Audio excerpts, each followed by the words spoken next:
FDMG is coming. FDMG is coming. FDMG is coming. It's coming. FDMG is coming.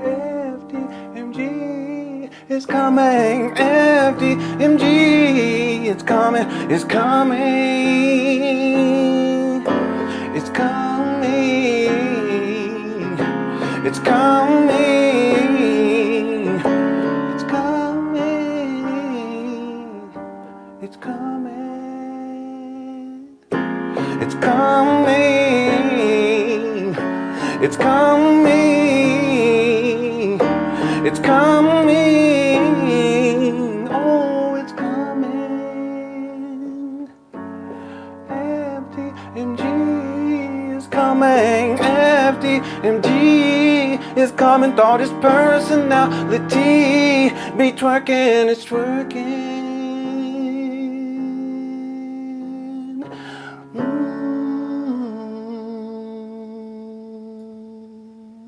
All right, everyone. Thank you so much for tuning on in. Everyone inside the Cook Fresh chat. I appreciate y'all's presence. This is part 2. Umar Johnson, he's reappeared inside of his mama's closet, struggle streaming as usual. Okay, we're going to get right on into this. The poll question is, are you surprised that Umar Johnson is back in his mama's closet?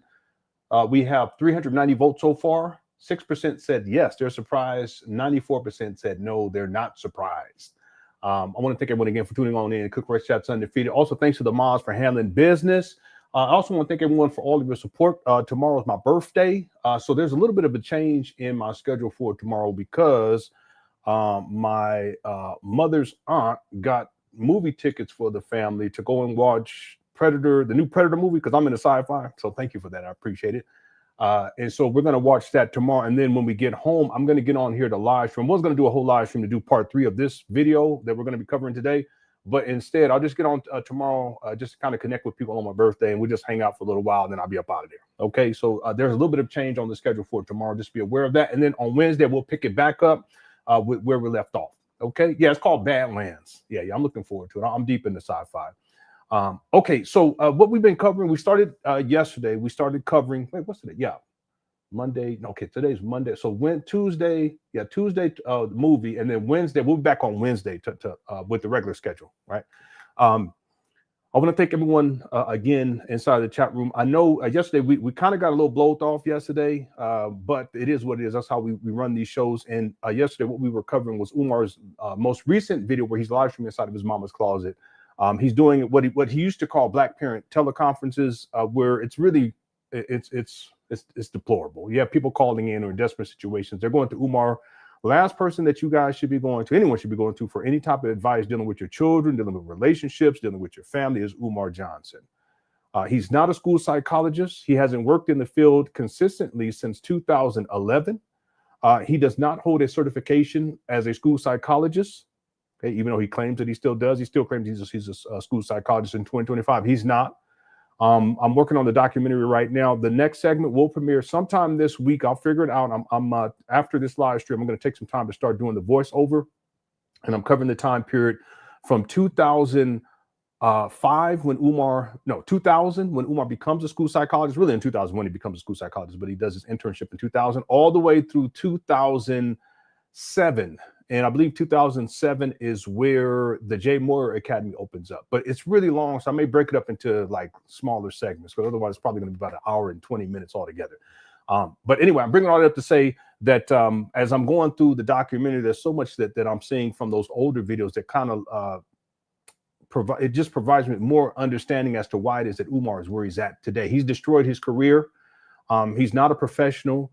And he's been basically scamming people since 2005, at the earliest 2005. And this FDMG school scam has been going on for 20 years.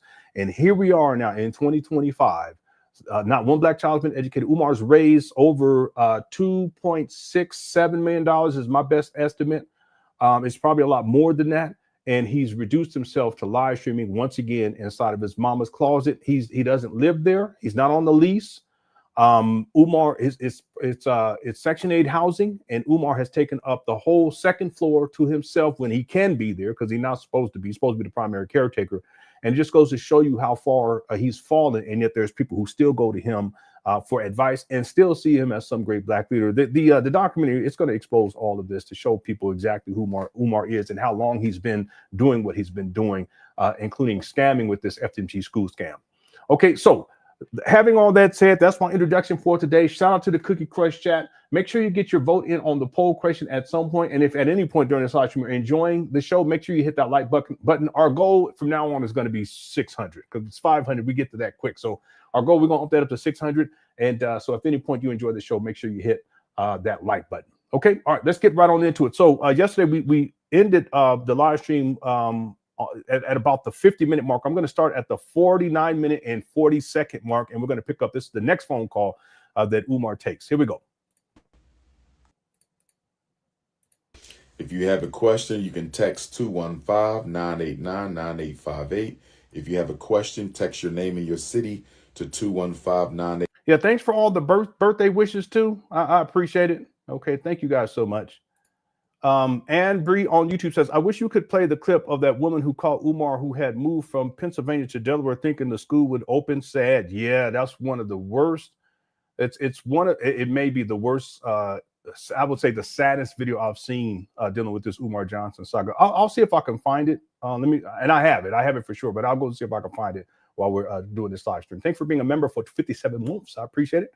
All right, here we go. 899-858. I will do some Instagram tap-ins for questions for children only once we get through all the text calls. Here we go.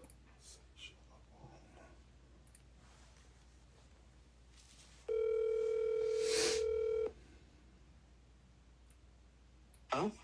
Good morning, Sister Seisha. How's Oklahoma treating you? Oh, good morning. It's going good. How are you doing? All is well, my queen. Go right ahead with your question. Okay, let me try to shut this door so these kids don't come in here. Okay, so I have 3 children, ages almost 9, 7, and my son who's 5-year-old, and he's on the spectrum, different levels. My son is level 2, so he's, I guess, technically nonverbal, but he communicates in his own little way, and I do what I can for him. But anyway, my question is, okay, go ahead. Which son? Which son are you speaking of? The 5, 7, and 9. So my 2 daughters are almost 9, 7. They're on the spectrum and they go to school, and then I have my son who's 5. Okay, 5-year-old son, 7-year-old daughter, 9-year-old daughter. Am I correct? Yes. Okay. Yes. Okay, so my son, he was going to therapies here in Oklahoma, ABA therapies and all kind of stuff like that. And my daughters are in school right now. They were doing that too, but they're in school, so they're able to, be more independent. So my son, we moved to a different school district, to a different, city in Tulsa to try to get some more help. There's not a lot of help in Oklahoma for kids on the spectrum.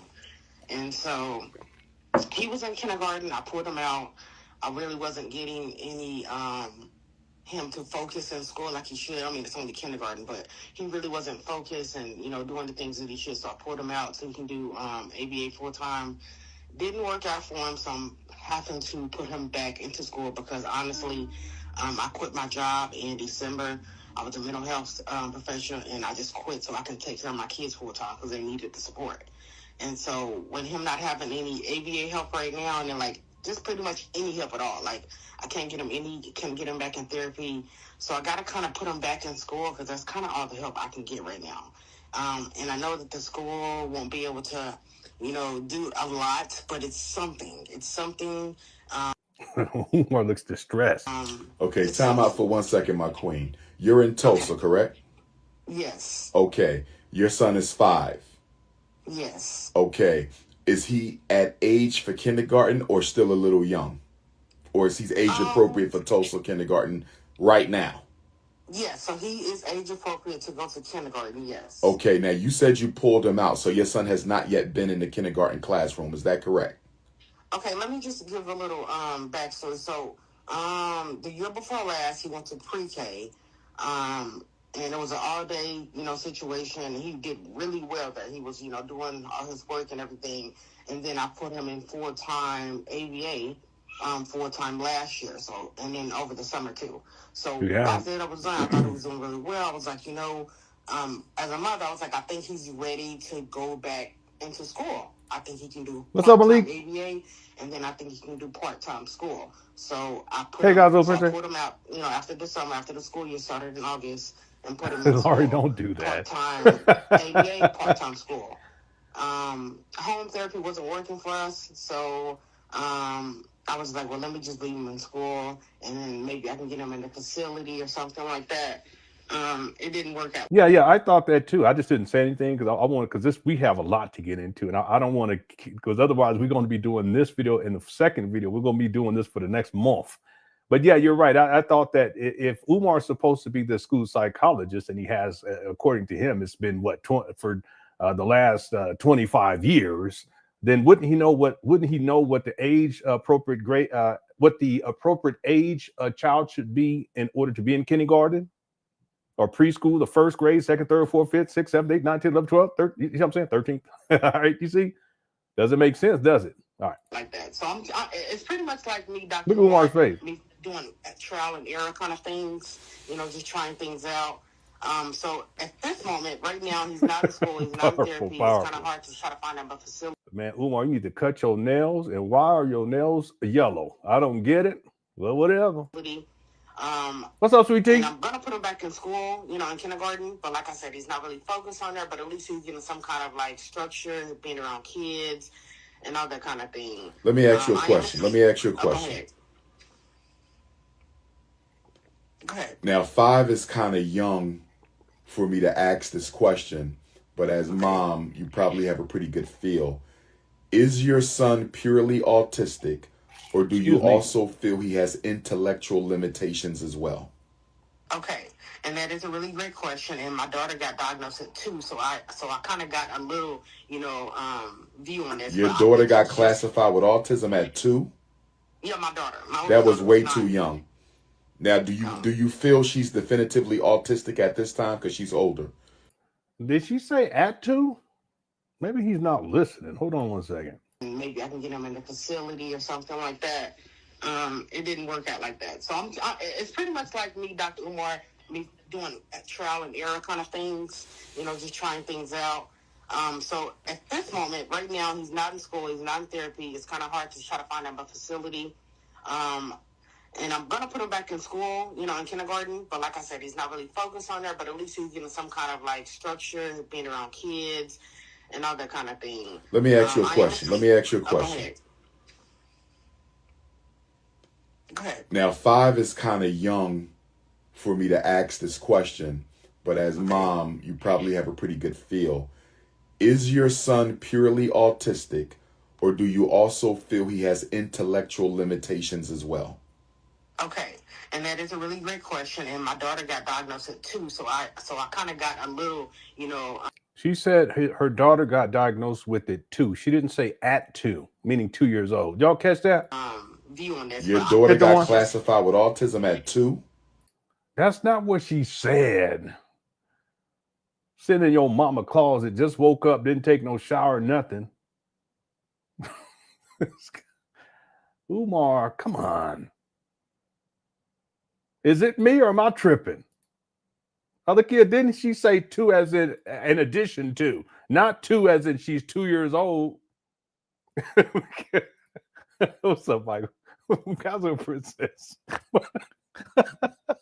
What are you? Anyways, guys,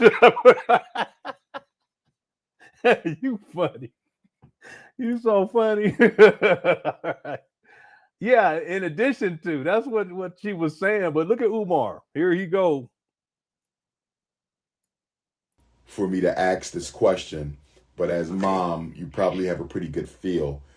Is your son purely autistic, or do you also feel he has intellectual limitations as well? Okay, and that is a really great question. And my daughter got diagnosed at 2, so I kind of got. No, she did say at 2. I take it back. She said at 2. I think. Let me listen one more time because I'm always fair. I think he can do part-time school. So I pulled him out, after the summer, after the school year started in August, and put him in school. Part-time ABA, part-time school. Home therapy wasn't working for us, so I was like, well, let me just leave him in school, and then maybe I can get him in a facility or something like that.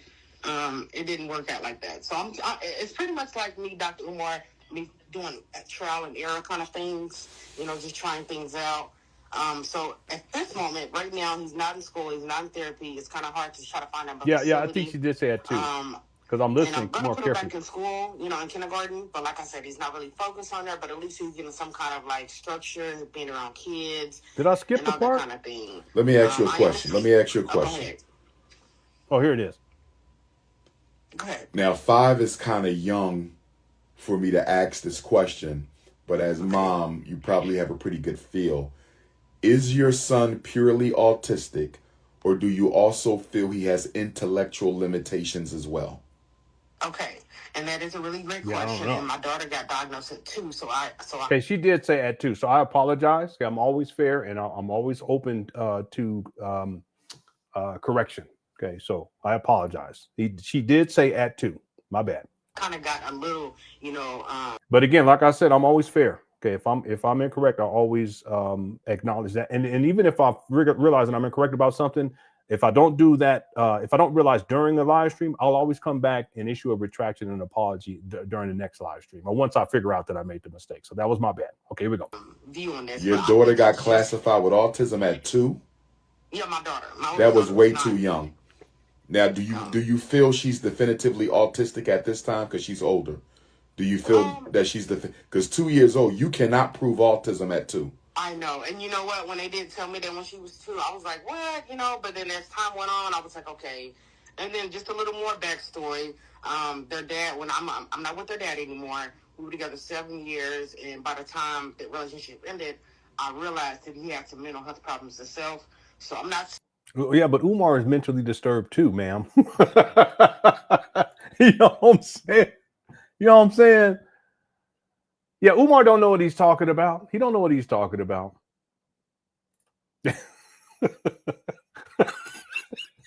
I'm sure that calls a snake. I'm sure it do. Okay, let me do these super chats so I won't get behind. What's up? Is that DeMar says, Lord, this lady in my neck of the woods, but when it comes to Power Ranger Tune Day,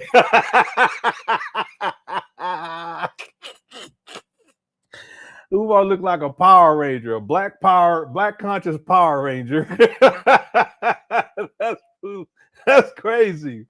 As a spokesman of the 918, we do not support this clown. Okay, shout out to Is That DeMar. He do look like a black conscious Power Ranger. What would be his name? What would be his name? Because the Power Rangers didn't have names. Didn't they just have colors? I don't remember. I wasn't really into the Power Rangers back in the day. I thought it was a little weird, kind of spooky. Anyway, so this chat, Mighty Morphine Power Ranger. That's called, don't do that.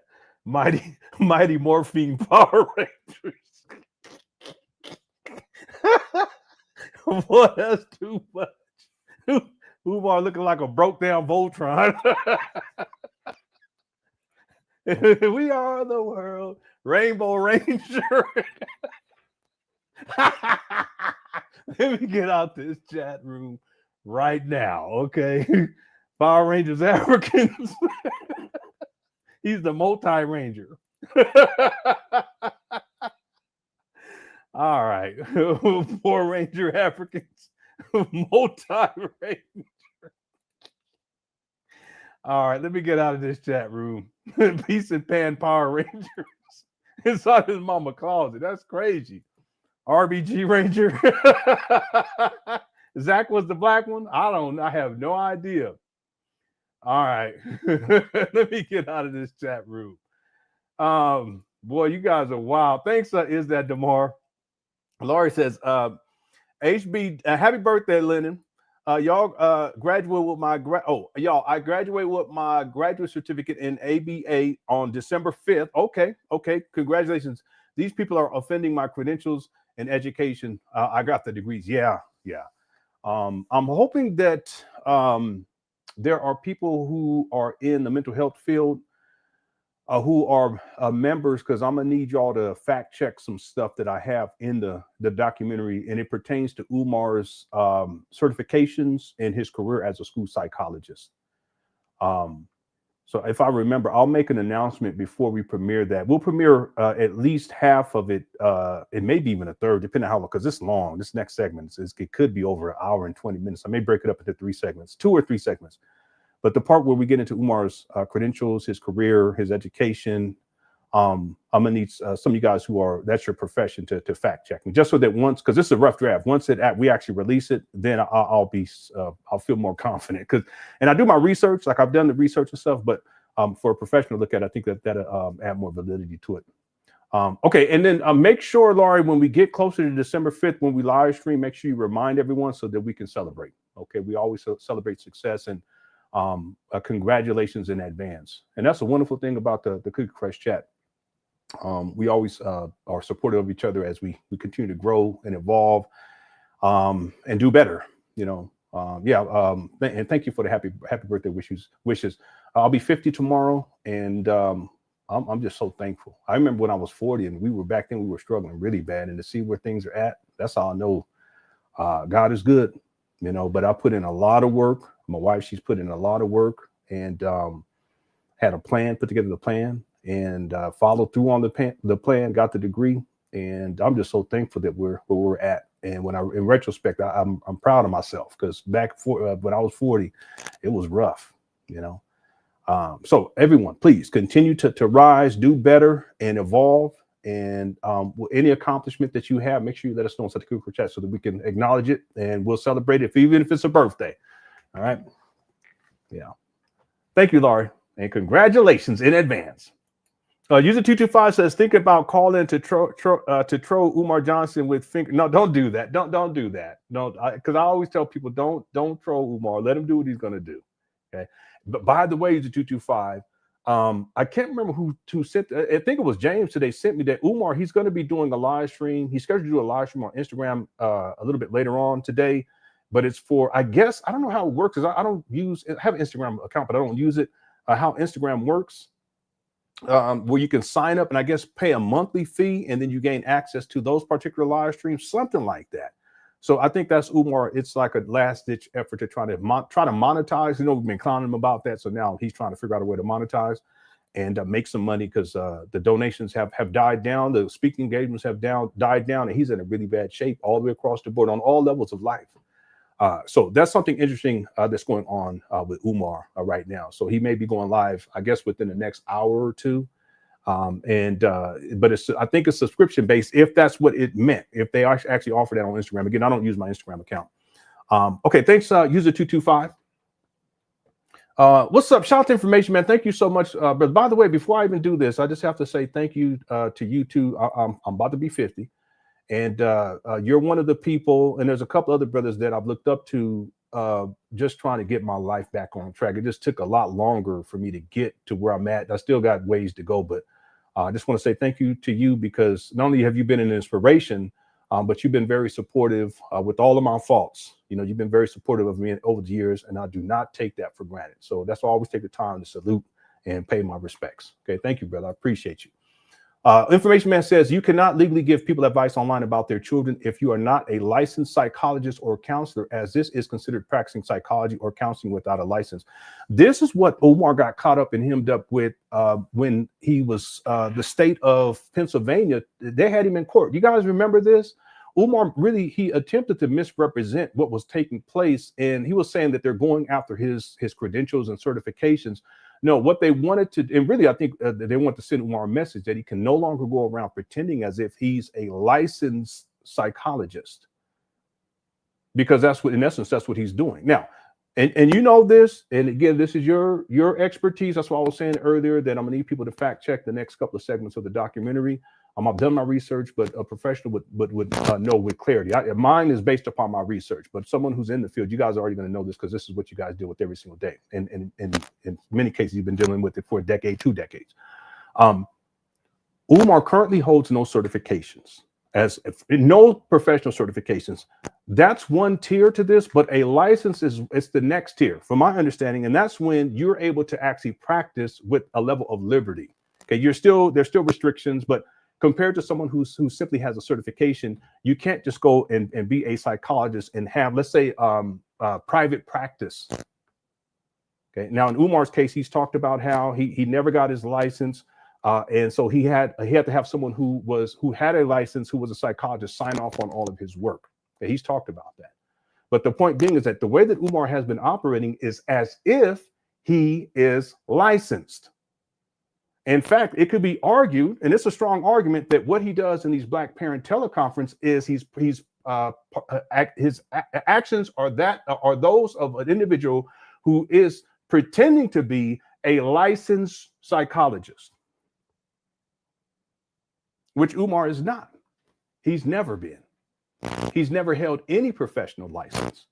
And the licenses that he held was for a certified school psychologist. Excuse me, he's never held a license. The certifications that he's held is as a school psychologist and a nationally certified school psychologist, and as a principal.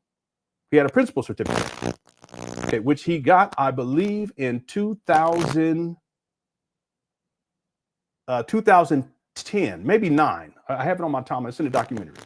But Umar was saying that he became a school principal in 2006, 6, 7, 8. Yeah, but he didn't get a certification as a principal until 2009. So what was he doing for those years?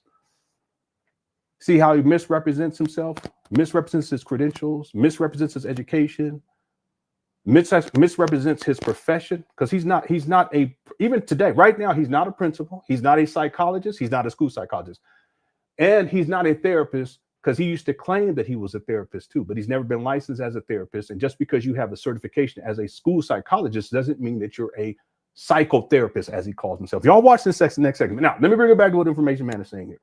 So Umar, when they took him, when the state of Pennsylvania, when they had him in court, the issue was not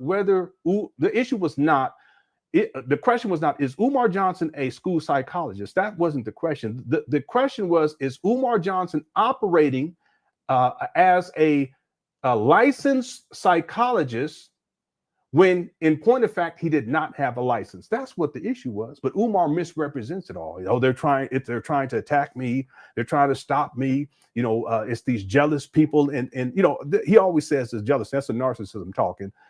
And they're trying to take away my certifications and my credentials. No, it wasn't had nothing to do with certifications or credentials. Credentials meaning his degrees or whatever. That's not what they had him in there for. They had him in there because Umar was at that time, and he's still doing it today, he was misrepresenting himself as a licensed psychologist. And there's a difference between being certified and licensed. That's what the issue was. So in Information Man, you're right. There's a strong argument that can be made that when Umar does these Black Parent teleconferences, that he's participating in an act wherein people are calling into his live stream as if he is a licensed psychologist or counselor, for that matter. But he's not. See, that's what he got him in trouble before, but he's still doing it to this day. He's not licensed to do this. Currently he holds no certification. Even if he did, he would still not be licensed because he would have to have someone sign off on his work. But this isn't work. This is people calling in who are desperate and asking this clown who's sitting inside his mama's closet for advice about their children. He's talking about IEPs. He's talking about medication. He's talking about ADHD. He's talking about, diagnoses and all this stuff. That's not his profession. I want people to understand when I say that. That's not his profession. Umar's not a professional. Information Man is. Some of y'all in this chat room, you are. There's people who they follow my work dealing with Umar because they are in the psychological profession, meaning that they're a professional as a psychologist to some degree. Because the field is, there's all types of things you can do as a psychologist, right? Just you get your certifications and license to whatever area. And because they know Umar is a fraud simply based on their own profession, operating in that profession, they kind of watch these videos to see what's next happening with Umar. And you're absolutely right. You cannot legally give advice, people advice online about their children if you are not a licensed psychologist or counselor, or this is considered practicing psychology or counseling without a license. And Umar's never held a license, and he currently holds no certifications whatsoever. That's why he's so dangerous. And you've talked about this. Information Man has broken this down. He did an excellent show. I promoted it. He did an excellent show about this. How Umar, when it comes to his certifications, that even if he attempted to try to get licensed, he would have to go back and get education, more education, and he would also have to get recertified. And then he would and part of this would be the continuing education, because he hasn't been doing any of that. But Umar would have to go back to school to get education, because his history as a school psychologist and his knowledge base is antiquated, and he wasn't good at it in the first place, even when he was working as a school psychologist. One last thing I want to say: as I'm working through the timeline in the documentary, and I'm looking at Umar Johnson's work history, you can correlate or cross-reference Umar's child support to see what was taking place with Umar in terms of his employment. Okay, in and around 2000, 2001, all the way through 2000. Really, you can go through to present, because he's still on child support. But there's specific terminology in Umar Johnson's child support docket that will give you information about his employment status. You guys know that? You got to know what the terminology means. And I'm going to have that all defined inside the documentary. You have to know what the terminology means. What I have found is that Umar Johnson did, in fact, work in the school district of Philadelphia in the public school system as a school psychologist. Mind you, he was a traveling school psychologist. He didn't have his own office. He would put all of his equipment inside of his truck, and then he would drive over to whatever school he was working at for the day or part of the day. And then after he was done there, he would go to another school for that day, pack everything back, and put it in his truck, and go to the next school. He was a traveling school psychologist. He didn't have his own office. He wasn't well established, because he's just getting started. But then if you look at his child support docket, you will see when it was and at what points he wasn't actually working. And what I found is that Umar stopped working consistently in 2005. He starts in 2000, but he stops working consistently in 2005. And then towards the end of 2005, he resigns as a school psychologist. And then he goes into what he says he becomes a school principal, but he didn't get his school principal certification until 2009, I believe. 2006, 7, 8. Yeah, 2009, I believe. It could be 2008, but I think it's 2009. So there's no way that he could have been a school principal, because he didn't have a certification for that yet. So what was he doing? And if you look at you cross-reference his child support, you'll start to see where the court is trying to figure out where Umar is, where his income is coming from. And there's three possibilities. Two of those possibilities. One of the possibilities is that Umar, either he was underemployed or he was not employed at that time. And it's likely that he wasn't employed at that time, because he gave up his career at the first time in 2005. He resigned. He resigned as a school psychologist. He also, that same year, he resigns from the UNIA. And prior to all of these drastic life choices, he went over to Africa and caught malaria. People are asking, well, why is that relevant? Well, because he had a psychotic break over there in Africa. I'm going to break all this down based upon his own words. He tried to spiritualize it, but if you do the research in terms of malaria, you'll realize what was going on with Umar. And he comes back and he makes these drastic decisions because he done lost his mind even more. So in other words, by the time we get into 2006, Umar's not even working consistently. Every once in a while he'll work. You'll sit inside of his child support. He'll at charter schools now, not in the public school. And yet Umar tells people that he's been a school psychologist now for over 20 years. No, 25 years. No. Last point. I know I'm going off. If you guys do the math and you cross-reference Umar's child support, and when they couldn't find employment because he wasn't working, because by the time we get into 2006, he's not working consistently. They're trying to find, then he'll find a job, and then they'll put that attachment so they get the wage garnishment, and then he'll quit that job, and then you'll see generic order, and then at generic order, they're trying to find out where he's employed. He'll get another job here and there. That's when he starts having financial troubles too. If you guys do the math, Umar only operated as consistently as a school psychologist from 2001 to 2005. That's it. And then from 2006 until 2011, it was intermittent. He would work, then he wouldn't work. He would work, and then he wouldn't work. And then here we are in 2025. Umar's getting online as if he's this master psychologist and he's been working in the field for 25 years, a quarter of a century, and he's giving advice as if he's what? A licensed psychologist. He's a con man. He's a fraudster. And he misrepresents himself over and over again in terms of his education, his qualifications, his certifications. And yeah, his license, because he's never held a license. And that's why he was in court. Ain't got nothing to do with nothing else. All right.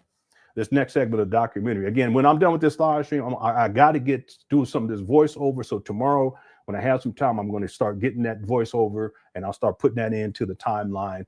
And I have the videos already sequenced. I got to put the voiceovers to go in between the videos. And by the end of this week, I'm going to have the next segment available. I'll probably break it up into maybe 30 minutes each. And over the next 3 weeks, I'll premiere 2 or 3 weeks. I'll premiere for members only. Okay.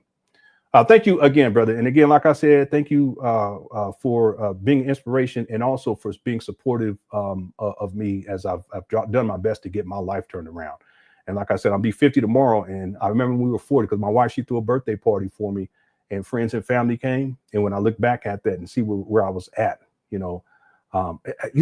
thank God, I don't feel ashamed now because I held a lot of shame about all that for it's been one of my big hangups in life. But now that I'm thinking about it right now, I don't feel ashamed. I'm just thankful. I'm thankful that I've been blessed. My family been blessed to be where we're at today because we've come a long way. We really have. And so thank you to people like you who not only provided inspiration, but also been very supportive. Okay. I got love for you. All right. Thank you, brother. All right. And then Information Man said, happy birthday. Thank you. Yeah. I'm turning big 50. Yeah. Well, I'll tell you, getting old. So someone say, yeah, he done got fat. Yeah, you're right about that. That's okay. I'm just happy to be alive. Okay. Happy to be a pappy and be alive. All right. Thank you, Information Man. And then is that DeMar says, check your audio, brother. You got static. Oh, I got static. How's the audio now? Yeah, I don't see any issues because I changed out the batteries. Yeah, y'all let me know if my audio is okay. Yeah, let me know. Okay. Thanks, brother. Is that tomorrow? Information Man says to renew a license in Pennsylvania, you must complete 30 hours of continuing education every 2 years. 2 years. And here's the thing, though, he's never had a license. See, the license, and you know this, so I'm not. You already know this. He's never had a license. So even if Umar wanted to become licensed to where he would have more autonomy to work in different capacities, not only would he have to like you've talked about in previous videos, and it's really good where you were talking about how he's going to have to actually go back and get some education, do some coursework in preparation for him to get certified, certifications. But then he has to go through this next step, as you're talking about here, 30 hours of continuing education every 2 years for a license. And then obviously, in order to get a license, in addition to that, he's going to have to pass some exam in the state of Pennsylvania to do that too. Umar's never done that.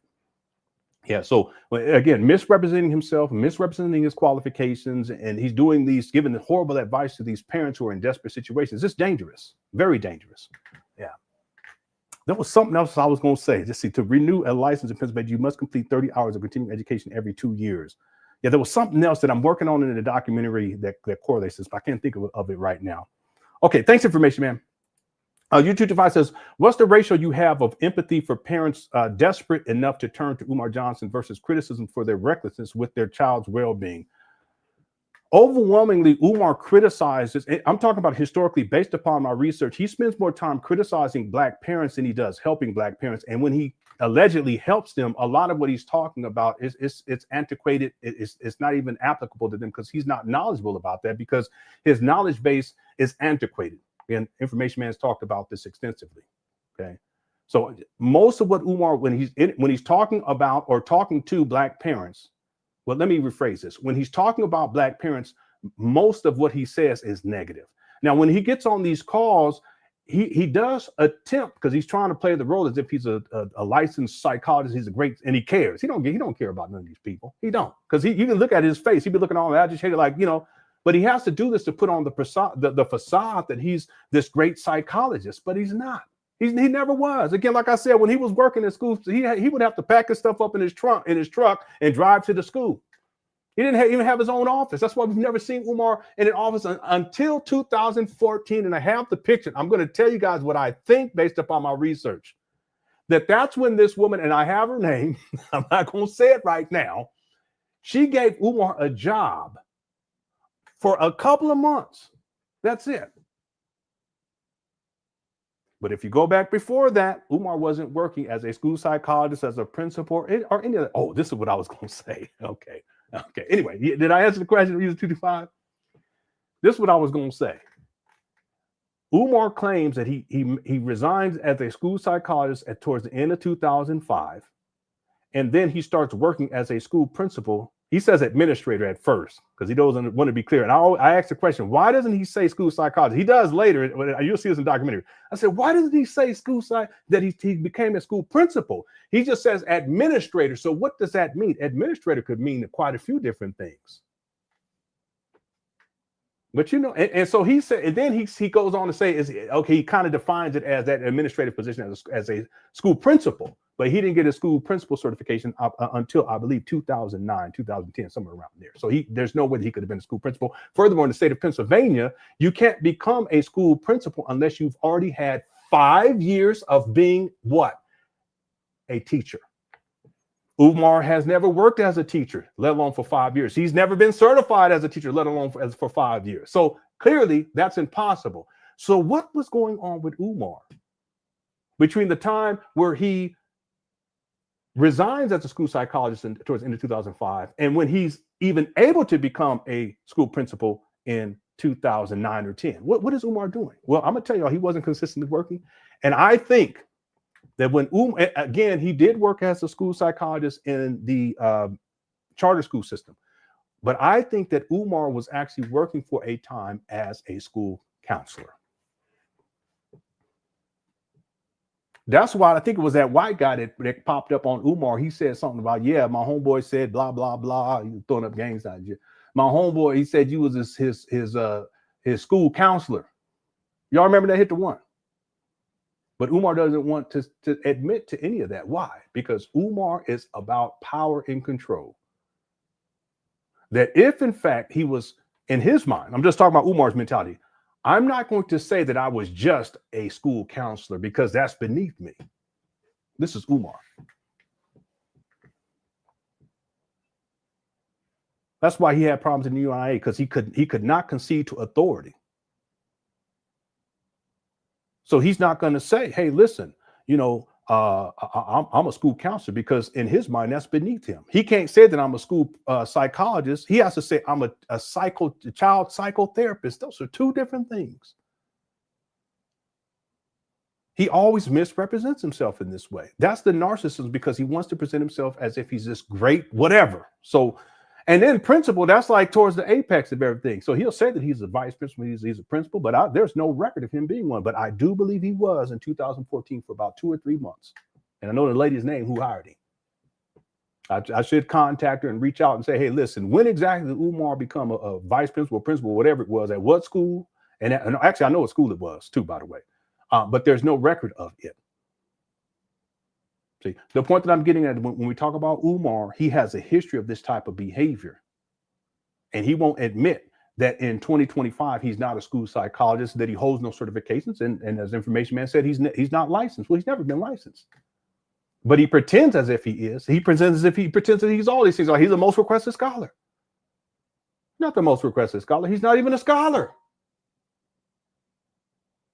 Okay, I go on and on. I got blowed off already. We got about 1,300 people in the building. Thank y'all so much for tuning on in. 1,000 votes on the poll question. Are you surprised that Umar Johnson is back in his mama's closet? 8% said yes, 92% said no.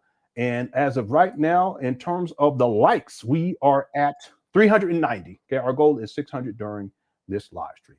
Okay, thanks, user 225. I appreciate the super chat.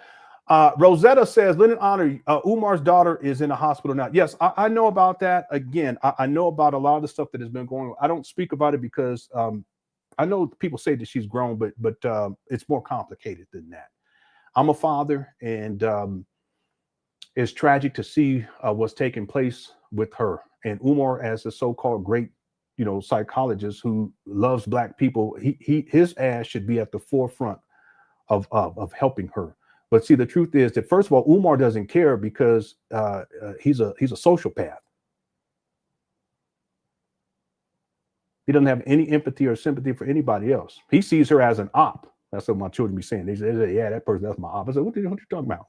Anyway, he sees her as a roadblock, nothing more. He sees her as an object. That's why he calls her baby Smurf. That's the objectification, so that he can justify in his own twisted psychotic mind further abuse of people that he should actually be taking care of and loving. How can a man not care for his daughter?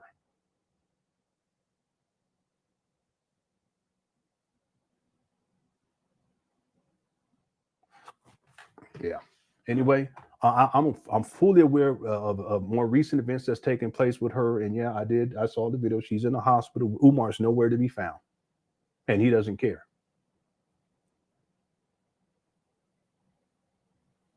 There's a lot going on to where people, you just can't say that, she's grown. It's much more complicated than that. It's far more complicated than that. And Umar, when he decided to go in on her as someone who is completely detached as a father, and who is a narcissistic sociopath who doesn't care about anybody else, he decided to not only chastise her when she was simply asking to talk with him, and so that she can meet her siblings. Umar went in and disparaged her, disrespected her, called her names, demeaned her, and then told his followers to attack her online by going into her DMs and go at her, which is traditionally what he has done with any other person that he perceived to be his opposition, myself included. Lene as another example. And people don't realize that is when, in point of fact, his daughter had a mental break. And I'm going to leave it right there because it's sensitive. It just goes to show you, he's not a professional anything. And you would think that someone who is this great psychologist, as Umar claims to be, that he would have enough compassion and professionalism not to do what he did to put her on track to where she ended up being admitted for the first time. It's not by coincidence. It's because of what Umar did. And then here we are all these months later, and he has not done anything to help her or to get her help. Psychological services is really what she needs more than anything else. He hasn't done anything. He doesn't care. It's a disgrace. It's a disgrace to Black men. It's a disgrace to Black fatherhood. It's a disgrace to humanity, in my opinion. And I'm gonna leave it right there. But I'm aware. Thank you, Rosetta, for the super chat. I appreciate it. How's it going? Barry says, happy birthday. Thank you so much. I appreciate it, Barry. Yeah. I'll be turning the big 5-0 tomorrow, in point of fact. Yeah. My son and I, we went to my youngest son. He had got tickets for the basketball game. We had a good time too. We went to the basketball game together yesterday. We didn't stay for the whole thing because he said, well, Dad, how long is the game exactly? I said, well, I don't know exactly how long it depends, because it ended up going 2 overtimes. But after the third quarter, when we got towards the end of the third quarter, he says, Dad, I think after the third quarter, we should go. I said, okay. Yeah, we had us a good time too. Yeah. And then we talked on the way there. We talked on the way back. He had his phone connected to the car, so he was playing the Bluetooth and all that stuff. And we had a good time. And then so tomorrow we're going to take the family to go watch the new Predator movie in the theater for my birthday. And they already got gifts and stuff downstairs. And shout out and thanks to my wife's aunt. I was gonna say my wife's mom, but her mother already passed, but her mother has a twin who's still alive, and she considered both of them to be like her mom because they're both Rastas. And she got us the tickets for tomorrow. So shout out to her. Yeah. Anyway, thank you, Barry, for the happy birthday wishes. I appreciate that. Okay. Let's get going here. Let me say one other thing too about my wife, because I don't really think about it, but she was cooking a little bit earlier, and she had on a reggae music, and it just occurred to me that that's how she was raised around that, because she was raised like in Rasta culture, and it's a little different because for me, I had an uncle that used to wear Bob Marley all the time. He used to always play Bob Marley and different Rasta, old school Rasta stuff. But it was different because it wasn't like cultural, like coming out of the Rastas. It wasn't like that. It was just, that was his thing. That's what he was into. But there's a difference between that, I'm realizing, and my wife. She was literally raised in that. And listened to her play her music today. It just reminded me. Anyway, thanks, Barry. I'm going off. The Mrs. B said, Lenon, we have to go through the fire to get to the other side. Happy 50th birthday. You're doing great. Thank you so much. And I agree with this. It's just that for me, when I talk about the past, and if I think about where I was at when I was 40, I had a lot of shame.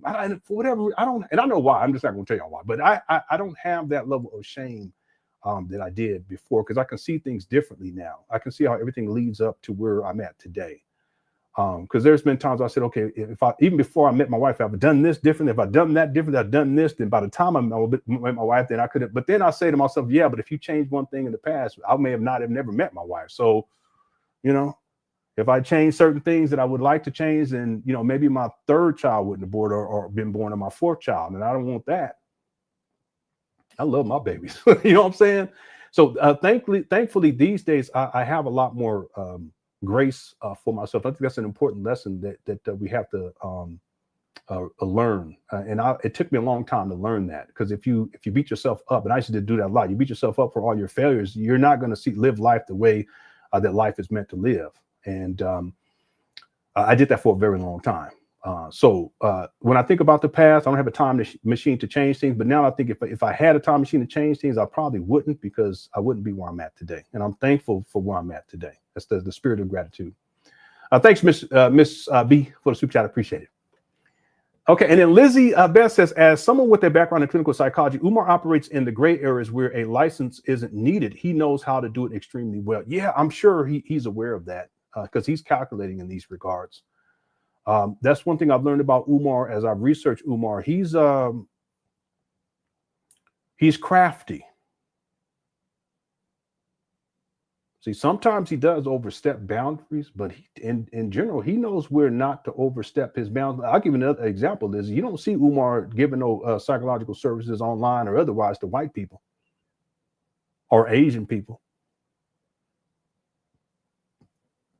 Now, someone could argue, well, that's because he's a Pan African. No, I'm saying that if he could probably get, because he would be scamming them, because he's not certified or qualified, not licensed, but he would definitely be able to make more money that way.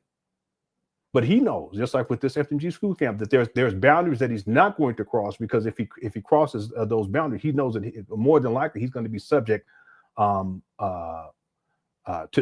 whether it's the licensing board, or the police or the alphabet boys. He's going to be subject to some sort of investigation. So he's crafty in that way. That's one thing I learned about Umar as I'm going through the timeline, in particular, looking at his work history, which is minimum. That's minimal. Yeah, he's very crafty in these regards. Thanks, Lizzie. User 225 says, I'm asking, do you emphasize or criticize parents? Do you empathize or criticize parents more? Or you mean me? Do I empathize or criticize parents more? I look at the parents who call Umar as people who are in desperate situations, because if you have to be in order to go to Umar. So on one hand, I see them as victims, but then on the other hand, I look at it as a parent, you have to be responsible enough to not go to someone like Umar to get psychological services or psychological advice pertaining to your child when Umar's not qualified to give you that advice. And in point of fact, much of what he says, it's either not true, or it's actually can be damaging to the child. I can pull up the receipt right now where a brother from Chicago called in about this very issue. You guys remember that? So again, I'm not here I would say I'm like kind of split in the middle. I'm split in the middle because I see them as victims, but they're also willing participants at the same time. And as a parent, it shouldn't be about you. It should be about your child when it comes to the type of advice that you're getting. Because like I said, and Lene said this too, some of these women who are calling in, they just need someone to talk to. They're lonely. The lady that called in, the one we covered yesterday, where she was coming up with this whole story, I don't believe none of that shit she was saying. I think she was just making it up so that she can keep them on the phone. That's what I think. Again, is that mean for me to say that? No, I just think that that's what that was. The story didn't make any sense. You know, my husband wanted to have the boy in the bed and sleep in the bed because I said, what? So again, I'm kind of split down the middle. I see some of these people as victims, but then I also see them as willing participants. And if you're going to be willing to participate in it as a parent, I think you got to really check yourself, because ultimately this can actually have an adverse effect on your child. And as a parent, your loyalty is to your child, not to Umar, while he's inside of his mama closet, if that makes sense. Okay? Again, but people do whatever they want to do. That's on them. All right. Thanks you, Judy5. Nimi says life happens, and when I look back on life, woo things I would change. But I'm glad I'm not in my. But I'm glad I'm not in anybody's closet. Amen. Can you imagine me lodging in Bubba closet? Boy, I tell you, yeah, you're right about that.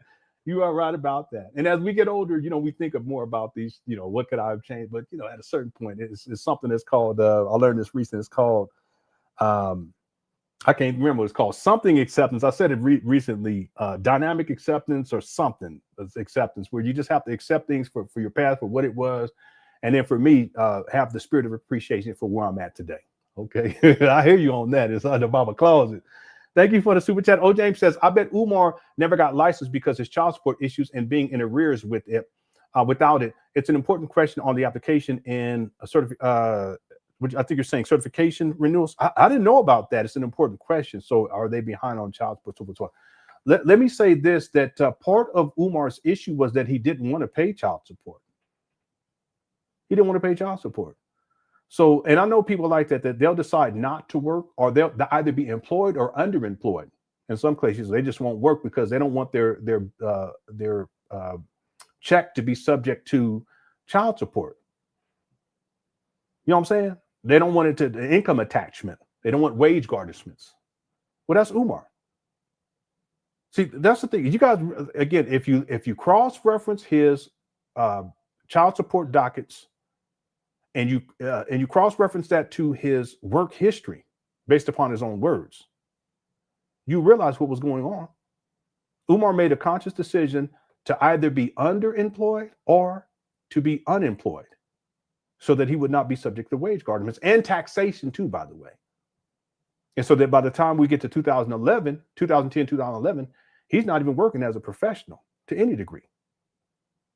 And then you look at his child support docket, that's when you see generic order. The child support system, they're trying to find out where Umar works. Well, he wasn't working. That's shady. You're going to stop working so that you don't have to support your child financially, and you're not even active participant in your child's life at the same time. What kind of man? That's a disgrace. I give thanks to God when I have money to give. My daughter, she texted me today, Daddy, can you put some money on my Cash App for lunch this week? I said, this week? I said, now we going weekly? I said, what in the world? We're already paying for you to get because she don't like eating the meals at the lunch meals. But she texted me like she was 20, 21 or something. Can you put for this week? I said, oh, yeah, I did it. I sent her some bucks. But I was thankful. I wasn't like, man, no, I'm thankful. Thank God out there. Oh, no, you give thanks for that. Because there are people who they're struggling and they can't do that, for their children. But Umar, he just didn't want to. And yet he's supposed to be this big time psychologist. And document, y'all gonna trip on this next segment because Umar was like, if I work overtime, if I work 80 hours a week, I said, what? If you work 80 hours a week, and information man know this, listen, as a school psychologist who does not have a license to work outside of the school, you're not going to be able to get work outside of school hours. So how are you working 80 hours a week when a child, and I already did the research, 6.5 to 7 hours a day, they're going to be in school. So that's how much time you have to work with them, give or take 30 minutes here or there. So how are you going to be working 80 hours a week, Umar? On top of that, it's not as if you had your own office at one school. He was a traveling school psychologist. So you throw in travel time and setup time to get your equipment out of your truck. You're not doing 80 hours a week. He lies so much, it's incredible.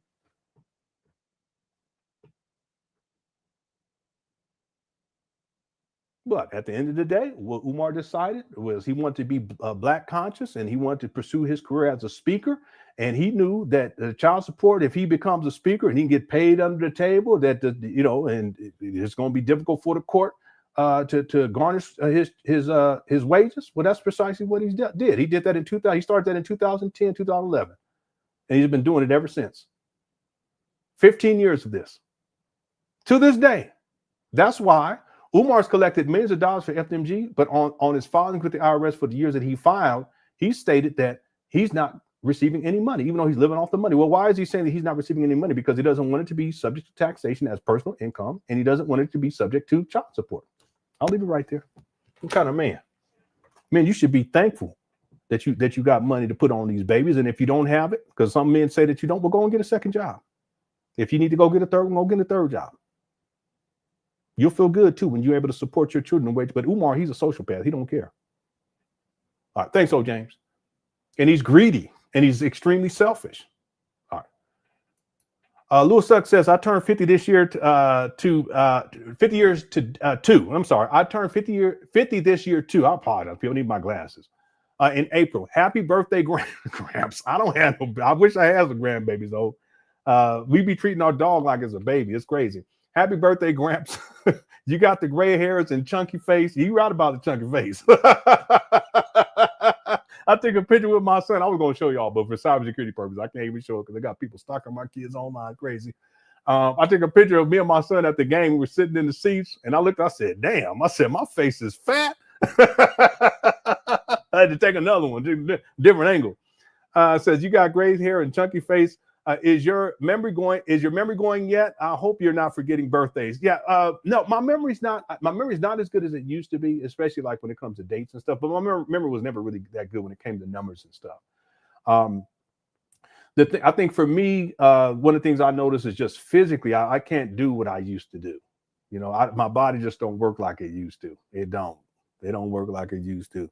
That's the big thing, you know, and at a certain point you kind of get used to it, that it's not working like it used to, because I get to the stairs, I'm like, oh man, I start walking up the stairs, I'll be holding on to the rail.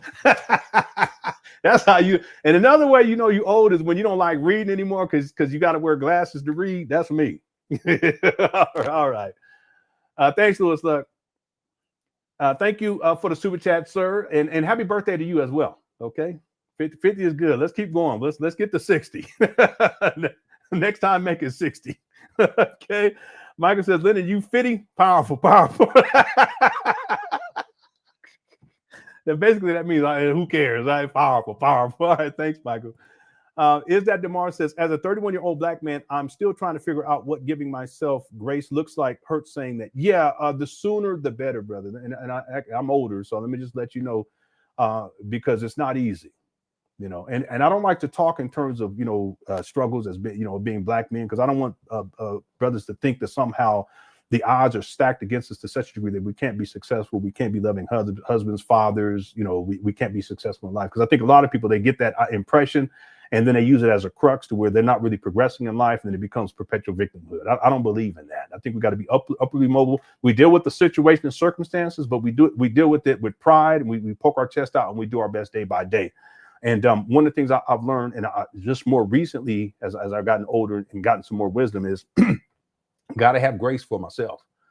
You have to have grace for yourself. Whatever the failures are, it was what it was, but it's not what it is. What it is who you are today and what you're doing today to do better. And excuse me. When you can get to that point where you have that grace, life takes on a whole nother dimension. Another thing too is you feel more empowered to be more successful, and then you're going to take more steps to be more successful, as opposed to getting stuck in the past. And I spent a lot of time stuck in my past, and it's unfortunate because I wasted a lot of years that way. A great sci-fi series is Star Trek: The Next Generation. The premise is Captain Sisko, played by Avery Brooks. He loses his wife at this battle dealing with the Borg. I think it was Worf, something with the era that was called, where this battle takes place. He loses his wife, and he's stuck there. He gets stuck there, and he raises his son Jake Sisko as a single father on the space station called Deep Space Nine. It's like on the outskirts of the Federation, and he's in a situation where he has to raise his son by himself. He has these spiritual experiences, and he becomes like this prophet type figure. It's really fascinating, and for them to do it with a black character, that was really powerful. Very loving to his son, etc. And then at a certain point, he meets these what they call the wormhole aliens, and they don't have an idea of time, past, present, or future. So it's hard for them to conceptualize being stuck in the past, because they don't perceive the past. Everything is just one thing. It's like you're there in the moment. That's it. And part of Captain Sisko's realization into spirituality, or more spiritually involved individual, is recognizing that he can't hold on to his past anymore, that he has to live in the present for the betterment of the future. And I look at that, even at the age of 50, as an example for me to follow. And I want to encourage you as a younger black man that, whatever your past is, whatever it was, that it was what it was, but it's not who you are today. What is what is right here and right now. Okay, so don't get stuck in your past, and give yourself grace, because life is too short. And the older you get, you'll realize that more and more. And live your life in the moment to the best of your ability, and enjoy it too. Right? All right. Thanks, Is that Demar? The CJ says, anybody asking Umar for family help deserves neither family nor help. Now here's the thing. Like I said, there's individuals who are in difficult situations. There are people who are at their wits' end. There are people who simply don't know what to do, and they're desperate. And that's what these predators do. They look for people who are in desperate situations. That's what con artists do. Look for people who are in desperate situations, or people who are greedy. That's what they look for, because they know how to manipulate in order to play on that greed, or to prey on an individual's sense that the situation is dire, and that they're so desperate that they'll take any help. And then they see Umar as a savior figure. That's a whole other aspect of this. It's unfortunate, because most of the time what I've observed is that the people who are calling in are single mothers who have sons, sometimes daughters, or both, but mainly sons, and they just don't know what to do. And Umar preys upon that, because he wants to present himself as this father figure. Meanwhile, he's not even an active participant in his own children's lives. He's a deadbeat, literally.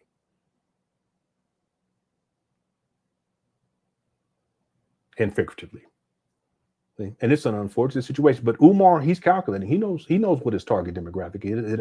It's always been single black women. He knows that. Thanks to CJ. Derek says, hi, Lenon. Lenor, enjoy your burn day. Get yourself a bottle of gin. No gin today? No. I ain't going to do no gin. Yeah, I don't drink. I'll figure something out. I'm sure they probably going to tomorrow. I'm going to still come online tomorrow just to connect with you guys for my birthday. But after we go to the movies, we'll probably go and get something, I don't know, some treats or something, and bring it home and hang out as a family. Thanks, Daxter, for the birthday wishes. I appreciate it. And then Black Anonymous says, happy birthday, LenonHonor Films. Enjoy yourself. Thank you so much. I appreciate you. Black Anonymous is one of the people I've been around for a long time, and has been solid from the beginning. Those people who are around, you already know. I ain't going to get in all that. But been solid from the beginning, and I have a lot of respect for you. So thank you so much for all your support over the years. Yeah, Black Anonymous. Shout out. Thank you for the super chat as well. Black Wolf says, I'm late. I was helping Umar order his Ninja Turtle wallpaper for his mama closet. So y'all can stop picking on him. Now leave the angry hamster alone. Yeah, Umar is in a hamster cage, as Lene once said. I laughed so hard when she said that. It's like a hamster cage in here. All right. So thanks, Black Wolf, for the super chat. I appreciate it. Good luck with putting up the Ninja Turtle wallpaper and all that filth. Okay. And then Pam says, happy birthday, Lenon. I've been there with that regret. Love the perspective. Gratitude is the best position to take. Yeah, thank you, Pam. And it is true. Again, that's why I always say, the spirit of appreciation, that's part of the gratitude. I say that more and more these days, is just having the spirit of appreciation, because it makes a huge difference.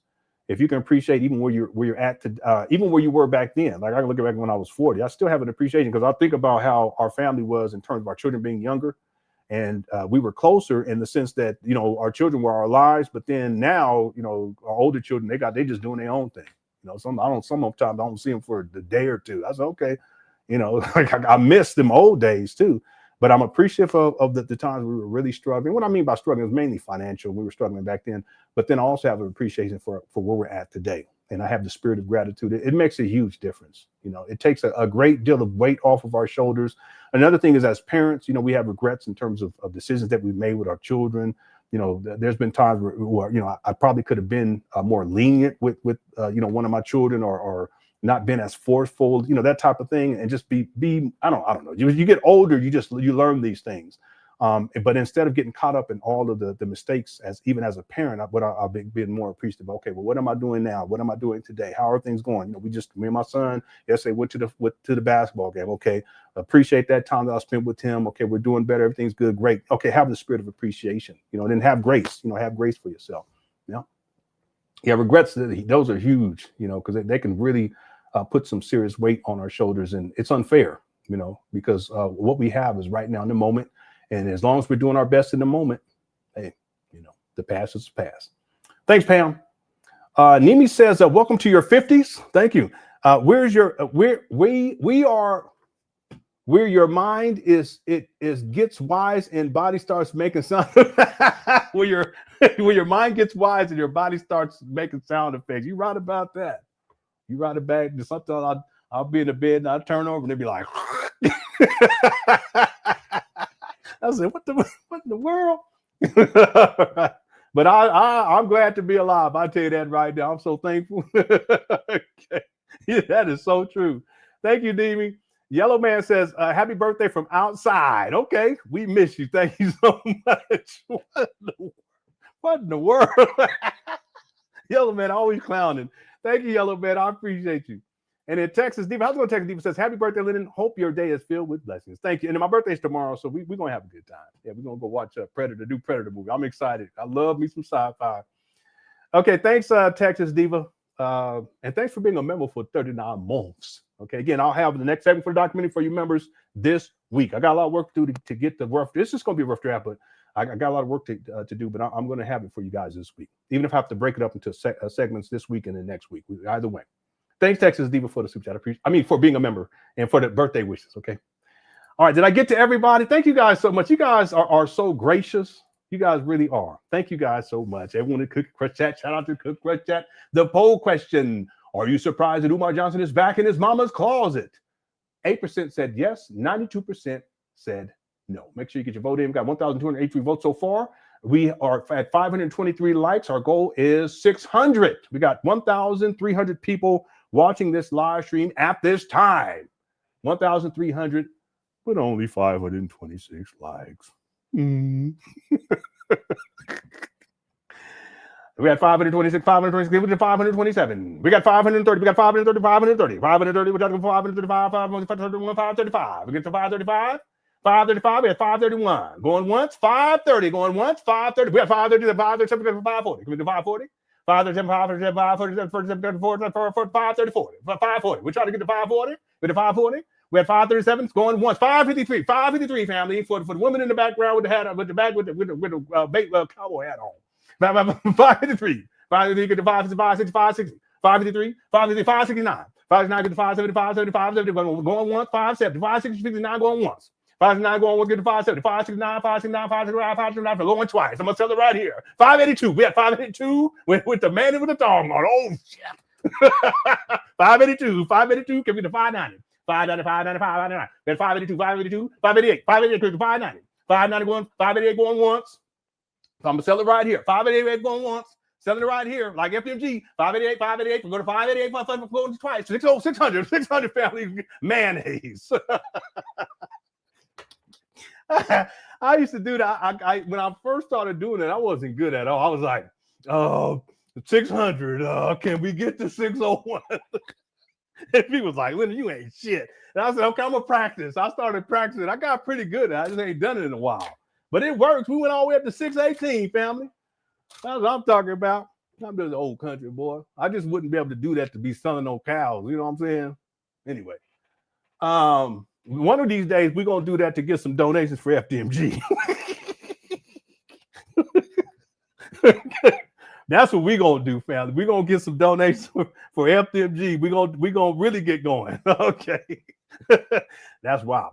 Okay, let's get back to the video. We got a little blown off, but y'all know how we do in the Cookie Crush chat. Superhero says, happy birthday, Lenon. You are a positive father and a role model who should be celebrated. Enjoy. Thank you for the kind words. I appreciate it. I really do appreciate it. Thank you so much. And I just want to encourage all you other fathers out there, just do your best. You know, some of us, we get lost along the way. I got lost big time, and we don't know what to do per se. And I know I was just lost, you know, and I didn't have an example in my life of what a father should be. No excuses though, but I'm doing a whole lot better today. So I'm so very thankful for that. So thank you for those kind words, Superhero School. And if I can do better, anybody can. Okay, real talk, anybody can.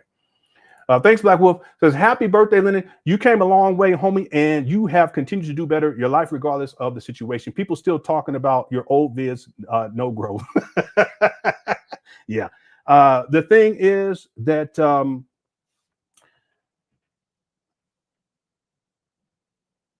it's one thing to not try. It's another thing to try and not do well. And then it's another thing to try and do, and while you're trying, you're doing well. And I think that if I look at my life, there's times where it was never that I didn't try. It was either I tried and I wasn't doing well, or I tried and I did well. Right. But as long as you're on that side of the fence, it's all good. It's just life. You know, it's just life. You know, people used to clown me for where I was at in the past, and I get it. You know, there's a criticism that's legitimate, but it's another thing to where it's like people just making up narratives and all that kind of stuff. I just think that's just unnecessary. I own my shit. I own it. You know, but thankfully I'm in a position these days. It's a lot of hard work too. You know, a lot of I had to be humbled, and I remember when it took place. You know, I was really humbled and brought to my knees. And I wish I had, there's a part of me that wishes that I just had humbled myself as opposed to the Lord having to do it. Because when the Lord does it, Lord don't play no games. But I also look at it as it had to take place that way for me to have an understanding about the seriousness of what my life had become and what I needed to change. And that's something that I was taught by being brought to my knees by the Lord. It also brought me a little closer to the Lord too, because I don't want to go through that again. So I've been doing my best. I ain't trying to, and that's why I know we clown Umar, but I try to give him words of encouragement, sometimes in direction. You know, I'm not going to say that I've been as down as Umar, but being down is being down. It's just a matter of to what degree, and we've all been there. Real talk, we've all been there. You know. Yeah, but I try to give him advice from time to time because, you know, in my heart, I know that everyone can do better. And clearly, Umar doesn't have the guidance that he needs, but the other issues that he's unwilling to accept guidance too. But see, if you have that mentality, one way or the other, you're going to be humbled. And it's better to humble yourself, as they say, before the Lord than having the Lord humble you.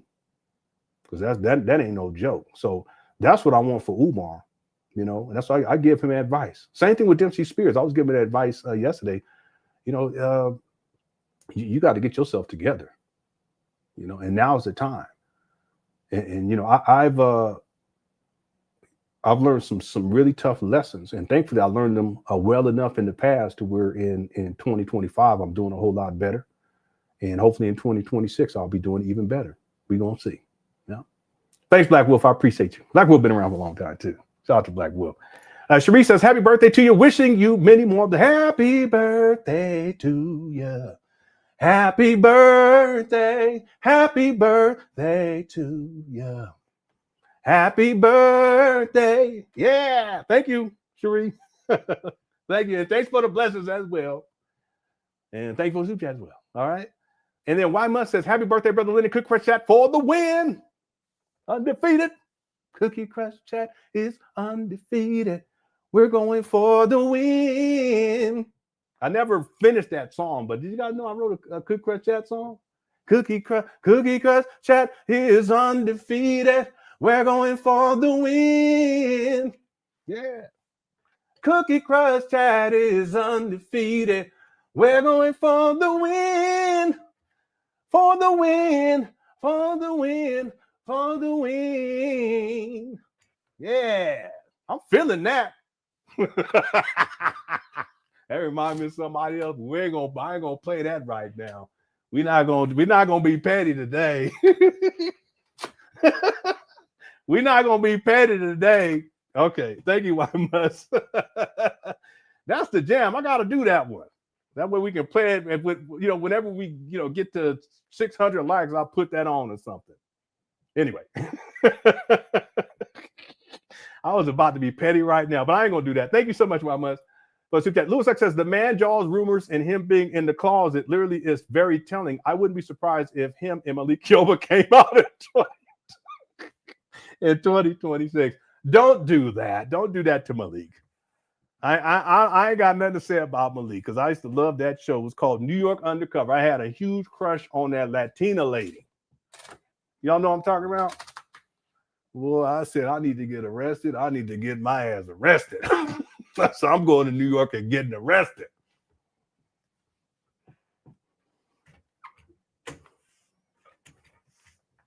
She come up to me, hey, Poppy, you been doing crime? I say, I sure have, ma'am. What crime you do? Whatever crime you need me to do to put the cuffs on. She said, well, get up against the wall. I'm like, okay. Put your hand behind your back. Spread your leg. I said, oh, shit.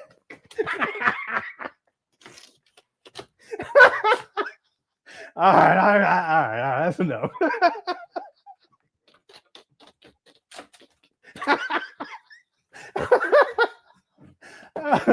All right. I'm going to have to edit that part out, okay? Anyway, I ain't going to say, because I used to love that show. But we ain't going to get into the man jaw rumors with Umar and all this other stuff with the fingers and thumbs and all this other stuff. We're not going to get into that right now. Thanks for stuff. Y'all have to admit, this year has been wild, hasn't it? 2025 been wild with this Umar Johnson saga. Okay. Shout out to Lene. All right, let's get back on track, everybody. We got blowed off, but that's okay. Let's get back to the main video. Oh, actually, you know what?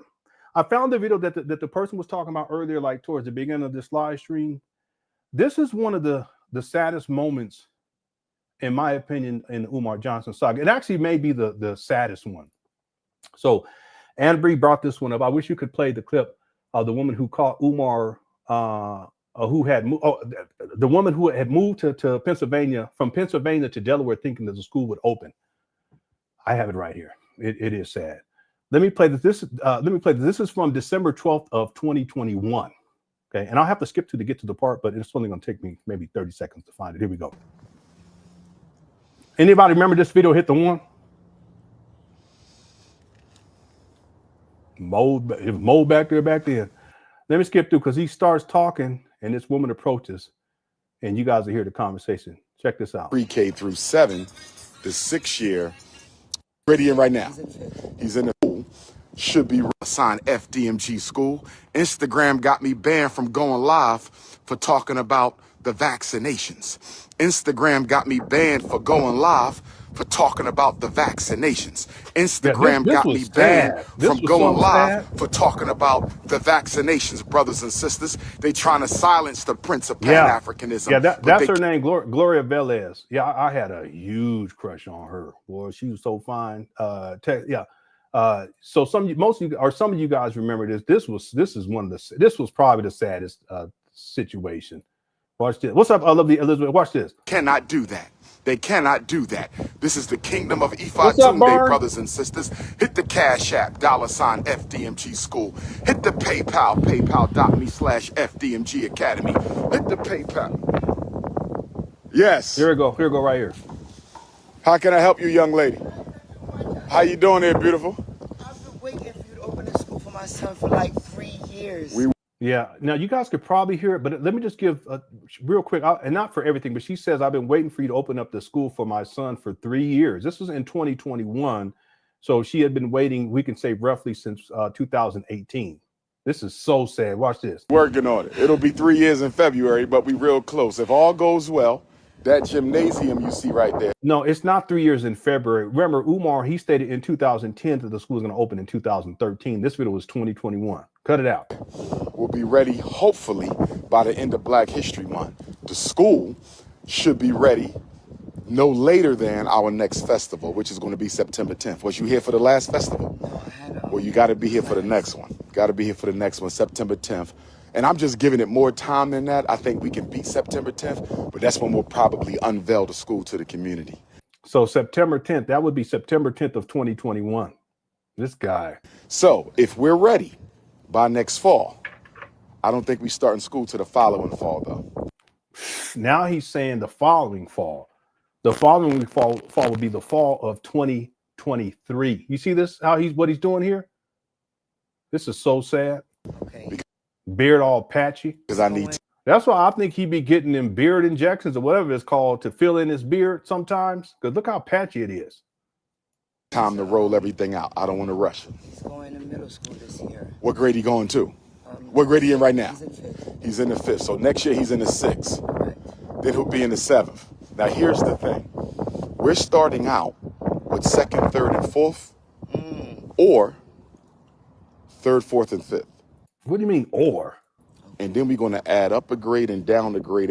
See, this is what partly was the plan for the J. Moyer Academy when it first opened. This is just Umar taking from that because he's a plagiarist. Not that it's that serious, but this is a conceptually speaking, he got this from the Moyer Academy. I've done the research on that. In fact, real quick, where I'm at in the documentary, where it ends in terms of this segment, I'm gonna break it up into shorter segments. So I think it ends in 2006 when the J. Moyer Academy opens for the first time. Okay. And I think what I'm gonna do is I'm gonna give the total history of the J. Moyer Academy from when it opened up the first time, it closed, and then opened up the second time, and then it closes in 2017. And I'll complete that. I'm thinking of doing it that way, and then going back in time to 2000.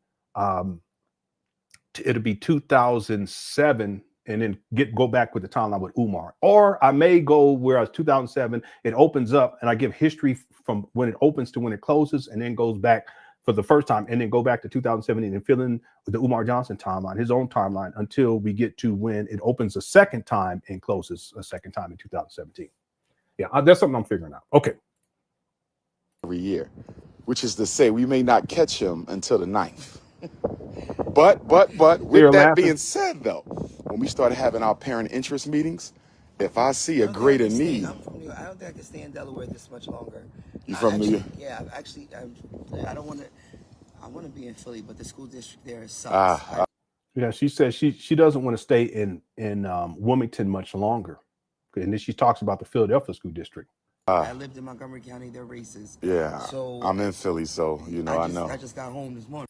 Yeah, he's in the mama closet in Philadelphia. Okay. But let me say this though: when we do our parent interest meetings, if we find that there's a strong demand for a certain grade, then we will have to accommodate that grade because the demand justifies the supply. You follow me? So if I get a whole bunch of black moms, fathers saying, What supply? What are you talking about?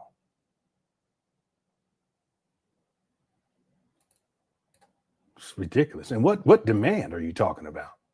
You think this woman gonna be able to pay $500 a month for her son to anyway? listen, our sons are going into the 7th. Then we may have to add a special 7th grade. You follow me? So A special 7th grade. This is what I mean by Umar. He's a professional bullshitter. He's just coming up off the top of the dome on this. we have our vision, but we still have to see how it meshes with the needs of the parents. You know, So we're going to catch, the good news is we're going to catch him, because I got some parents who are, we ain't going to catch him. They already in high school. We're not going to get there that fast. Listen, the parents from 2010, all the kids done graduated by now. What are you talking about? You know what I mean? But So if he's going to 6, in the long run, it'll be K to 12. It'll be K to 12. So when we start 2nd, 3rd, and 4th, then the second year will be 1st through 5th, and the third year will be K through 6, and the 4th year will be pre-K through 7. The 6th year will be daycare through 8th, and then we do the high school. 6 years in, that's what he does to high school. It's ridiculous. I'm talking about 6 years after he actually starts. So if he started in 2026, then the high school students won't take place until 2032. This is crazy. Did I got that right? Because if he actually starts this shit in 2026, it's going to take 6 years before he actually has high school students, according to Umar. So it's going to be 2032. And therefore, it's not going to, he won't have his first graduating class to what, about 2035?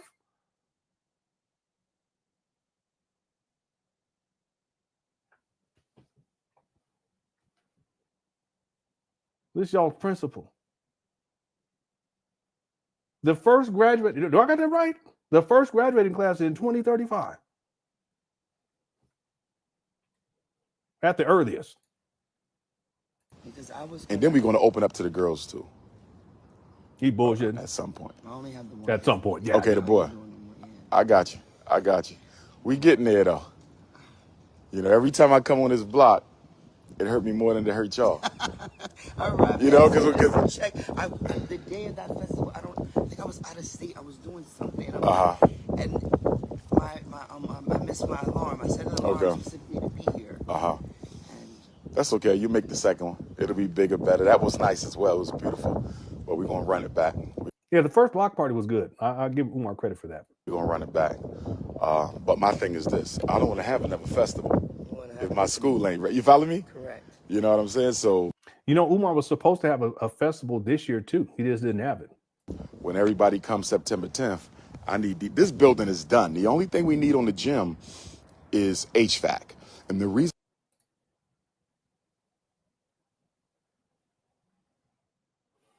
man, this guy, he lies so much, it's incredible. I'm mentioning this building, if push came to shove and L and I approved this building and we still got some months to go with that building, I might teach a class myself. You follow me? I may do some, because we got enough space in there for like 6 classrooms easily. But I don't want to do that. I want to do it the right way in the right place inside the garden. You lying. I have questions. Sure. My son is autistic. Son is autistic. Is he high functioning or low? Very high functioning. Okay, which means he might not need an IEP then. He already has one. But here's my question. Can he learn in a regular class with the regular kids? With the regular kids. This sound like a school psychologist who's licensed or is licensed in or certified the regular kids. Without special ed. Because see, your son is irregular. You see this guy? This is what information man was talking about. Okay. His focus, he's got. Okay, he won't survive in it. No, his focus even with a 1-to-1-8. He had a 1-to-1-8. That wasn't enough. No, we were phasing him out, and he was right there. COVID. And what happened? He stayed home a year. It set him back. So he regressed. Yes. But it looks like he was on his way to Yes, being able to survive in the class. Correct. Okay, because when he gets to high school, I would much rather he be in the regular class getting pulled out once in a while for autistic support than be assigned to the full-time autistic support class. Because depending on what state he graduates from, he's still got to pass the graduation test, even as a special ed child. The problem is he's very smart. Okay. He's very Maybe smart. he need a 504. Have you ever heard of a 504 plan? Yes, but I just can't think of what I've heard of it. Okay, here's the difference. IEP is special ed. Correct. 504 is any kind of disability. Special ed is only 13 disabilities. That's it. Your learning disabilities, your reading and your writing, your intellectual disability, your emotional disturbance, your autism, your deafness, your blindness, your speech, your brain injury, that's special ed. It's only 13. If your child has any disabling condition, which includes those, but it's not limited to those, and he needs accommodations to be successful in school, he can qualify for a 504 without the IEP. The difference between a 504 and the IEP is the IEP modifies instruction. You dumb down the education. You follow IEP. Dumb down the education? Why would you talk like that? It's crazy. Simply stated is the dumbing down of the expectations and the instruction. But if you say, my son can make it in the regular class if we give him these accommodations. But that's what we do now. But stay with me. A one-to-one aid, a good one-to-one aid. You had one, but was it the right one? Yeah, she was with him, but she stopped wanting to communicate with me. Like, Well, see, that was a breakdown. Yes, she's like, I text her like if he's having a bad day, everything I make it look easy. They don't know what I do. I prepare all his every meal he eats. You know what I mean? So if he's having a bad day, I know what his emotions are going to be. He might need a man, though. I don't know about. He might need a man one. See? He has no business giving advice to parents about no kids. This is one of the worst videos I've seen, if not the worst, in particular in terms of the impact that Umar is having on these children out here. Again, her child is special needs. She actually moves out there to Wilmington because she wants to put her child in Umar's school. FDMG, these bandos. That's sad. That's sad in and of itself, because that shows her belief was so strong. But then when she confront, because ultimately she's confronting Umar on this, basically, where's the school at? And I don't know how much longer I can stay out here. She's waiting on Umar. I would think that by now she's figured it out. But that was in this video's from 2021. And this is what Umar does. He just starts bullshitting. And then talking to her as if he's some sort of expert, looking out here with a patchy, mangy, broke down beard, looking like a pookie, and he gonna give her the advice she needs about her child. Meanwhile, he ain't even in his children's life, and he's not a child psychologist at this time either. 180. Yeah, he did better when he was smaller. Because see, here's the thing. If you say he gets the right 1-to-1, and he's getting older, so he's going to have to be able to manage without one, period. Because he's about to be a man. So ain't no crutches in the real world. I'm trying to get him to that point from middle school. I'm afraid for middle school. He's about to be a man. What in the world? What are you talking about? He's special needs, Umar. This is sad. You might got to start him with a 1-to-1 aid. That's what I'm saying. I can tell he ain't raised no kids. See, I don't know what people think that when a child turns 18, they're literally an adult, like they're a man or they're a woman. It don't work that way.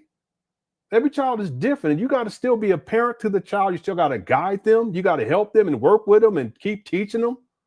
Told my son, I said, you maxing out this 401k plan. He said, well, why? I said, well, I'm gonna tell you why. And I just broke it down.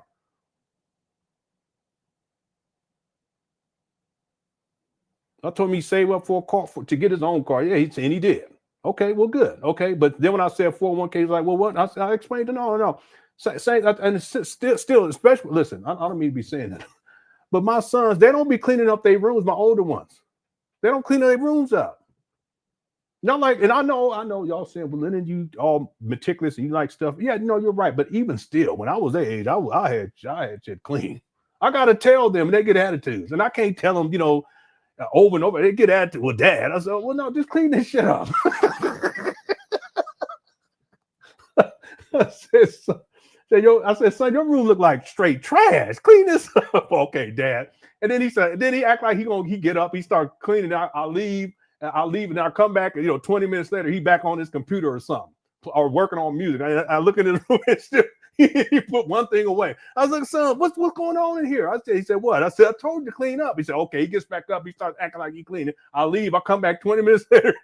He doing say on the phone or something. I don't even know how I got onto that topic. I'm just saying. Meanwhile, my youngest son, he keep his room clean. My daughters, they keep their room clean. All right. Sometimes I'll be telling my daughters, y'all need to go teach your older brothers how to clean up. Anyway, no, the point that I was making is that you still have to teach and guide even once they reach 18 years old. You still do. I real quick, I remember there was a couple when I was a freshman. They were graduating as seniors, and the brother's name was Rod, and I can't remember who his girlfriend was. He was trying to get with her for a long time, but she was real fine too, just a beautiful. And her sister, her younger sister, was my age because she came in as a freshman, and we were real close friends. And Rob was trying to get with her for so long because they was telling me the story, you know, as before they had graduated and stuff. And I knew them even after they graduated. And she ended up getting with him, and she had a real strong father. Her mother had passed away, and the father, a black man, raised them himself, and just a real positive force. The point that I'm getting at is that when they graduated, they wanted to get their own place. But what the father said was, no, come live with me for about 2 or 3 years. Okay, get married, and then come live with me for about 2 and 3 years. And during those 2 and 3 years, you guys save. You save and you save for that down payment on the home. And that's what they did. So that by the time they leave his household, they were in a great position with that down payment to where their monthly payment was significantly less than it would have been. But the point is that even though they had already gone through 4 years of college and graduated, he still recognized that as a father, he's going to extend that courtesy to his daughter and to her boyfriend, who became her fiance, who became her husband. So just because a child turns 18 and all of a sudden they're an adult, it doesn't work. No, you still guide them and you put them in a position to win. And that's precisely what he did. You know? Now, here's the thing. You could get a one-to-one aid as a related service on the IEP. All you have to do is demand it, right? Mm-hmm. But if he don't need the special instruction, if your son doesn't need the dumbed down curriculum and he can handle the regular classroom curriculum, then he should get a 504. 504s. This guy. He can do it. He does it at his own pace. He's like. He need a behavior plan then. He's not bad though. Right. Well, not a behavior plan for misbehavior, a behavior plan for staying off task. Okay. Do you see that rental car over there? See what I'm saying? Yes. That's still quote unquote misbehavior because you're not on focus. Right. In other words, he don't need something to stop him from fighting or picking with kids. He need the behavior can to keep him focused. Yeah. First of all, is he sitting in the front seat? It's crazy. Because for most of my autistic kids, you're sitting in the front seat. And you ain't got no focus. You're in the front seat for 2 reasons. Number one, autism is social communication impairment. He's talking as if he's a school psychologist. And he's talking as if he's a special ed teacher or something. Isn't he? This guy, he crazy. Follow me? So I don't need you feeling overwhelmed by all the students. So you're sitting in the front, and then you off task and distractible. You're sitting in the front. You understand? Because I know if the teacher's right in front of you, you ain't got no time to get off task. So where is he in these classrooms? Boy, Umar, he looking mangy. And the reason I'm saying this to you, we got to make sure we maximizing the accommodations and that those accommodations are exactly what your son need, because we live in a world now, they don't give a damn about the black special ed kids. If he does not meet state of Delaware, state of Pennsylvania graduation criteria, he will not get a diploma. That boy will get a certificate of completion. Well, there ain't nobody gonna get no diploma at these trap bandos either, because you said it's not gonna be certified. It's not, you know what I'm saying? What's the point? Umar, cut it out with your mangy ass beard. That's called the fast track to school to prison pipeline. So we got to make. Bill Clinton, you see what I'm saying? Because if he, right? Yeah, well, it was No Child Left Behind under Bush. Obama's like reach to exceed or something, whatever. And then Biden going to call it something. This is so sad. The whole interaction is sad. Else they all switch it. I think Trump switched it too. But anyhow, he in 6th now. No, he in 5th. He in 5th. Umar's like, yeah. Anyway, he's in 13th grade now.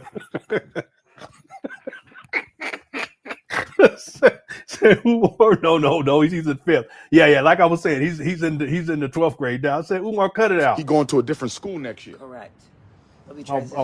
Bless this woman's heart. So here's what I would do. I want to see how he does in a new environment, new teachers. I'm so scared. But you got to see what he can do. I mean, sit him in there with the IEP. If it were me, I'm gonna tell you what I would do. If it were me. See, meanwhile, she moved out there so that her son could attend this trap bando, FDMG. But Umar had, even to this day, this is 2021. It's just sad. Because you said he high functioning. See, if he was moderate or low, it'd be different. But if your son is truly high functioning autism, which means his disability is only but so much, I'm putting him in a regular class for the first 2 weeks of school to see how he do. He goes to a regular class. He's in a regular class already. He has a special instructor that's in there Well, yeah, she's. Does he get pulled out at all, or she only enters the regular? He gets pulled out for speech, and he gets pulled out. He used to get pulled out for OT. That's it. Correct. Are you telling me your son gets no autistic support at all? Here's the issue. Because if he don't, what he got the IEP for? See how he doesn't even let her talk? He had it prior. He's been having issues since he was 1.5 when we were in New York. Right. And but he was a bless this woman's heart. Baby back then. Yeah, no. That's understandable. This is no. I noticed he wasn't developing. Like I got something is wrong. I'm the oldest of 4. Got you. So, long story short, with the early intervention, they gave him ADHD with OCD. Okay. Up until at what age? 1.5. He was too young for that. That's what they gave him. He was too young for that. Started. They just That's ridiculous. They labeled your son as ADHD at 1.5. Correct. That is insane. Correct. That is insane. So, from there to well, he looking dusty. That was he just got the autism diagnosis in 2018. It took them all them years. You sure he even got it? I believe. Got to be careful with autism because you could have features of it but not have all. Either that or Asperger's. He does. It's just things that he does. Well, they don't diagnose Asperger's anymore. They took that out of the DSM-5. So Okay. you must have already had it because you're not going to get it now. It's automatically autism. But here's my thing. Does he have friends? No. He's very awkward. He can deal with people. Kids his age don't like. So he don't have friends. He can play with younger kids and he can play with. Yeah, Umar don't have no friends either. Interesting. He can talk to adults. Okay. So he clearly has, it sounds like he clearly has the social aspects of the autism. But for school-based purposes, it ain't about the social per se. It's more about the academic. Correct. I don't care if he only play with young kids.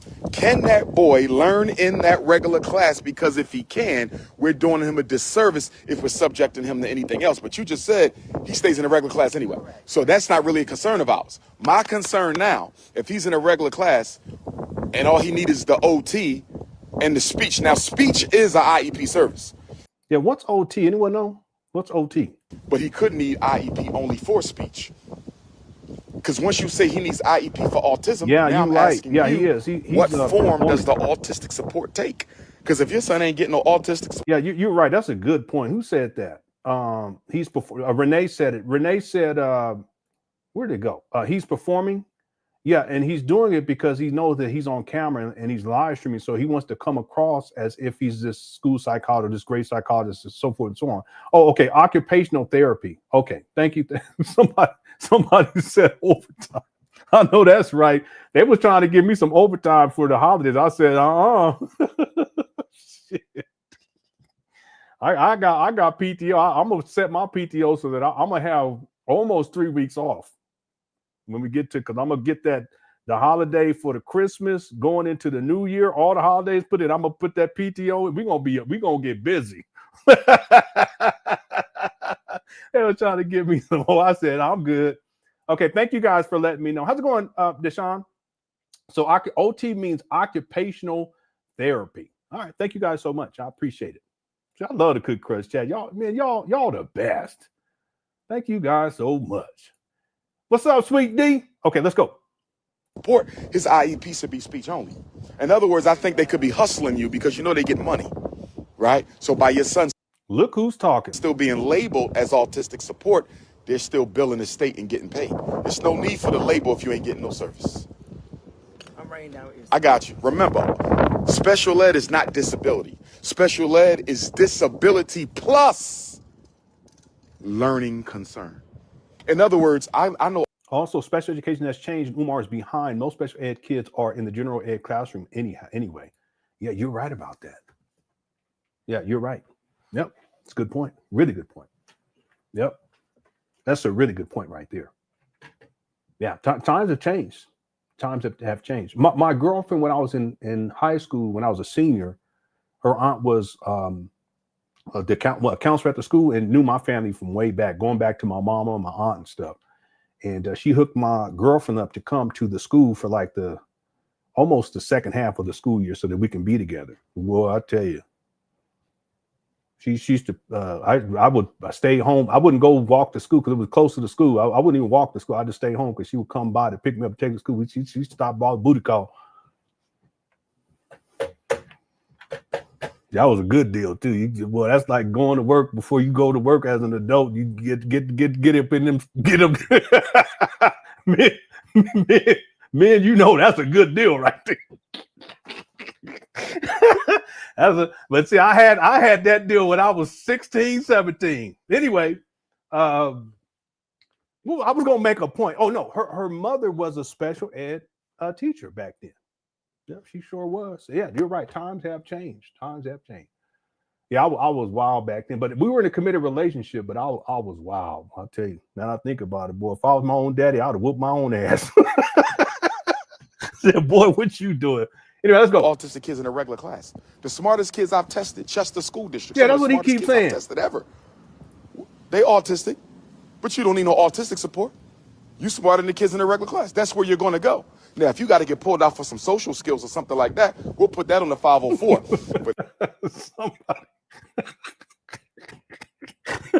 Some of these comments, you guys be tripping in this chat room. Said Liddy was in the skins. He was in the skins. I was. I sure was. I remember one time after school, I was. My mama, at a certain point, I was living with her though. That's the craziest part. I would go get off. We would catch the bus to her. I would catch her bus, go to her house with her mama apartment. It was off the corner. It was we called it the four corners of death. She lived death because it was violent over there, but it was over there by Lincoln High School. But I would go right over to her house and I'll be living over there. That's sad, boy. Her mama was cool with it too. We just wait for her mama to go to sleep because she would snore. So we hear that snoring. But I was gonna make a point. No, I ain't gonna tell that story. Let's keep going. Again, I was like 16, 17, so I give myself some grace. Let's go. You don't need a modified instruction. I want you to stay focused on instruction. Special ed is instruction. If your son doesn't need modified instruction, he don't need an IEP, he need a 504. But the reason they don't tell parents about the 504, they don't get extra money for the 504. In the 504 Atlanta? Follow me?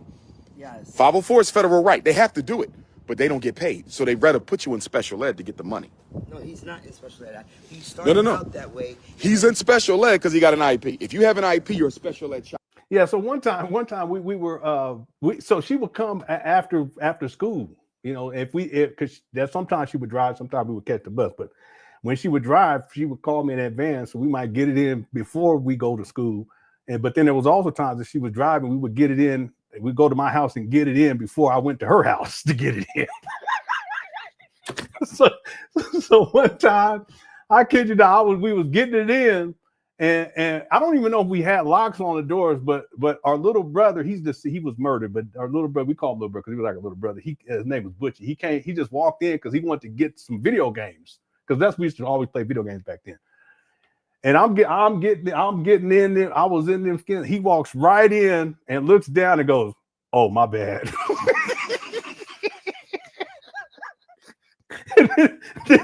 And I just paused. I just stopped, and he walks over and gets the video games, whatever video games he was looking for. He get them, and he walks right out like nothing happened. Boy, I tell you, those were the days. Rest in peace to my little brother Butch. Here we go. Period. But his placement, special ed placement is the regular classroom. You see how that works? So special ed is a program. It's not a place. It becomes a place in the hood because they label our kids to get them out the class. Do you understand? But you go in a class like that, though. Right. So he wasn't full time, but then y'all stepped him down. You got him out of there, which was good. Yeah. Good on your part. I'm glad you did that. But now, my question now is. And then one time when I went to college, we were broken up by that time, but she came through for a booty call. But we're not gonna get to that right now. Let's go. Why does he have an IEP? Because one of my roommates walked in. He's like, "Oh my God."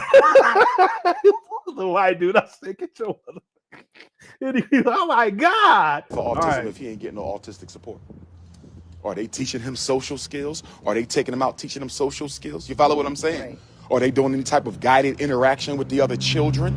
This is what you do with an autistic kid. I'm an autistic evaluator.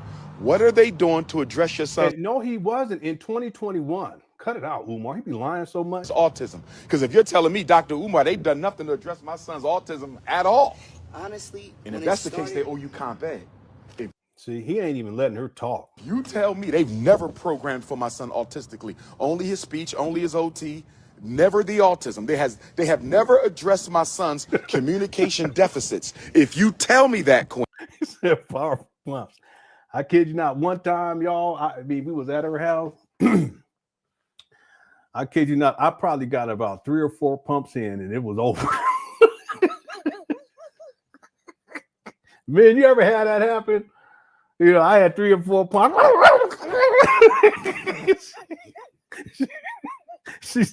She started laughing at me. I was offended, boy. I was hurt. My feelings was hurt. I was so offended. Later on, she apologized, but I was hurt by that. It was, I kid you not, it was about three or four pumps. That's sad. That's so sad. But hey, listen, I was young, y'all. Okay. I was so young. Now I can get to about maybe 15, 16 pumps. That's on a good night. All right. That's the worst thing when a woman start laughing at you. Don't do that. Women, don't do us like that. We be trying. It's hard. Always said God made it like that so that we can be fruitful and multiply. That's not our fault. Man, you know, if we can stand there for a month, we stand there for a month. But that God did it because God said you got stuff to do. You can't just be in there all the time. So don't blame us for that. That's God's fault. Made that, you know. All right, here we go. Then I'm going to tell you have a case for compensatory education, which means what? They owe you the money for every day of every year. They were billing the state for your son's special ed service, but never giving him the service. So let me give you an example. Let's say on your IEP, it says your son gets 3 hours. Anyway, he just keeps going. This is what I mean by Umar. He's such a scammer. He really is. Automatically? Yes. Why did that happen? Anyway, okay, we got to get back on track. We've been blown off for about an hour now, but it's all good. You know, that's what we do here in the Cookie Crush chat. Make sure you guys get your vote in too. Right now we have 1,597 votes. Are you surprised that Umar Johnson is back in his mama's closet? 9% said yes, 91% said no. And then we're at 719 likes. We've already reached the goal. So thank you guys so much. Shout out to the Cookie Crush chat. Let me do these super chats real quick. We get back into the main video. Let's see here. So where are we at? Happy birthday, Lenon. Hope your day is. Oh, this is from. Thank you so much, Texas Diva. Superhero said, "Happy birthday, Lenon. You are positive." Okay, I got that one too. Thank you so much. Let me scroll down here. I got Y Mus and also Cherie. Thank you so much. I appreciate the kind words. Lewis Luck. Oh, I got that one too. That's got us both off right there. The CJ says Umar is either a disorganized imbecile at best or a diabolical con man at worst. Well, the thing is, he's actually both. He's a diabolical con man, and the disorganization aspect is part of his ADHD. I have the video where he admits it. I also have videos where he states that ADHD doesn't exist. That means there ain't no daddy at home disorder, but his daddy wasn't at home. Then I have him saying at times that his daddy was in his life consistently. No, he wasn't. Umar's conflicted. His whole issue with ADHD, it's just his own personal experience, but he's unwilling to deal with it. It's like one of the biggest things, I don't even say revelations, but one of the biggest realizations that I had about Umar as a person, it was when Lene said that he has a, how did she phrase that? It's a personality. He has an avoidance personality. So he avoids issues that need to be addressed, including his own ADHD.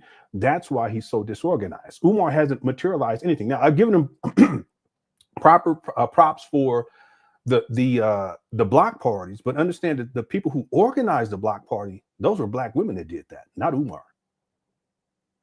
So in essence, Umar's never organized anything, but that's because he doesn't have any organization skills, and yet he claims to be this great organizer.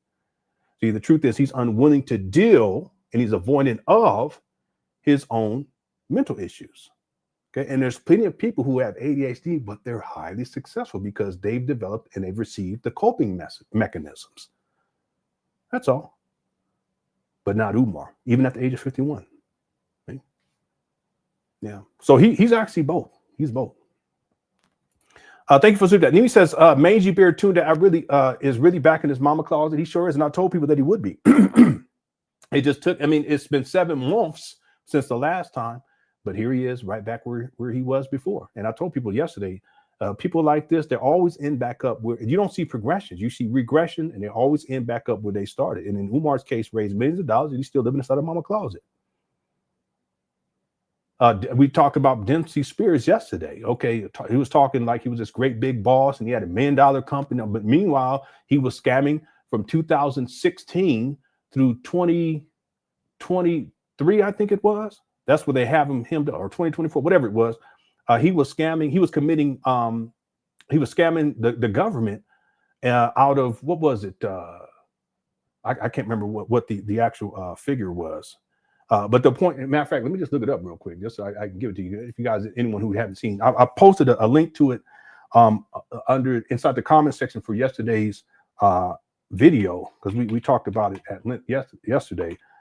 But he was online pretending to be this great school psychologist or this great psychologist, and he was a boss, and he had all these material things, and nice cars and a nice home, and calling people broke, and he would go at me and talk about where I was back in the day. And I get it, I get it, but disparaging me, disparage my wife, disparage my kids. Meanwhile, 47-year-old Houston resident has been taken into custody for alleged role in a $4 million Medicare fraud and identity theft scheme, announced U.S. Attorney Nicholas J. Ganji. And the indictment alleges that from 2016 through 2024, Spears submitted false and fraudulent claims to Medicare for psychotherapy services that were never provided. And then it goes on. Furthermore, it says from 2016 to 2023, Spears allegedly billed Medicare approximately $4 million in fraudulent psychotherapy claims tied to the 7 former LC, and this was a company that he had, a practice that he had, LCSW, and was paid approximately $1.5 million. If convicted, Spears faces up to 10 years in federal prison for each count of healthcare fraud. So he was committing healthcare fraud, 9-count indictment. He also received an additional 2 years for aggravated identity theft because he was stealing people's identities, including people who were deceased, in order to bill the government under, what is it, Medicaid or Medicare, whatever it was. But he was a con man that whole time. And then all of the stuff that he's done, he still ends up right where he was at in the first place. He's struggling. Well, same thing with Umar. Same thing. See? So Umar being back inside his mama closet, yeah, he back there. All the money that he's collected, all the money that he's scammed, it could be way more than 2.7 million. Well, same thing with Dempsey Spears. He's in bad shape, and it's only going to get worse. He better get right with the Lord. I'll tell you that right there. But you got to humble yourself in order to do that. Trust me, I know. Thank you, Nimi. Craig Air Force says, any news of donors filing lawsuit of school not opening because of misleading false narratives by him? Not that I know of. I've talked about this in the past a couple of times, that it would have to be a class action suit in order for something like this to work, because it wouldn't be worth as individuals putting up money for a single lawyer and then paying that lawyer, and then you donated $250, or you donate even $1,000, or even $5,000 for that matter. You see, it's not cost efficient or cost effective. But if they did it as a class action lawsuit, then that would make more sense. Now, Marianne Lawrence, she did get her money, the donation money that she sent, she did get her money back. That sets a precedence as an individual, right? But if it was going to be a collective effort, it would have to, and it would need to be a collective effort, in my opinion, it would have to be a class action lawsuit in order to make something like that work. Yeah. Thanks, Craig, for the super chat. I appreciate it. Normally Fine, I like that name. As a mom of 2 autistic teen boys that have IEP, Umar is a piece of. I get you. Please excuse my anger. No. It's justified, because he's dangerous, and there's plenty of children whose parents decided to not get their children professional services because they listen to Umar. I mean, literally, there could be thousands, tens of thousands of children out there over the last. Let's be real about this. Over the last 20 years. That based on Umar's rhetoric, decided not to get their children professional psychological services, or even medication for that matter, or diagnoses, or whatever the case may be. And these children need those services. It would be to their benefit. It's so dangerous. That's what I'm saying. I think we tend to, and I'm saying we tend to focus on the impact that Umar has had on the Black community with the scamming part, because he's betrayed so many people. And there are people who are out there who are doing legitimate work, or they do need help, financial or otherwise. And as Black people, we are very supportive of each other, especially when it comes to people's times of need. We've always been like that. But then because of someone like Umar, who's betrayed literally at this point, it's tens of thousands, it could be 100,000 of people at this point, all around the world dealing with this school scam. I know it sounds crazy. No, hundreds of thousands at this point, because everyone who's seen him talking about this school scam, that's just another person that he's conned, whether they send money or not. Because it's not just the people who send money, it's the people who believe in it. Like the woman that we just showed, she may have never even donated, but she's making decisions, life decisions based upon Umar's promise.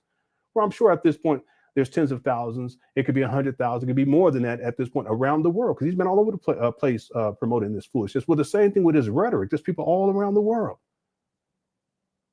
So we tend to focus on, and I tend to focus, I should say, on the school scam aspect, but there's another dynamic of this, and that is the impact that this has had, Umar has had, the adverse impact, negative impact that he's had on children, Black children.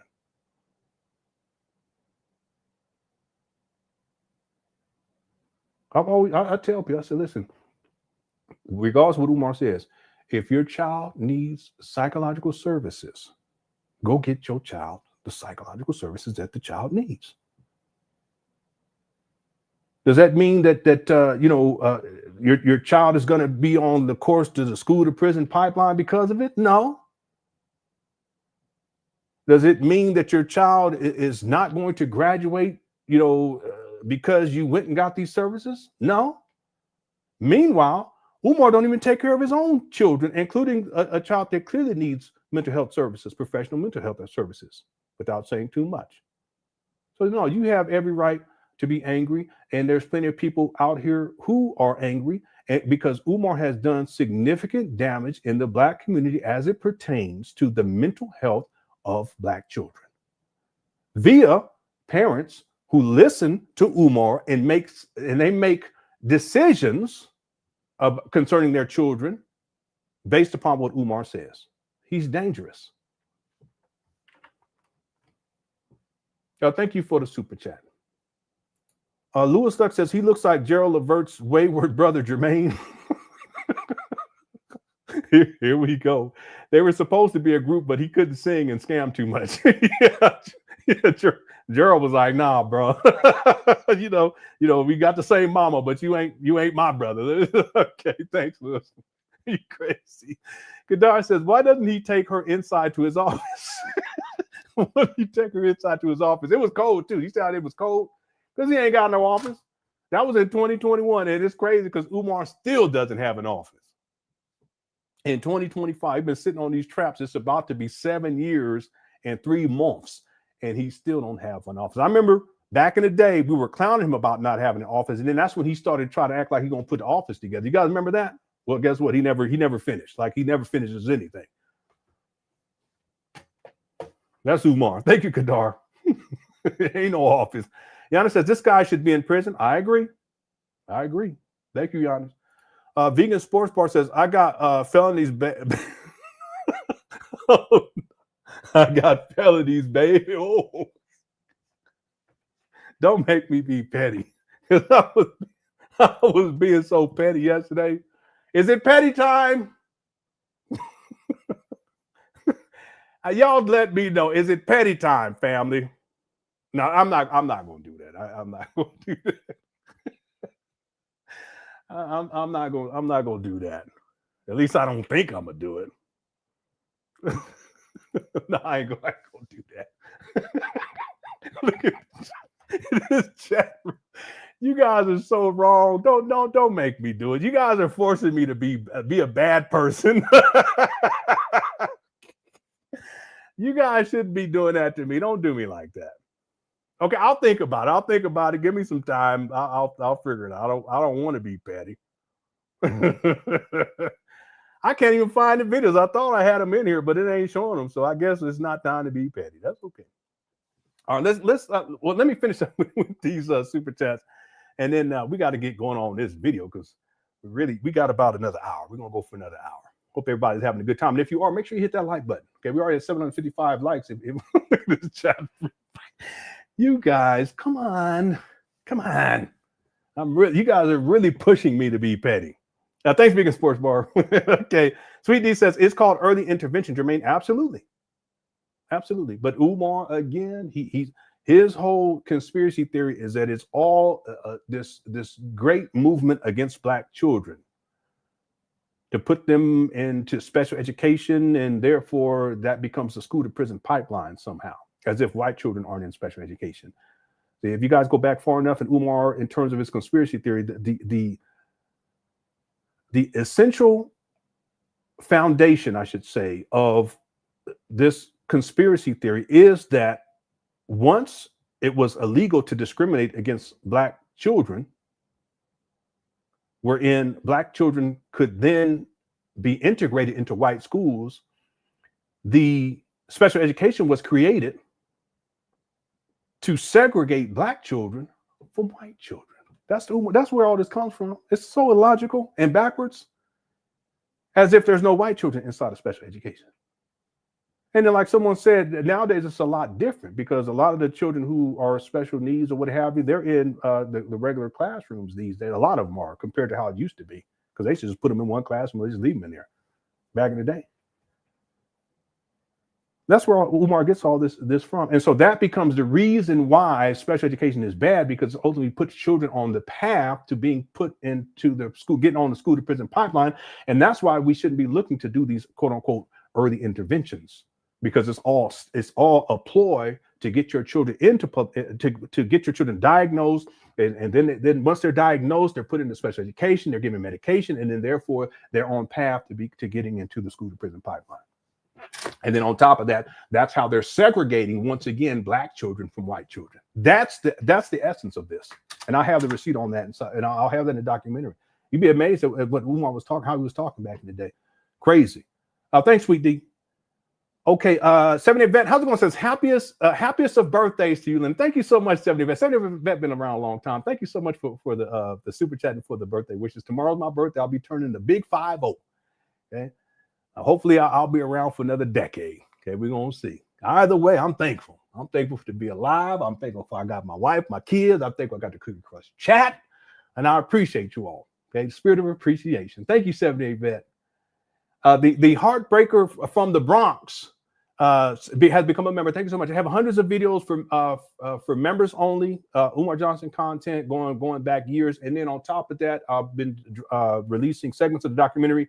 The next segment of the documentary will premiere this week, and I'm probably going to break it up so that there's a segment that premieres this week because it's long, and then another segment next week. So thank you for becoming a member. Shout out to all the members as well. How's it going, Miranda? Miranda says if he gets OT and speech services, he does require IEP. Several changes in special education from when I started back in 2007. I am certified special education. Okay. Schools get money for 504 students too. Okay. Yeah, you talked about that you're in education, and you've also talked about how a lot of what Umar says is antiquated. You know, Information Man has broken that down. Umar, he's not up to date with anything. It's fascinating because Umar, he's stuck in a state of arrested development as a person. It's like, he still dresses like, back in the 1990s, but then emotionally, he's like a 7-8-year-old child that got issues. He be throwing tantrums. The SETI rant was a tantrum. I remember my kids used to throw tantrums. This wasn't even a tantrum, but they would start acting out. Now I'll just look at them and say, listen, I'm not gonna go back with you. Get it together. And at a certain point, they realized they couldn't get attention by acting out or anything, so they just stopped doing it. You know what I'm saying? I just look at it like, okay. And they learn real quickly that that's not the way to do things. Now, when they were babies, obviously, but when you a certain age, you can't. Because my wife, she had a friend that used to throw tantrums. I kid you not. I was like, what is boy? She throw tantrums. Her mama would be like, she tried to treat her like a little child. I said, no, she about 22 years old throwing tantrums, literally. Anyway, Umar's like that. He's like that. So in addition to being in a state of arrested development emotionally, Umar, he's stuck in the past in terms of his education. So he's not current on anything and hasn't been for over, I mean, literally, it's been 15 years. That's a long time. Any field changes, any field changes drastically in 15 years. But Umar's still stuck 15 years ago. And in point of fact, I would say that even 15 years ago, he wasn't really qualified as some expert type psychologist at all. He was a traveling school psychologist who was causing problems and destroyed his career as a result. Okay. Yeah. Thanks, Miranda, for the super chat. I appreciate it. I'm sure you know more about special education than he does. Anyone who is current, like today, you know more about special education than Umar does. All right. Thank you, Miranda, for the super chat. Swagalito says, that little boy caught you mid-stroke. Shake my head. What? Yeah, no, Butchie, he was probably, and rest in peace, he was probably about, because I was 16, maybe 17. So Butchie was probably about 14 or, yeah, he was probably about 14. But he walked in, my bad. And we never say afterwards, he never said anything. It was like, whatever, because he's like a brother, so it was no big deal. Rest in peace to Butchie. Yeah, he sure did. Thank you, Swagodito. Detroit says, hey, Lenon, much love from Detroit. Keep up the good work. Thank you so much. I appreciate it. Shout out to Detroit. Umar had a school scam in Detroit, too, by the way. That was one of the worst ones, too. Like, y'all remember the Detroit school scam? Shout out to Black Anonymous, because Black Anonymous reported on that. It was on Black Anonymous blog, on the blog. Umar had a scam in Detroit, and there's a video. It's one of the most ridiculous. He was lying so much, and it was just stupid. The whole thing was stupid. I should pull it up. Ooh, he was trying to scam in Detroit. Y'all need to pull it up. Let me see if it's popular. It may not popular because I have this other drive thing, and sometimes they don't be acting right. I have to go by. It's populating. never mind. Let me see if it's in here. But this was one of the most ridiculous school scam situations that you guys could ever think of. Here it go right here. Umar, boy, he's such a scammer. So shout out to Detroit. I used to love the Detroit Tigers back in the day when they had what was his name? Cecil something. Cecil. His son played too for a while, but I remember he hit 50 home runs or something like that back in the day. Anybody remember what I'm talking about? Real big dude. I was a fan of the Detroit Tigers back then. Yeah, shout out to Detroit. Okay, check this out real quick. Watch this.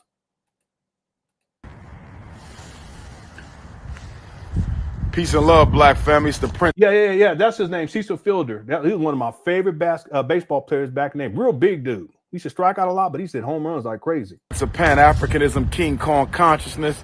I'm live and direct, Southfield, Michigan, with my big brother Cardinal. I'm outside of the Academy of Southfield. This is the school that I was trying to purchase. This school wasn't even for sale. Shout out to Black Anonymous. Umar, he's such a liar. Let's look at this guy.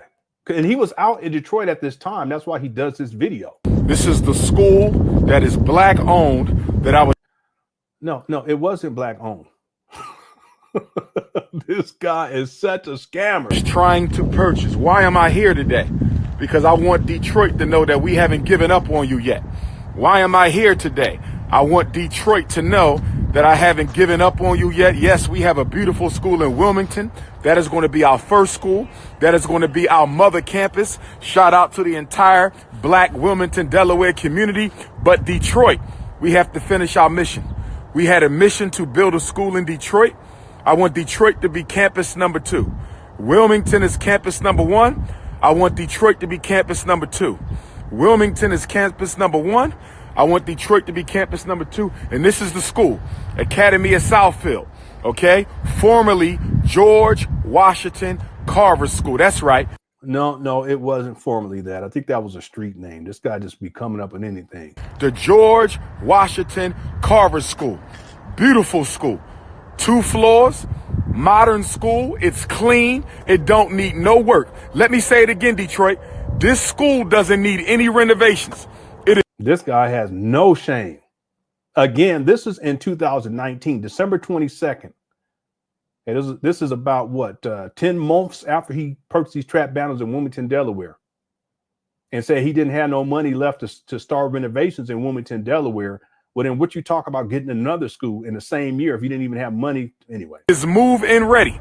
If we can get possession of this school, we can start school probably this coming fall. We could start. See this guy? This guy lies so much. That would be the fall of 2020. This school guy, September of 2020. We could start school next year if we get to school. So if you live in Michigan, if you live in Detroit, you do real estate, or you know the brothers who own this school, because I've been, I could. Listen, there were no brothers who owned the school. And you see him lying, start blinking because he's just making this up. Look, watch this. Because I've been, I communicated with him. You do real estate, or you know the brothers who own this school, because I've been, I see this? Communicated with him. I met him back in 2017 when I was. He's lying. He's lying. This is so ridiculous. Trying to get this school when I spent more time in Detroit than any other place on earth trying to get to school. And I was telling them I wanted to put $500,000 down, pay the rest off. They didn't go for it. $500,000 down and then pay the rest off? In their defense, there was a white realtor that I had to deal. Here he go. Here he go. He always got to come up with some excuse. I don't know if the white realtor was communicating the truth to them or whatever, but let's go on the walk. Let's go on the walk. I want y'all to see. This is supposed to be the school in Detroit. This is supposed to be the school in Detroit. And then they got. See, what Umar was doing was whenever he would go to Detroit, he would say that he's looking for a school and then ask people to donate. And then because he was in Detroit looking for a school, allegedly, people are more inclined to donate. That was a big aspect of the scam. Then he go to Atlanta and do the same thing. Say looking for a school in Atlanta, looking for a school in New York someplace, right? He does that wherever he would go. Extra modulars right there. They got all this extra class space. You got the school on the right-hand side, and then you got the modular units on the left-hand side. You feel me? Behind me is extra class space. So you got the school over here, okay? And then you got the modular unit. You just said that, you big goofy. Units over here. You could probably do almost 1,000 students.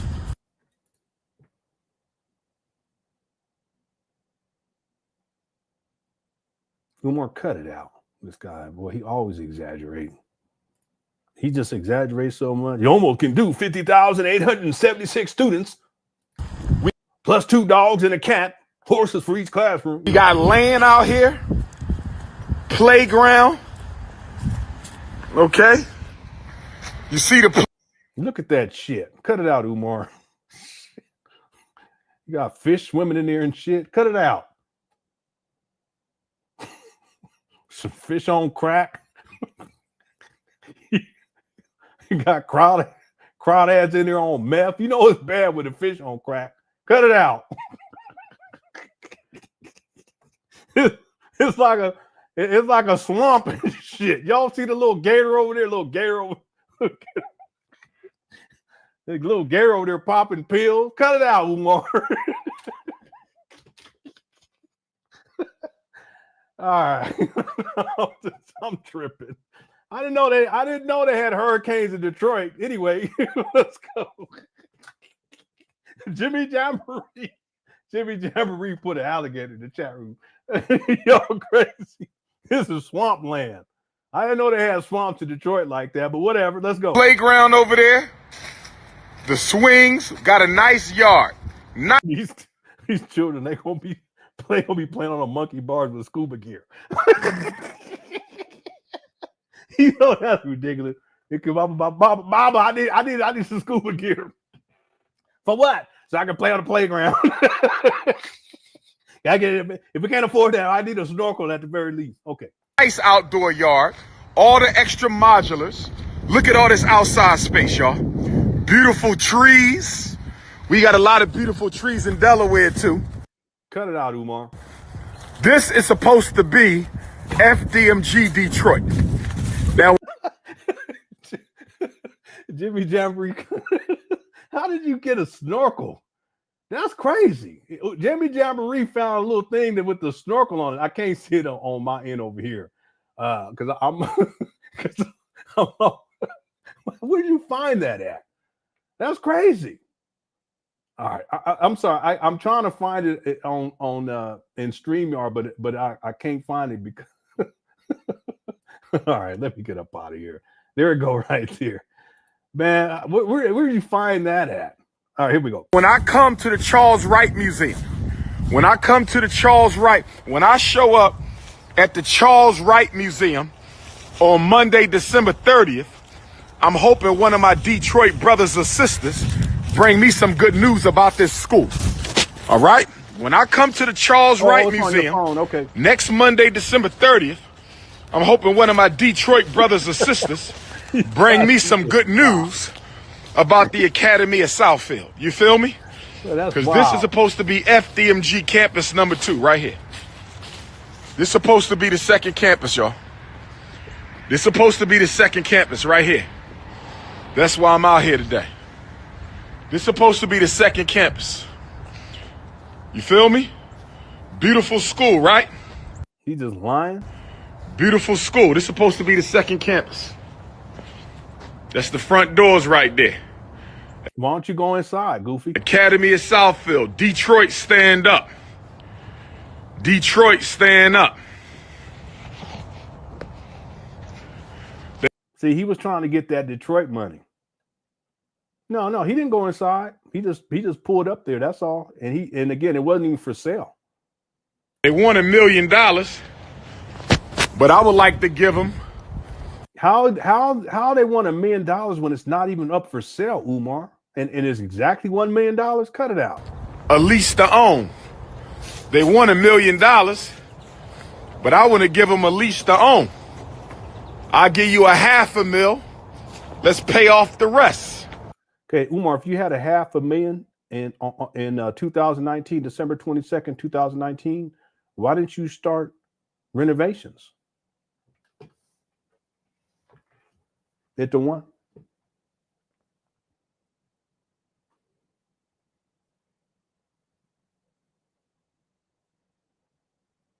You really gotta listen to what Umar says.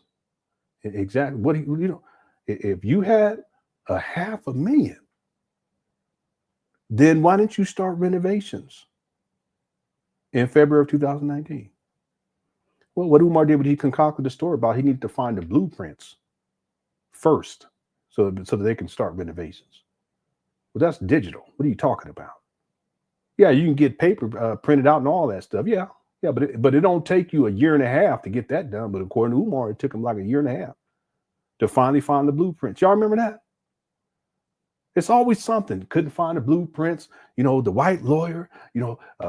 Sabotage. But if you had $500,000 and you sitting on $500,000 in 2019, which you should have been sitting on way more than that anyway, why didn't you start renovations right away? Well, so he didn't have the money. So what does he do? He comes up with this because he tricked off most of the money he collected at that time. What does he do? He comes up with this story about, and it's a lie, that he couldn't find it. The city couldn't find the blueprints. Even still, let's say we go with that story, that lie that he couldn't. But so then, why did once you find the blueprints, if you have that $500,000 plus additional years of collecting money, donations, why haven't you finished renovating anything yet here in 2025? When you said that it was going to cost $1 million to renovate both sides of the street, and you said that it was going to cost $250,000, and then you said $300,000, and you said $350,000 to renovate the other side of the street. Well, if that's the case, the other side of the street should have been renovated by now because you had that money, according to you. We're not even talking about the IRS filings, and yet here we are in 2025, almost 7 years since you acquired these trap banners, and you haven't finished renovations on anything. Even though in 2023 you said renovations were complete. So shout out to the person who sent the super chat from Detroit. This was the Detroit school scam right here. Let me hit you with $500,000. I already been inside, brother. I don't need to call the realtor. You wasn't listening. I done already been in here. Pay attention. I done already been. Okay, he did ever showed himself being in there, and he looked smoked out right here too, by the way. In this school several times. The point I'm making is they wanted $1 million up front, and I wanted to do a deal. So I'm asking Detroit if anybody in Detroit got some connections. You There feel you me? go. If you know some people who know some people, this school is black owned. No, it wasn't. This school is owned by black men. Get in touch with the owners of the Academy of Southfield. 1-8. Yeah, but you said that you've been in communication with them earlier, right, Umar? So why don't you get in communication with them? Here we go. 330 Carver. Wait, let me get the right. The address is 18330 George Washington Drive, South But I thought you said the school was called George Washington. No, it's the street was called that. Goofy. Mill, Southfield, Michigan.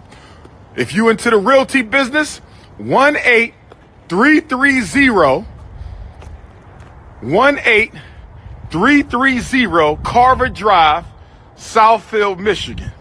18330 Carver Drive, Southfield, Michigan. That's the address.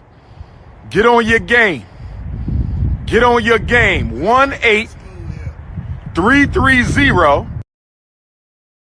Yeah, did you hear the guy in the back? By the way, see how Umar tries to put it off on y'all in Detroit? It's your responsibility to make this happen. When he's the one that said he wanted to pay $500,000 to make it happen, whatever. Listen to what the guy says in the back. Southfield, Michigan. That's the address. Get on your game. Get on your game. 18330. It sounds like he said that there ain't no school here. That's what it sounds like. Your game. 18330 Carver Drive, Southfield, Michigan. Detroit, what we gonna do? Motown, what we gonna do? Let's get it. Let's get it. What we gonna do? Let's get it. See, he just wants donations from you, from y'all in Detroit. Tonight, Pontiac, 7 North Saginaw Street, your emergent space, 7 o'clock. Jackson, Mississippi on Thursday. Shout out to Saginaw. According to Stevie Wonder, Saturn. That's what the song Saturn. Beautiful song. It was originally supposed to be about Saginaw, but they changed it from Saginaw to Saturn. Sanford, Florida. Rest in peace, Trayvon Martin on Friday. Pahokee, Florida on Saturday. And we're going to close it out at the Charles H. Wright Museum right here in Detroit, Michigan, Monday, December 30th, 3 until 7. Dr. Umar gets on the stage at 6. Donate, $FD. See, that was the scam Detroit unveiled. Wherever Umar would go, he would pretend as if he's looking for a school. Chicago, too. I have examples from Chicago.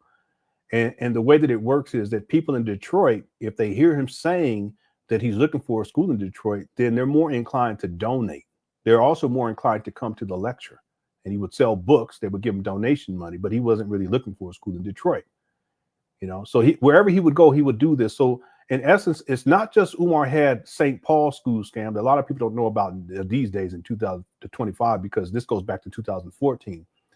It's not about just simply about the Wilmington school scam that a lot of people know about nowadays, because that's where Umar, he's been up there at these trap bandos now for almost 7 years. It's all of the other ancillary, if you will, school scams all across the nation, where Umar would go to different cities and he would claim that he's looking for a school in that city. And like I said, the strategy was, if I promote this wherever I go, then I'm looking for a school. And in particular, if I can show a school, that's really going to make people, convince people that I'm looking for a school in that area. They're going to be more inclined to come and support me at the lecture, buy my books, but also donate to a school in their city, even though he wasn't looking for a school in his city. That he's a con man, devious. These buildings right here weren't even up for sale, and they weren't white owned either. Umar was lying the whole time. Thank you for the super chat. Texas Diva says, Miss Honor gonna get you. No, she knows I'll be goofing off and stuff. She knows I'll be goofing off, you know. And she also knows that it wasn't like I was out there in them streets, you know, having relations with all kinds of women. I never lived my life like that. All the women I've had relations with, I was in committed relationships with. But my wife, she's secure. She ain't tripping. Sometimes she says I'll be saying too much, but other than that, and I do, but it's because I want people to have a good time. Okay. And then, you know, I want, even if it's at my own expense, because people be clowning me, I get it. You know, but if that's what it takes for people to have a good time, then it's all good. Thanks to Texas Deep. I appreciate it. Let's see. Earth to D says, Lenon, you're a Scorpio super freak. Yeah, based upon my birthday, I'm a Scorpio, but I'm not no super freak. I ain't never been out there like that. You know, I just know that the way that God made. Let me stop. The way that God made that thing. All right. That's what I said. You men, if you gay, no disrespect. Listen, y'all missing out. You missing out big time. Anyway, we're gonna leave it right there. Thanks, Earth to D. User 225 says Umar go 4 pumps before he need a thumb. Oh no. Oh no. Umar go 4 pumps before he need a thumb recharge. Okay. let's keep going here. Thanks, User 225. Miss Veronica says, happy birthday, Lenon, and God bless you and yours. I know that Umar will never apologize to you for his disrespect to you and your family. I will apologize for him. Karma don't play. Well, yeah, okay. Thank you for the super chat in the first place, but you don't have to apologize on his behalf. Just know, and like you said, karma, it don't play. It don't play.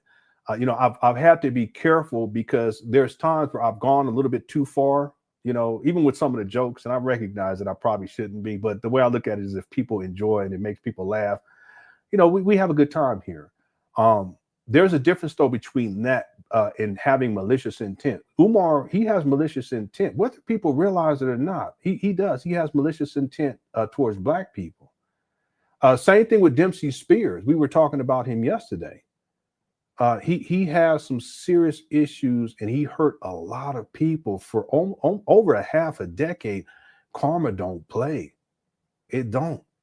And like I said, I know I said it many times. If you don't humble yourself and stop, the Lord gonna do it. And when the Lord do it, it's not like, listen, somehow you're gonna get a break. It don't work like that.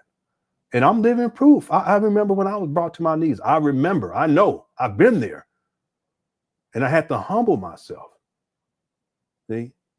So listen, karma is no joke. And Umar, he's living his karma every single day. The fact that he's live streaming inside of his mama's closet, that's karma. His children don't know him, don't respect him. That's karma. It's hard to live like that.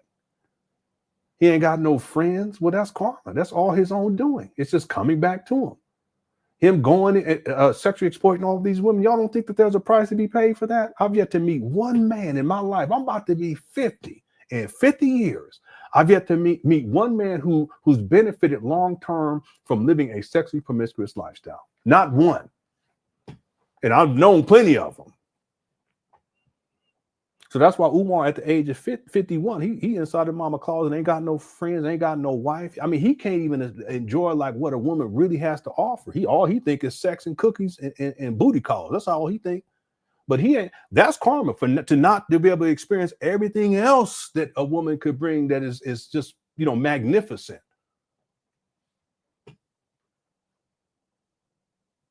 He's living his karma, looking all mangy and broke down. That's all karma, but that's his own doing, you know. Yeah, he's been disrespectful to me and my family. Recently, he posted my wife's email and told his followers to email her as an act of intimidation, and they did. And I just kept it. I just archived it. Same thing with Dempsey Spears. He went through great lengths for over a half a decade. But now look where he's at. He caught a case, fed, and he's not going to do well in the penitentiary. I guarantee you that right now. He ain't going to do good in there because he ain't built like that. You're right. Karma don't play. Thank you for the super chat. I appreciate it. And thanks for the happy birthday wishes. My birthday is tomorrow. The Smart Barbie says, happy birthday, Lenon, and here's to many more. Thank you. And I hope there'll be many more. But like I said, when you get around 50, life changes. You be thinking differently. because you never know. That's why I'm appreciative to be alive and wake up every single morning. I'm thankful, and to go to sleep at night, especially to go to sleep. Thank you to Smart Barbie. I appreciate the super chat and the happy birthday wishes. Just a Girl sent in a super sticker. Thank you so much. I appreciate it. What's up, Seth? Says, I love Cooker Chat. Happy birthday, Brother Lenon. Returning from KCMO from the celebration of Pablo Torres Lofton. I'll be 65 Sunday. God bless. Well, God bless you too. And God bless your family. We got love for you. And 65, congratulations on that. Okay, happy birthday to you on Sunday. Matter of fact, well, we're going to be still live stream anyway, but I'll go ahead and sing happy birthday to you now, just in case, because you never know. I might die tomorrow. let me take that back. I'm just, okay. It'd be horrible to die on your birthday. I'm going to sing happy birthday to Seth. Let's all sing happy birthday to Seth. Happy birthday to you. Cha, cha, cha. Happy birthday to you. Happy birthday, dear Seth Lofton. Like the wide receiver who used to play for I think it was the Bills, Buffalo Bills back in the day. Happy birthday to you. All right. Happy birthday, brother. Appreciate you. Much love to you. And thank you for the super chat. All right. Okay. And then the Heartbreaker from the Bronx says, singing as Adele, Petty on the other side. I like that song. She can sing. I was going to say Adele. Adele can sing. She sure could. She sure can. Thanks, Heartbreaker from the Bronx. I appreciate it for being a member for a month. Usually, if I said Didi's music so bad, I want to send you my piano video. I'm not going to be petty today. I'm trying my best, y'all. Thank you, User225. Smitty Boy, what's up, man? I ain't seen you in a minute. Says, happy birthday, Uncle Lenon. Wishing you many more and blessings. Love you so much, man, and continue to be great. Thank you. I love you too. Thank you for the kind words. I appreciate that. That's a major milestone to see number 50, and you don't even look your age. Keep on trucking. Thank you for those kind words. I appreciate it. Yeah, I don't think I look 50. I don't feel 50 except when I get to the stairs. Then I say, oh, shit. Thank you for the kind words. I really appreciate it, Smitty Boy. And shout out to Smitty Boy. All right, good to see you. Swaggo Nito says, come on, Lenon, we trying to hear some struggle crooning. All right, I might be petty at the end of the show, okay? We run up against the clock now. We got about 1,400 people in the building, 829 likes. Let's try to get to 900 before we close this out. How are we doing on time? I could really go for another 45 minutes. I really could. We're 2 hours and 41 minutes. Okay, we'll see how it goes. But I think I'm going to be a little petty towards the end. We're going to see, Swagmanito. Okay, thank you. Kadar says, so who was this school supposed to be for? At-risk Black boys, ADHD, etc., or normal neighborhood boys? It's changed so much. Yeah, this is a good point because in 2014, it was January of, let me get into my folder here. In January of 2000, I don't know what I say. In January of 2010, this is what Umar posted on his Facebook page. Look, it says promises in 2010 to begin laying the groundwork for the Frederick Douglass and Marcus Garvey Pan African School for Black Boys. And then look what he says: specializing in learning disabilities and disruptive behavior disorders. This will be a private school, and yes, you will pay in order for your son to attend. The grand opening September 11, 2013.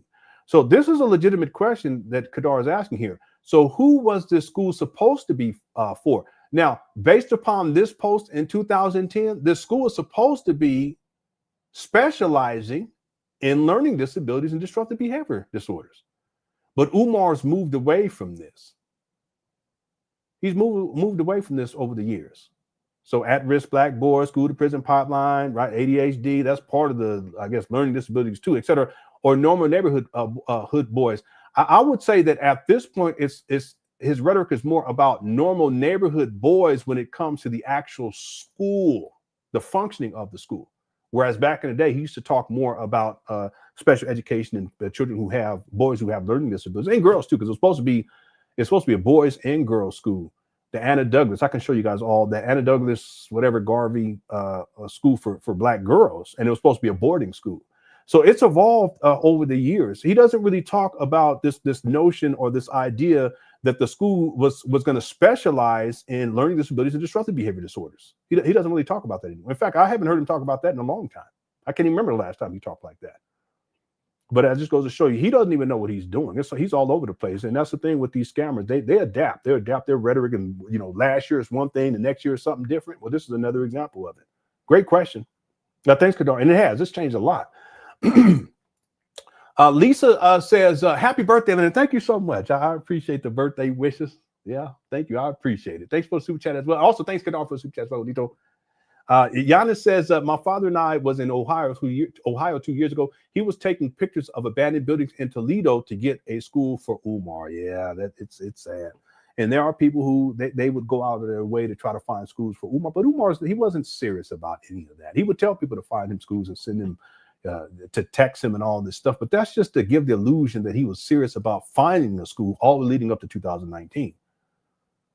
That's why Umar says it took him 5 years from 2014 to 2019 to find a school. No. I just showed the receipt in 2010. And he said the school was going to open September 11, 2013.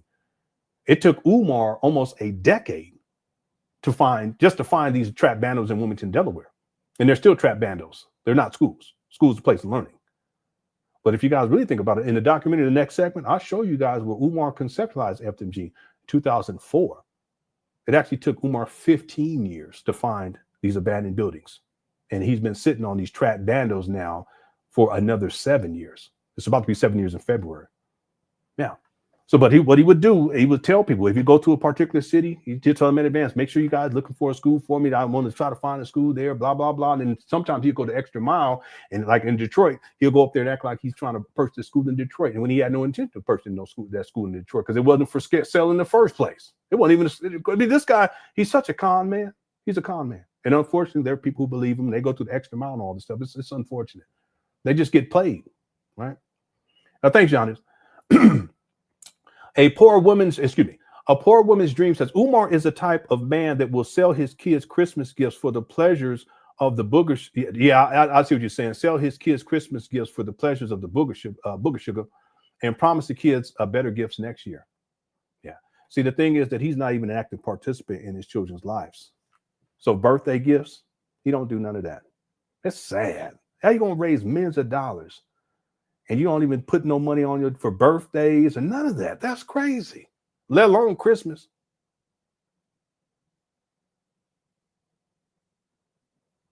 Millions of dollars.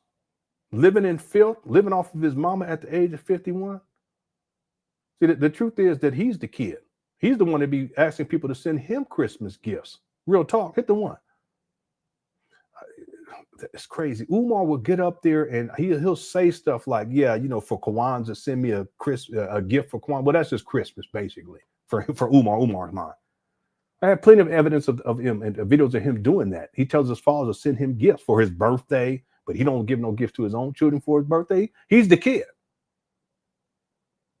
He tell people that, you know, it's the holiday season. Instead of getting kids, spend your money on your kids to get them gifts because you spend $50 trillion on Christmas gifts. Send me donations. And people do. They'll send him the money, but he don't put no money on his own kids. It's a shame. He's a disgrace. Thanks, A Poor Woman's Dream.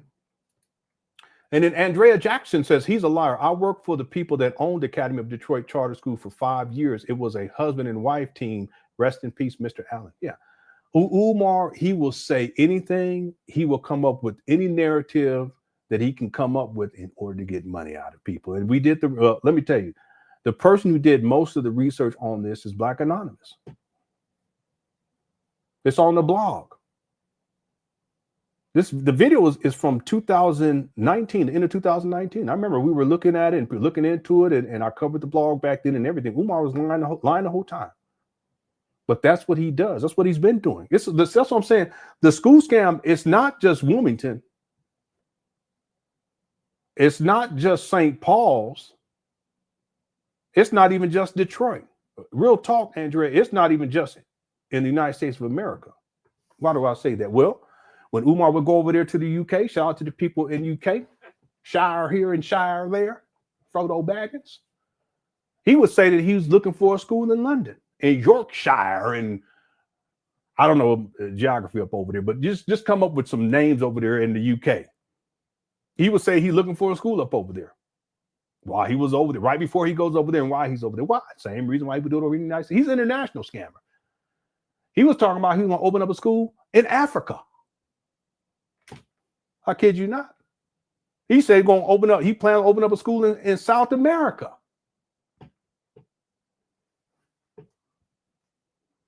He's a con man. Well, this is just another example in Detroit. Yeah, Brixton. Yeah, Essex. I was going to say Essex or something like that. Yeah. Gloucestershire. I'm always fascinated by the Shire part because I only know Shire from Frodo, the Frodo. But then someone said Shire actually means not country, but something. I don't know. Anyway, yeah, thanks, guys. Y'all, you enjoy the show, hit that like button. We're at 858 likes. Our goal now is to get to 900. Okay, and I have the video where he's just naming off, all these Beckhamshire, Peckham, and all this other stuff, Wiltshire. He was naming off all this, Comptonshire. Yeah, it means town. It means town. Okay. Shire horse, Shire horse. We know about Shire horse. As I'm always fascinated by whenever it says something Shire, North Pole. Okay, let me get out this. You guys, y'all crazy. I'm from Worcestershire. Worcestershire. You LeBronshire. Hampshire. Okay. All right, you guys are probably making all this shit up. Someone Joshua said Brooklynshire. I don't know. Okay, let me get out of here. Amsterdam. Okay. Bandoshire. Okay. Gatorshire. All right, let me just play the rest of this. School, Wilmington. Shout out to Wilmington for accepting me. We're going to build up campus number 1. That is the best school. Okay, campus number 1, Wilmington, and this is going to be campus number 2, Detroit. Campus number 3, Atlanta. Campus number 4, Chicago. Chicago. These are all different scams. Campus number 5, Baltimore. Campus number 6, Houston. Campus number 7, LA. Campus number 8. Cut it out. You ain't coming to Southern California, fool. We don't cut it out. Milwaukee. Milwaukee, what? Campus number 9, Durham, North Carolina. Durham. He just making up anything. And we just gonna keep on going. You feel me? Yeah. Shangoshire. What in the world? Shut up. Shay, come on now. Scamshire. Tolletshire. Yeah, this head movies. And he comes up with it right on the spot. Shout out to the day. He just comes up with it. Amsterdam. No, real talk. He was saying that he was going to open up a school. I kid you not. He was saying, I got to look on the map, Norway or something like that. It was way over there, like where the Vikings used to be. You know what I'm talking about? I think it was either Norway or Sweden, because he was over there saying he's going to open up a school. Back in the day, I used to think that was all part of the UK. Norway, Sweden. It was either Norway or Sweden. He was up over there telling the people to donate because he was thinking about it. I could pull up the video, but we ain't got time. I tell you, we ain't getting nothing done. But he was talking about it was either Sweden or Norway. And he was asking for donations over there because he was going to open up a school up over there. He's such a scammer. Somebody said Closetshire, Dookies. Yeah, we know about that one. Okay, let me get up out of here. What's up, East B? Okay, let me finish this one real quick. It's about 10 more seconds here. Donate. FDMG Academy, P.O. Box 9634, Wilmington, Delaware. FDMG Academy, P.O. Box 9634, Wilmington, Delaware, or bring a donation check to the events. This is King Kong Consciousness. I'm checking out. Black Power. Okay, so that was the Detroit school scam. He's had so many other ones. Thank you. Thank you, Andrea, for that super chat. I appreciate it. And then Brian says a happy 50th birthday, Lenon. I turned 40 in a few weeks. Okay. Well, if you come in between now and then, make sure you let us know when it's real close to your birthday, or if it's on your birthday, so we can celebrate. And I'll sing happy birthday. I turned 40 in a few weeks myself, and agree. Life is short, and thankful for each new day. Hope you are blessed with 50 more. Thank you so much. Yeah, as we get older, we have to be more appreciative, because you never know at this point. Matter of fact, I just want to say to everyone, there's a brother. His name is I can't remember. I just forgot his name. Something the lawyer. He has a YouTube page. He's actually done some videos on Umar too. He does great work. He does really good work. He talks about other stuff, but he did a couple of videos on Umar. And he posted a video. I think it was yesterday. It might have been today, but I think it was yesterday, where they found a tumor in his brain.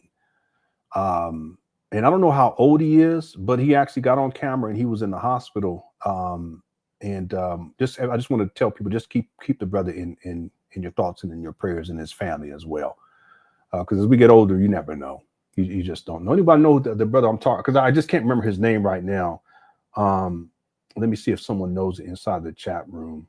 Yeah, that's his name. Thank you, everyone. His name is Nate the lawyer. I apologize. And he does great work, wonderful YouTube page, and he made the announcement. It was either yesterday or today, and it just reminds me of time is. I mean, it's short, and the older you get, you never know. So we have to be appreciative and be thankful, like you said, each and every day. We wake up, we got a new day to live, and do the best that we can. And if you have a family, do the best that you can for your family. Okay. Thanks, Brian. And again, if we get close to your actual birthday, let us know if it's on that day or whatever, so I can sing happy birthday. We can celebrate. Okay. Thank you for the super chat. I appreciate it. All right. And then Tippity Tappy says, Mama's Clyder Scrank. Okay. I don't even want to look that up, because ain't no telling what that means. Okay. Thank you for the super chat. Hey, guys, little princess says, happy birthday, Lenon. I learned a lot from you. God bless you and the family. Keep going. Thank you so much. Thank you. I appreciate that. And I'm not sure what. Thanks for being a mod too. You're awesome, and all of the mods here on my YouTube page. Thank you guys for all of your support. You guys do a fantastic job, and God's little princess be handling the business. Thank you so much. I appreciate you. All right. And then Perry says, a shout out to my Norwegian Africans. Yeah, Norway. It was either Norway or Sweden. It might have been Denmark, but I think it was either Norway or Sweden. I got the video. I said, this guy over there talking, he can open up a school up over there. Them people looking at him like, what? Cut it out, Umar. Thank you, Perry. And shout out to everybody up over there in the UK and stuff. Okay. And in those areas. All right.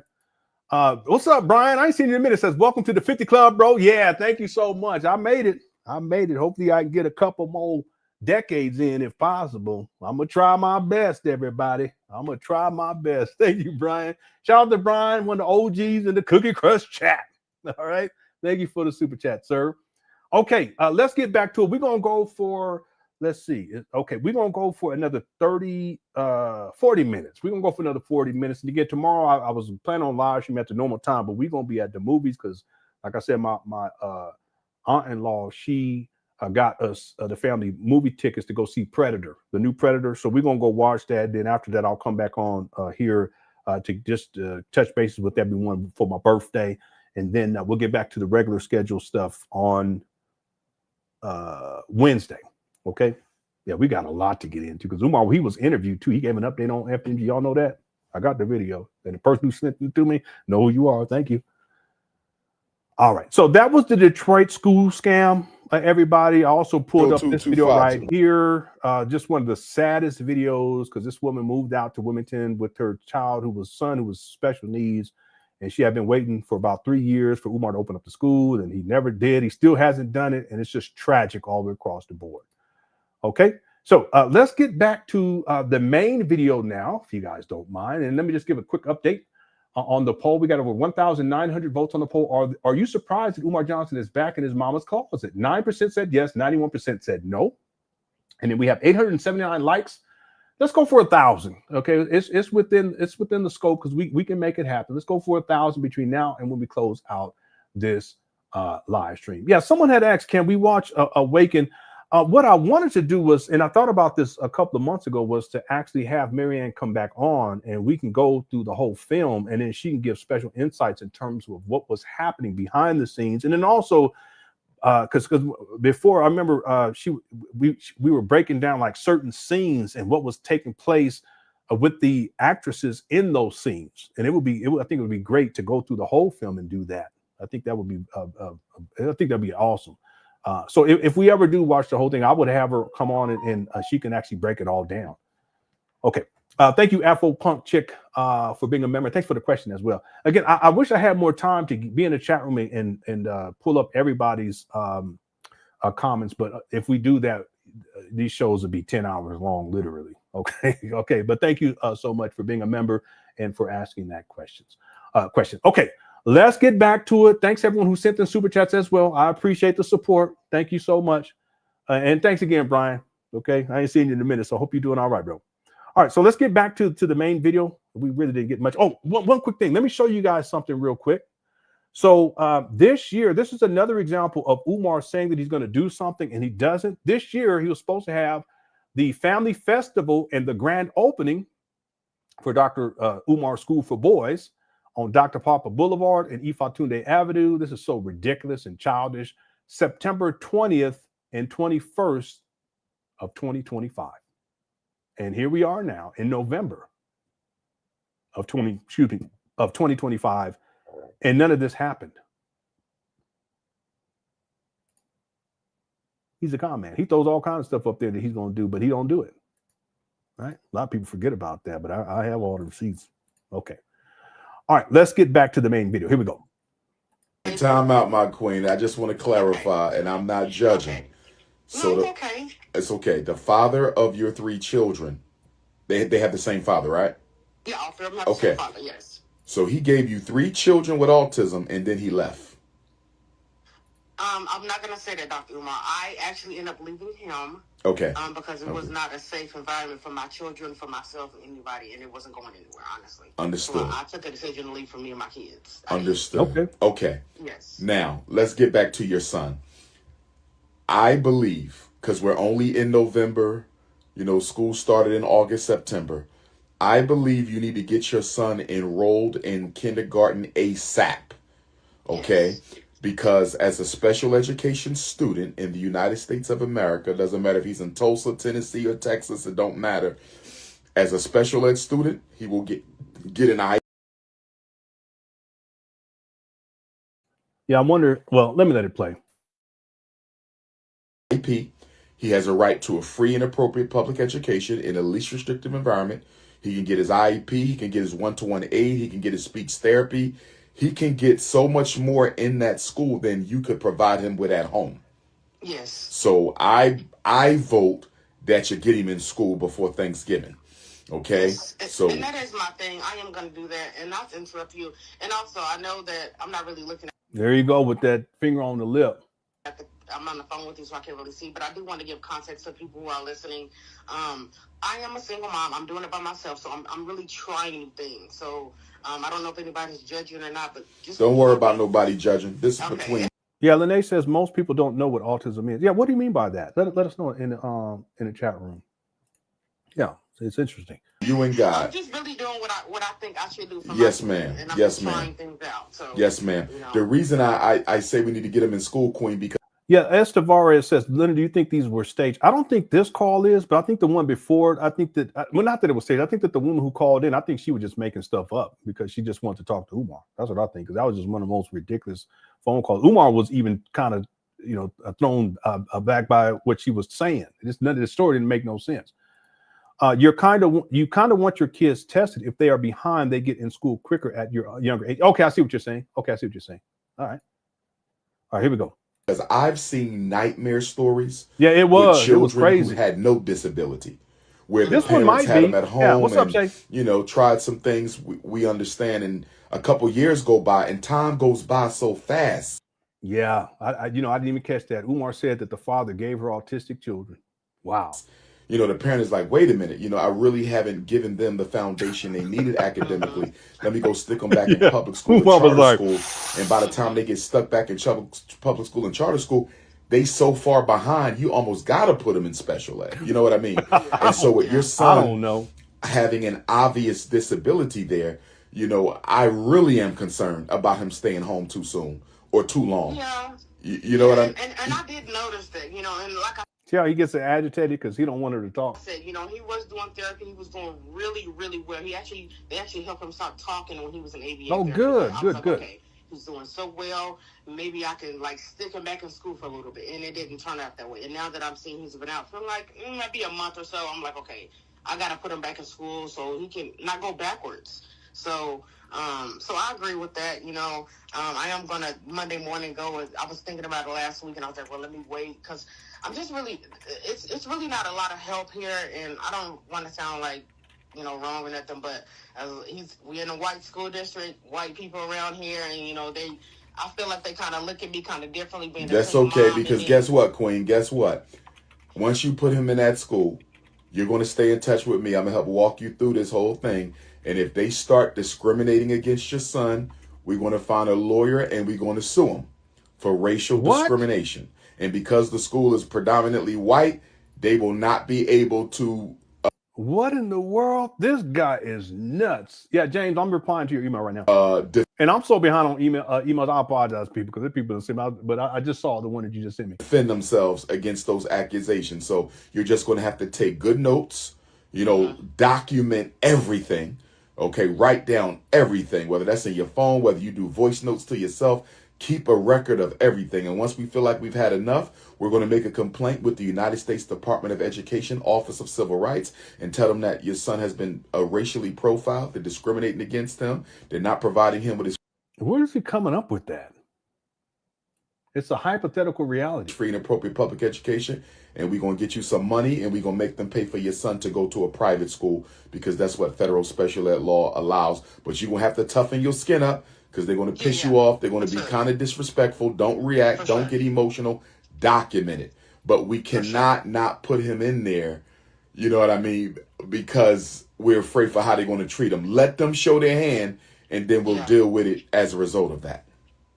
Okay, I want to ask one more thing. Sure. And I did mention this to the school district when I called them last week about me wanting to go ahead and put them back in school, or just kind of give them a heads up.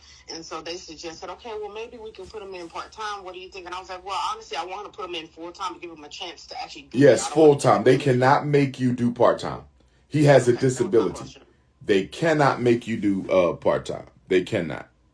Okay, that was my question. You know, I don't want to let them influence me to do one thing or another, even though they know can't. They can. But they will try to like say certain things, like, well, you know, maybe you should do such and such. You know, so okay. And guess what?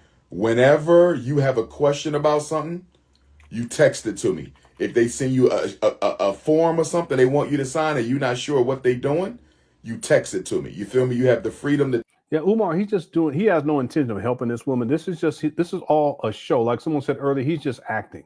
Text me anytime at all. And if this guy lives in his mama closet, cut it out. We got to jump on the phone. You text me on that as well. I appreciate that. No problem. So that was my question. Thank you, Dr. Umar. I really appreciate you. Appreciate you, my queen. Appreciate you. All right, now. Let me say this before I go to the next call. And please hit the paypal.me FDMG Academy to support the school. Again, Umar, this is really it's more of an act, a stage show to get money out of people. I mean, he says he does it for free, but if it's just for free, why are you promoting your Cash App? He's saying school donations, but clearly that money's not going towards a school. See this? Please hit the paypal.me/FDMG Academy to support the school. Please hit the paypal.me/FDMG Academy to support the school. If you want to send personal donations to Dr. Umar, it's paypal.me/Umar the psychologist, or on Venmo, it's Prince Ifatunde on Venmo. You can use my cell number. But this is why I defend black women. I want my black men to. Here you go. Boy, people be falling for this jive. It's a jive. I'm old. They're falling for this foolishness. BH sent me a Cash App. He says, for happy birthday, bro. God is good. Amen. God is good. Thank you so much. I was thinking about where I was at a decade ago. And boy, I tell you, we have come a long way. Thank the Lord. And thank you for the super chat, BH. I appreciate it on the Cash App. All right, here we go. They hear me right now. And if it don't apply, let it fly. I want black men to hear me right now.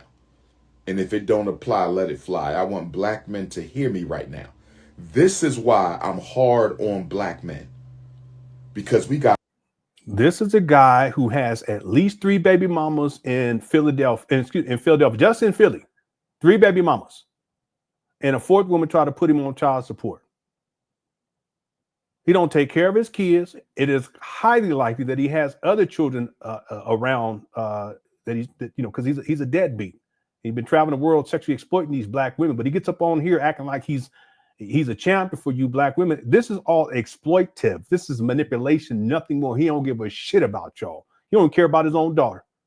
And James, you just emailed because I'm checking my email. You're absolutely right about this point right here. I'm not going to read it publicly because I don't want to be getting into all of this publicly. I thought with you privately, as you can see, but you're absolutely right about this last email. You're absolutely right.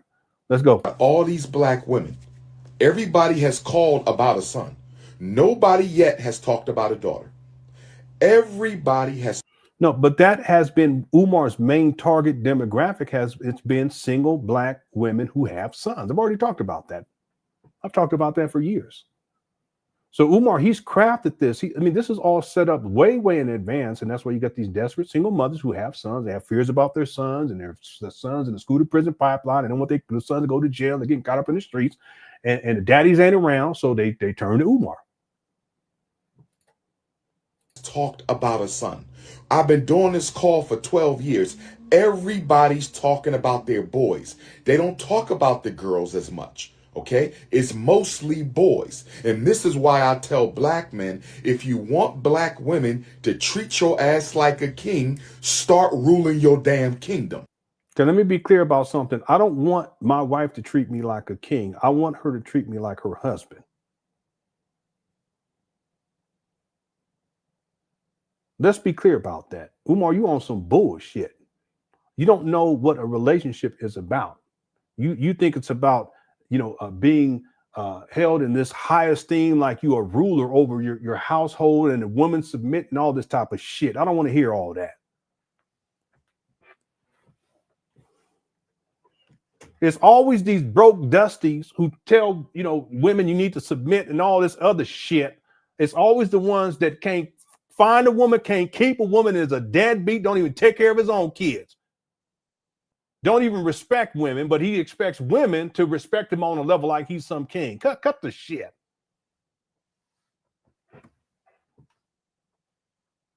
When my wife bring me a plate, I've earned that right. No, excuse me. I've earned that privilege. It's not a right. She bring me a plate because listen, over our experience together, I've been respectful towards her. I've done my best to provide. I've done my best to protect. I love her. I don't purposely harm her. I ain't out here cheating on her and creating all these other baby mamas like you, Umar, all over the world. So I've earned a level of respect for my wife, not because I'm supposed to be the ruler of my household. I don't want to hear that shit because black women been holding down the black community in the households for decades now because there's too many black men who ain't shit. And yet they expect to be treated like some king. Get up out of here with that foolishness. Goofy, you inside your mama closet right now. What kind of man in mama closet talking like this?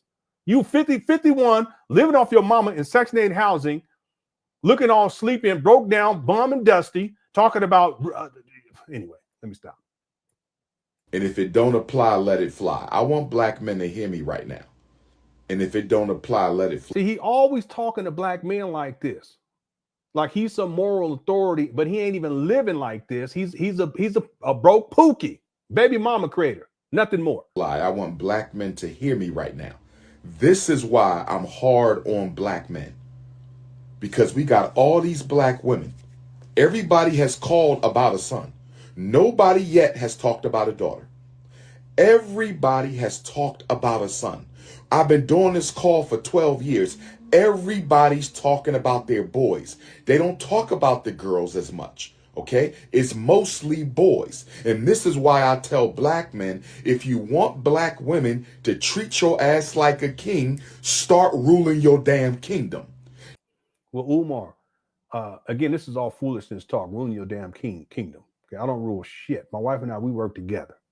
There's things that she makes the final decision on, and there's things that I make final decisions on, but we always consult each other in the first place. You guys understand what I'm saying? I'll give a quick example. There's been times where I wanted to get my children or child something, you know, extraordinary because I want to. That's just for instance, I wanted one of my sons. He likes, well, all of my sons, but one of my sons, the youngest son, he likes to work on music, so I hooked him up. I've actually hooked up all the other ones too, but I hooked him up, and he has a nice little setup. I gave him my old computer, which is still quite good. I got me a beast now, but I gave him my old computer. I went and got him a audio interface. I got him some speakers. Actually, those speakers, it was one of my other son's speakers, but I upgraded his speakers and gave him those speakers. And then I got him a MIDI controller. He has 2 monitors, really nice monitors. I hooked him up because I wanted to be supportive of his creativity. But before I do that, when I tell my wife, you know, I'll talk to her, this is something I want to do. Ultimately, if she says yes, it's a good idea, then I'll do it. But if she had said no, I wouldn't have done it. I don't mean to be this way, but real talk, my wife, she knows more about what my children need at any given time than I do. Not because I'm a deadbeat or an absentee, no, but because she's been dealing with my children a lot more closely than I have been, especially because I've been with the working situation and so forth and so on. She has the final word. Does that make me less than a man? No. Does it make me less than a father? No. So there's certain things that my wife has, she has the final say on certain things, and then I have the final say on certain things. If there's anything that's like a big purchase dealing with finances, I tend to have the final word on that because I'm more aware of where we're at financially. She doesn't have to worry about, she doesn't even worry about paying bills. I pay all the bills. So when we want to make a big purchase, we talk with each other, and if I agree, then we do it. If I don't agree, then she's like, okay, well then maybe later on down the line we figure it out later on down the line. That's how we work together. It's not about dominating anything. It's about everyone having a role to play. And in some relationships, the woman is the one who's taking care of all the finances. My wife, only bill she has to worry about paying is credit cards. And our rule is keep it under 8%, and the day after it posts, right, the closing date, you pay off whatever it is, and that's it. But you don't got to worry about paying no bills. I handle all that. It's stressful too, but the way I look at it is that she's been putting in so much time dealing with these kids, so forth and so on, and raising these kids. I mean, I was helped too, of course, but I said, no, I'm going to make sure everything is paid. Don't even worry about it. I'll take care of that. So she's stress-free when it comes to all of that.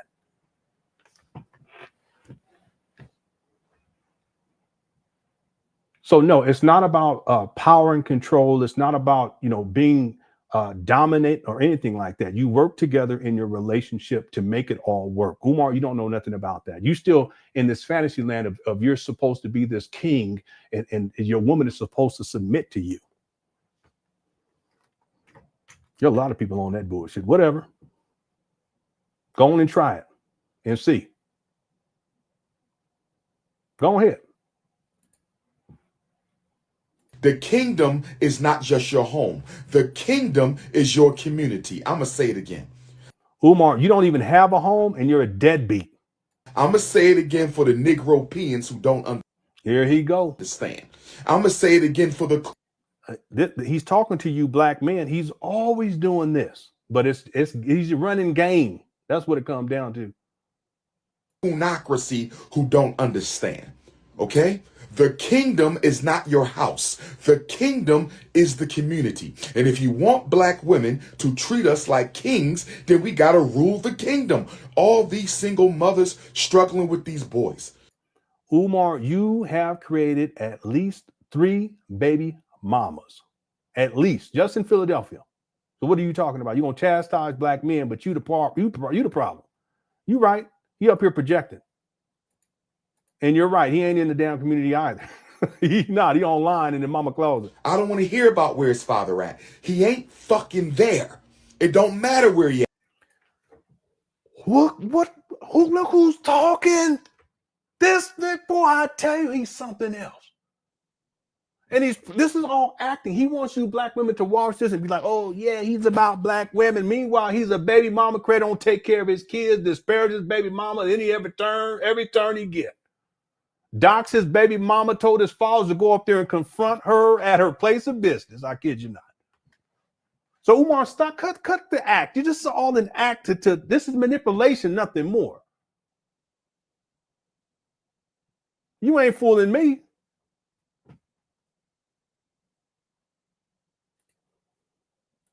Dead, jail, strung out, it don't matter. Umar, you strung out. You damn pookie. Turn the heat down. Stop projecting. That's why you're always sniffing. The plug is your friend. Real talk. Strung out. What you talking about? In your mama closet. He's not there. When are black men going to rise up? When are you going to rise up and get out your mama closet? You ain't talking to me.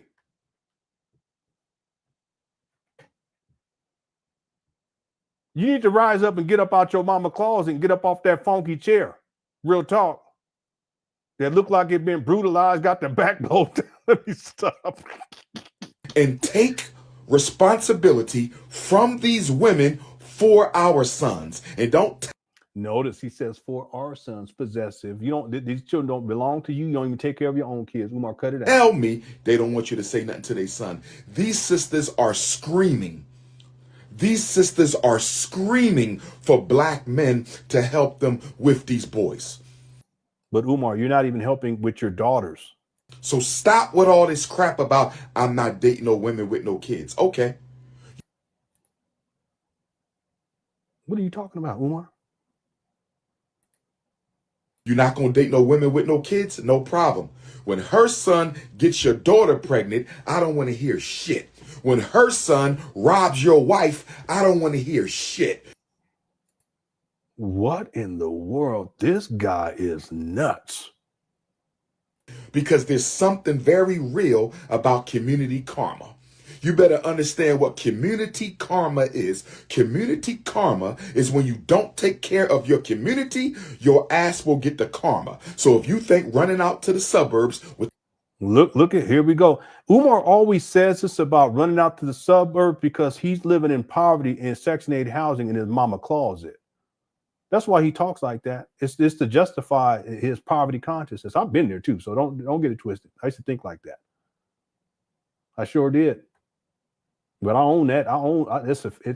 It's crazy, but I own it. I don't think like that anymore.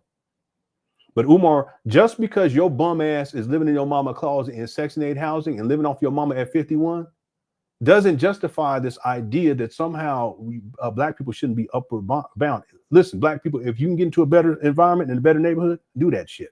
Don't listen to Umar.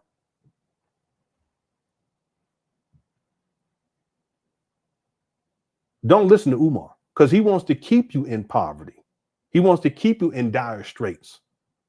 He wants to keep you locked in a situation wherein you feel as if you need someone to save you, and particularly you single black mothers who have sons. He wants to keep you there. Why? Because therefore he can present himself as the solution. It's that simple. He's a master manipulator, this guy. the white folks is going to save your ass, you better think again. Community karma will spin the block and get your ass. So black men, we better organize, we better come together, and we Umar's not organizing anything, and he's not coming together. He's very divisive. better start helping these single mothers with these boys, because this is a damn disgrace. Let's be clear about something, Umar. You're not helping with these boys. You're just getting up on here as an opportunity to exploit black women to get money, to promote your PayPal. You're not doing anything one-on-one, Umar. Cut it out. Notice he's not even talking to the boys. He's talking to the baby, to the women who got these boys. Many of them, the daddies ain't around. That's who he's talking to, because they're the ones who have the money and they're the ones who have the cookies. Cut it out, Umar. And it hasn't gotten better. It hasn't gotten better. It hasn't gotten better. Okay, let's go to...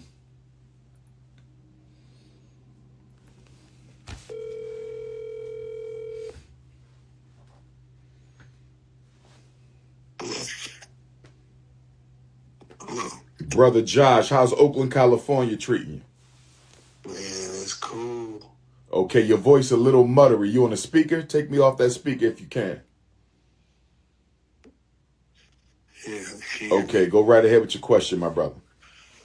So my son is special needs. He's more enabled than disabled. Okay, your son is special needs, more enabled than disabled.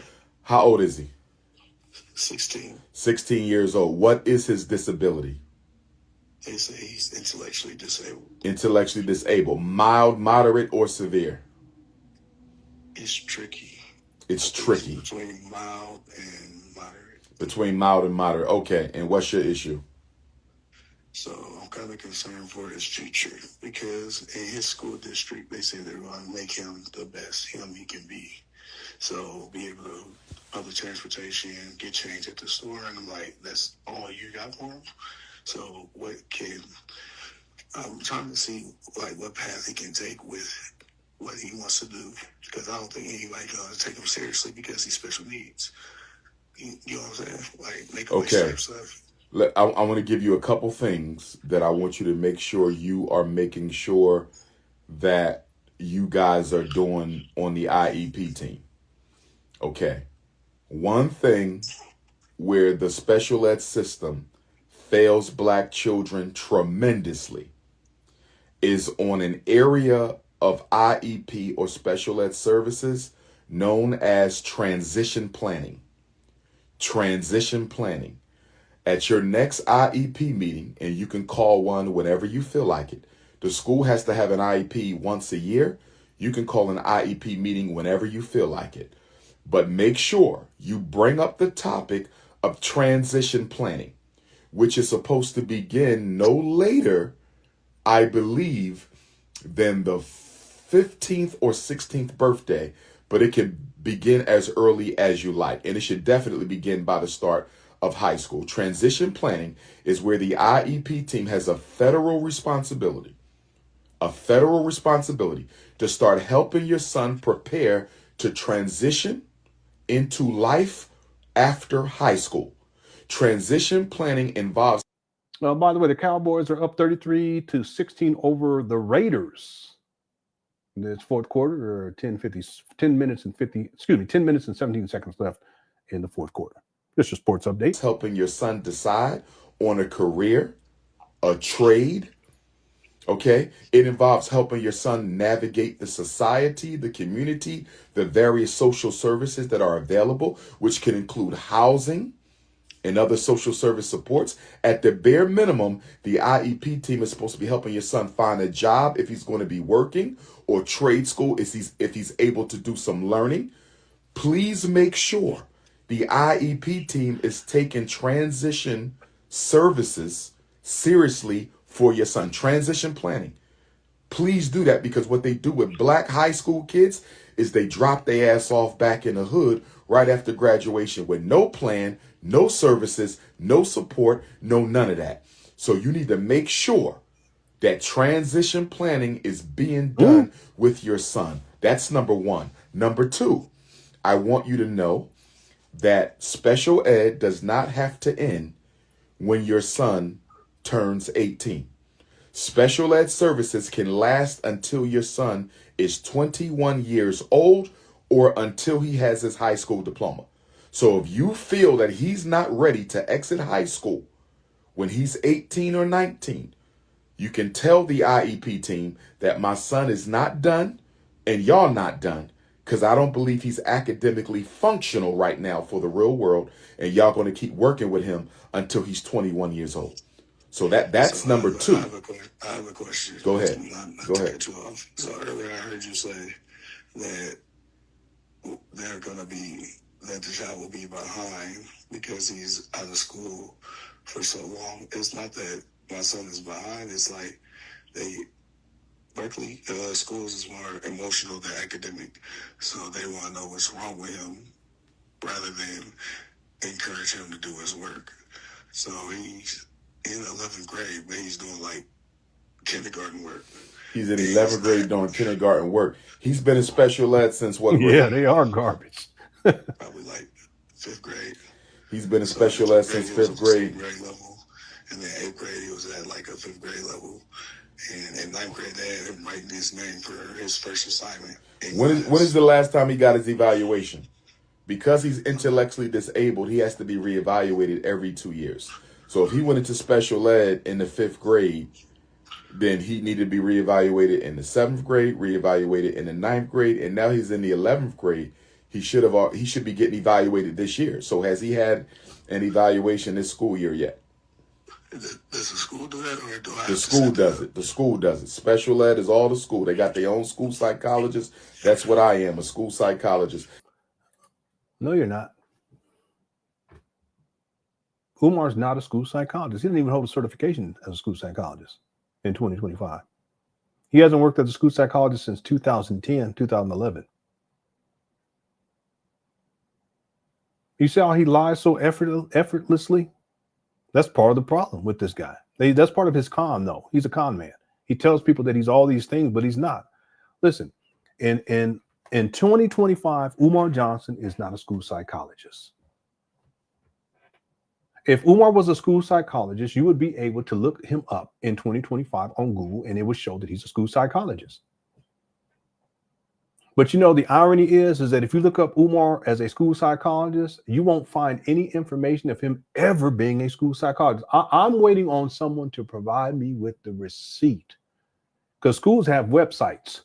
Charter schools have websites. The public schools have in private schools, they'll have a website. And on that website, they will have faculty and staff, and Umar would be listed on that website.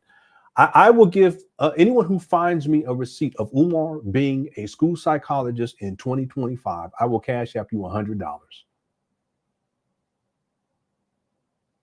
I would need to have the school that Umar works at. I would have to have a link to that school so that I can verify it. And I will cash app you $100. He's a liar.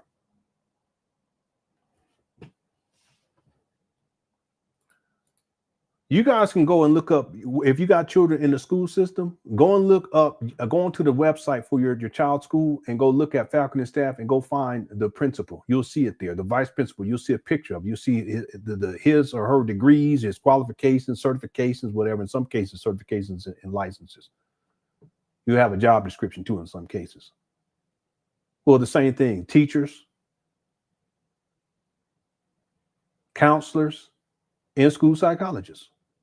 See, if I go into Google right now and I type in Umar Johnson, school psychologist, and click that, and then I hit images, you're not going to see a picture of Umar as a school psychologist at a school, like on a school website. You're not going to see it because it doesn't exist. Why is that the case? Well, listen, in 2025, Umar's not a school psychologist, and he hasn't been since about 2010, 2011. You can even, on the search, you can type in tools anytime, and let's go over the past year to see where Umar Johnson is working as a school psychologist. And you can go into, go to all as opposed to images. And you won't see any link that pops up that shows Umar working at a school, whether it's public, private, or what was the other one? Public, private, or a charter school. Why not? Well, because Umar, he's not a school psychologist. Y'all think about it too. How could Umar be a school psychologist? He's traveling. He's a primary caretaker for his mama.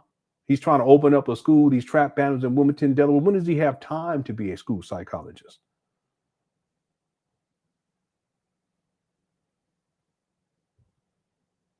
Well, he's not. Again, y'all go on to Google and go see.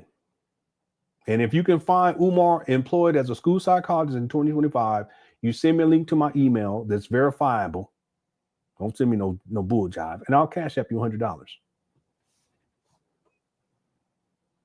He's a con man.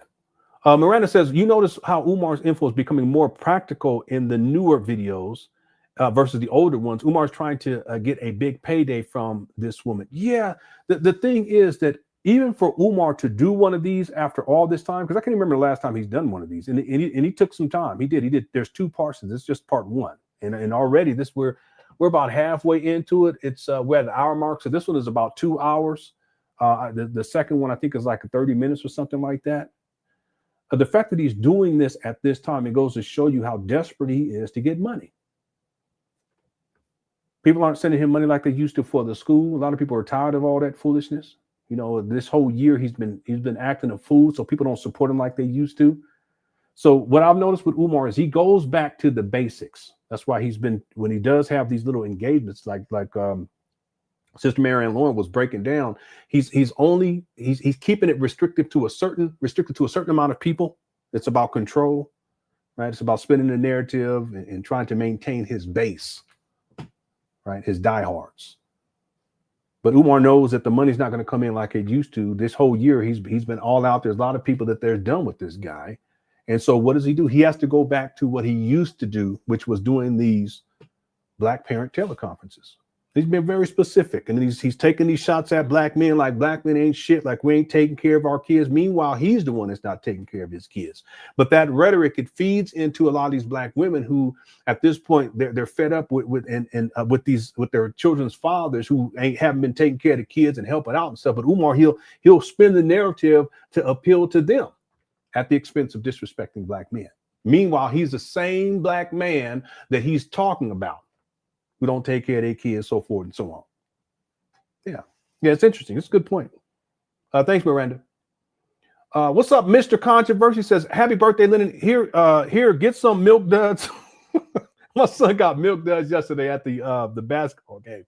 Here, get some milk duds on me while y'all are at the movies. Remind you of your head, Paul. Okay, all right. no, did he? Yeah. I'm actually a little scared for tomorrow because I'm gonna guarantee you my kids they believe that we gonna be getting snacks from the theater, and you know them snacks, it'd be like $15 for a little thing of popcorn like that. We gonna see how it go. I might feel good enough to drop about $5. Thank you, Mr. Controversy. Yeah, my son, he got milk duds yesterday at the game. I don't even remember how much it was expensive, and then he got some. They're called cheesy sticks or something like that, because they had all kinds of different places up in there, but they had one of those pizza places. I can't remember which one it was, but that's what he wanted. Then he got something to drink too, and afterwards he's like, "Thanks, Dad." I said, "You welcome, son." It was expensive too, but we had a good time. Thanks, Mr. Controversy, and thanks for the birthday wishes. SH Play says, "Who still follows this win back?" Well, there's plenty of people that do. You know, it's sad. It's sad, but not as many as it used to be. That's for sure. Well, that's for sure. Thank you, SH Play for super chat. Brian says, "Man, that chair ain't nothing but a fart cushion." Yeah, he's had that chair. He said he's had that chair since he was in college. So that chair has to be. It has to be what, 25, about 25 years old, something like that, and he still got it inside his mama closet. No shame. Thanks, Brian Tisdale. But he's a hoarder too, so that's why he still holds on to it. Thank you, Brian, for a super chat. Simply Complicated sent in a super sticker. Thank you so much. I appreciate it. Thanks everyone for being so supportive. Simply Complicated also says, "Isn't it weird that all these calls are specifically about special needs children or kids? I smell performative." Well, like I said, I think that the first caller, I think she was making all that up. I think the second caller it's more realistic, and I believe what they were saying. And then this next caller, I think it's real too. But in terms of it being staged, I don't think so. What I think is that Umar, the stage part is Umar pretending to be something that he's not. He's pretending to be, like he said, he's a school psychologist in 2025. He's not. He doesn't even have a certification for it. That expired. He hasn't done a continuing education. Information Man broke all this down many, many times in the past. That's why there's 2 databases that you can go on in Pennsylvania that list certifications as psychologists. And if you go on there today and you go and look, you're not going to find Umar on there. In fact, last year you couldn't find it either, and the year before that you couldn't find it. But he misrepresents himself. But he does that because he wants to present himself as if he's credible. He's a credible source and he's knowledgeable about all these things. No, nothing could be further from the truth. So I think what's performative for Umar is to pretend, because he's pretending that he's this school psychologist. He's a professional. No, he's not. This guy's living inside his mama's closet. I don't get that. I really don't get that. This guy's been homeless since 2019. He don't even pay his child support on time, but he's a school psychologist somewhere. But why do people believe this?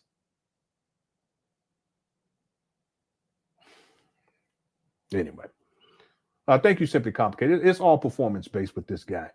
And that's why he does these live streams, because he wants to continue to hold on to that illusion and lie to people, pretending as if he's a school psychologist and he has the best interest of your kids in mind. He don't care about y'all's kids. What he cares about is the money and the cooch.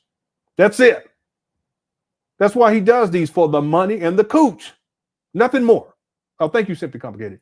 User225 says Black conscious space is infested with this kind of guy. Guys who say women should stick to X, Y, and Z. I deserve 4. Meanwhile, they jobless on parents' couch. Well, that's Umar. He ain't got no job. Stay living off his mama.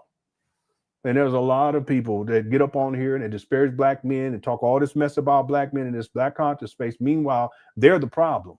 They don't take care of their own kids. That's Umar. Thank you, User Judah. And User Judah, I'm literally folding dumplings listening to you. All right, make sure you have the soy sauce and make some rice. All right. Here we go. Shout out to the Cookie Crush chat, undefeated. We're going to go for another 15 minutes here. The poll question, we had over 2,000 votes. Are you surprised that Umar Johnson is back in his mama's closet? 9% said yes. 91% said no. I'm going to end this poll in about 5 minutes as we start to wind this down. We're at 954 likes. Okay, let's see if we can get to 1,000 before we close out this live stream. Thank you all so much. Thanks to everyone who sent in super chats. Thanks for all the birthday wishes. Tomorrow's my birthday. I appreciate y'all. Thanks to the mod for handling business. Here we go. We're going to wind this down now. Here we go. Has he had his 11th grade evaluation yet? I'm not sure. I'll have to call the You're not sure. Okay. I'm going to get on you a little bit, brother. He lives with his mother? Yes. Okay. And it's hard to talk to her about his future because she feels like, oh, he can talk to his counselor himself. I'm like, no, we're his parents. We need to help him and find out what we need to do to ensure that he has a brighter future than what they are trying to give him. I agree with you. You might have to go to family court. You might have to go to family court and get primary legal custody for your son, sir.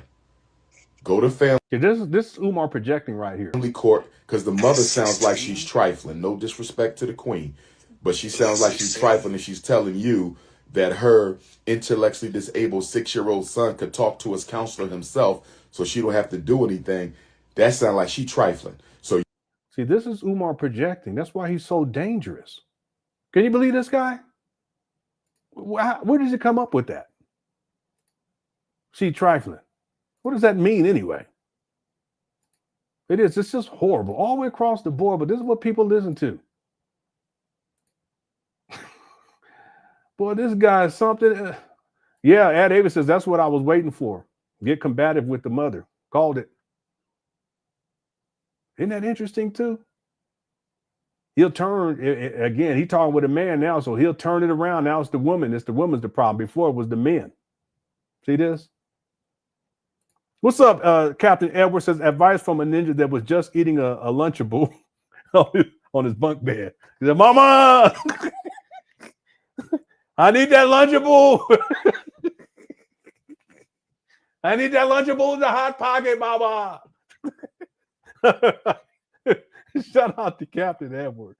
Boy, Umar, he a trip, boy, in the mama closet. He ain't got no sense. Does he get off making other lives, making others live lives into chaos? I see what you're saying. I don't know. I don't think that Umar, that he goes into it that way. I don't think he's self-aware. I think that he's just a toxic person, and he says these things and he creates a lot of chaos, but I don't think in his mind that that's something that he intends to do. There are cult leaders that they do, they create chaos as an aspect of control, but I don't think that this is part of the cult part practice right here. The cult is like when he was doing it was for adults. He called it the Pan African University or something like that. That's where he would try to create chaos. When he was in the UNIA, he was creating chaos. I get into that inside the documentary. When he was a school psychologist, he was creating chaos. I think that was all purposeful. But I don't think these phone calls that it's about creating chaos. I think it's about Umar pretending to be something that he's not, so that he can ultimately justify asking for money, mainly from these single black mothers. That's what I think. Thank you, User225. How's it going, Kit Wanda? Kit Wanda says, come on, Lenon. What can you get for $5 at the theater in 2025? I don't know. Shit, probably like a half of a Snicker bar. It's expensive. I don't get that. Why they do people like that? But I'll splurge. It's my birthday, so I'm gonna be like, whatever you guys want to get that's under $6. You see, I'll raise a little bit. Anything y'all want to get that's under $6 each. No, we're gonna have a good time. I'm looking forward to it. Thanks, Kit Wanda, for the super chat. Hope you're doing all right too. And then User225 says, does he get on? Okay, I got that one earlier. Okay, thank you so much. I hope I didn't miss any super chats because there's been a gang of them. Okay, let me close out this poll, and then we're going to start really winding this down. The final tally, are you surprised Umar Johnson is back in his mama clause? And 9% said yes, 91% said no. And I told people months ago that he's going to end back where he was at in the first place. And nothing, he hasn't progressed in life at all. He's regressed, right? That's what I'm saying. Him acquiring these trap bandos in the first place, it was one of the worst decisions he could have ever made. I think he knows that now. All right, here we go. You need to go to family court and get primary legal custody for your son so you can make all the educational decisions for him. I don't want to sound like a deadbeat, but at 16, I feel like that fight is almost over, and I just want to. The fight is not over. The fight is not over. It's never. And that's something, Umar, he's not fighting for his children. Over. No, because that's a life. That's a life right there, my brother. That's a life. The fight is not over. The fight is not over for any of us. No matter how old we are, how young we are, how disabled we are, that's an African life. You feel me? That boy he's a baby, man. We got to do what we got to do. You got to fight. Boy, he's such a hypocrite. My goodness. Fight for your son, and I will help you fight for your son. You got my number. You keep me posted. But no, it's not over. He's only 16. His life ain't even started yet. Don't quit on your son. He did not. But Umar's quit on his daughters. Not asked to be here. Do not quit on that young man. You feel me? I know it's tough. I know you got your own issues, as we always do. Don't quit on your son. Okay? Yeah. So you said what you said. I'm gonna hold you to your word, man. I got you. I got you. Trust me, I got you, bro. But the first thing. I lost custody of my son 10 years ago, and she had full legal and physical custody. Yeah, this is sad. Boy, this is so sad. Ever since I don't say so. And it's been a struggle to try and co-parent with somebody who has no understanding of what is really going on with her son. Yeah, that's not cool. And it sounds like you may have, kind of depended on her to, keep up with things, and she failed. So now you got to do it. This is the first two things you need to do. First two things. She failed. Based on what, Umar? And I don't know what this brother's situation is, but it doesn't sound like he is as active as he could be or that he wants to be. But again, Umar, he's catering this to this black man because Umar, basically, he's projecting his own issues. Umar, are you fighting for your daughter or your daughters? No. So why are you going to tell this brother to go fight for his son? You're a hypocrite. Things you need to do. You need to get primary legal custody. That's one. And the other thing you need to do is you need to get a complete copy of your son's educational record. Umar, you need to go get your own home and stop living in your mama's closet. How about that? In case I need to go through it with you. You understand me? Cut it out, Umar. Boy, he's something else. So what you want to do is you want to write a letter to the principal of your son's school. It's going to be a real simple letter. And you're going to say, I, Dr. Umar Johnson, but you're going to use your name. I, Dr. Umar Johnson, am requesting a complete copy of my son's so-and-so, academic record. Okay, I want a copy of all special ed paperwork, all evaluations, all standardized tests, all report cards, all school nurse information, all teacher documentation. This is my right under the Family Educational Rights and Privacy Act of 1974. I understand you have 45 days to provide me with a copy of my son's record. Please call me if you have any questions. That's all you got to do. Okay? And when you write that letter, if you want to text me a picture of it so I can look at it before you send the thing is, it's not clear where the father is at in all of this. I don't know. I didn't hear it. It doesn't sound. I mean, does he have partial custody? Is he an active participant in the child's life? And to what degree is an active participant? Is he going to, meetings at the school? Is he helping the child with the homework? It's not clear. It's not clear to me. And maybe I missed it because Umar, I'm mainly focused on what he's saying, but I'm not following this. Then you can do that too. But we need a copy of your son's record so we can go through it and so I can see exactly what's going on and point you in the next direction, because we might got to get an independent educational evaluation, because if they failed your son, we don't trust them, and if we don't trust them, we don't want them doing the next eval. We're going to get a private black psychologist to do it. And you live in California.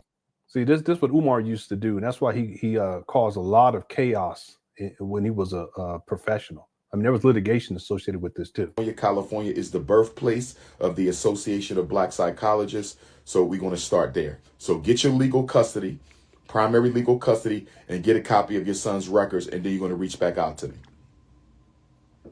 Okay. You got me? I'll get on that Monday. All right, King. Keep me posted. Thank you. All right, now. Let me do a quick Instagram tap in. If there's a parent on Instagram with a question, let me. I really don't think Umar had enough information to be making these suggestions. What I would have asked is more about the nature of the relationship that the father has with the son, and then also more about the nature of the relationship that the father has with his son's mother.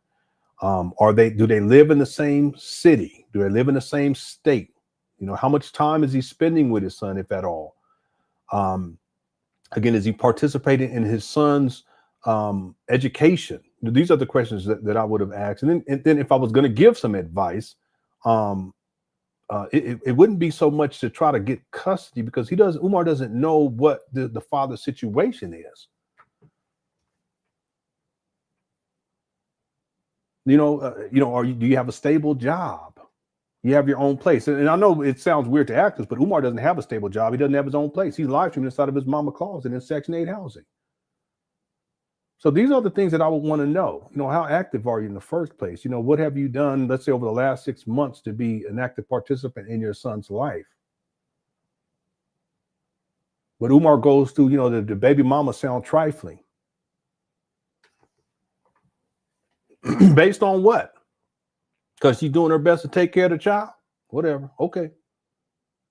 But then when the woman calls in, it's now it's the black man ain't shit. The father ain't shit. That's Umar. Angie says, celebrated my 50th birthday, November 5th. Happy 50th birthday. Yeah. Let's sing happy birthday to Angie. Saturday, 1557. Happy birthday to you. Happy birthday to you. Happy birthday, dear Angie. Happy birthday to.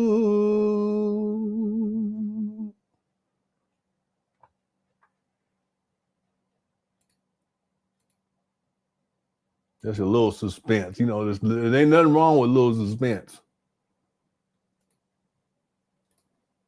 Just a little suspense.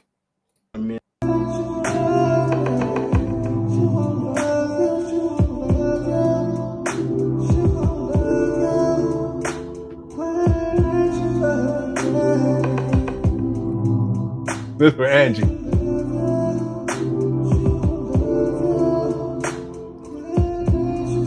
It's petty time. Happy birthday. Happy birthday.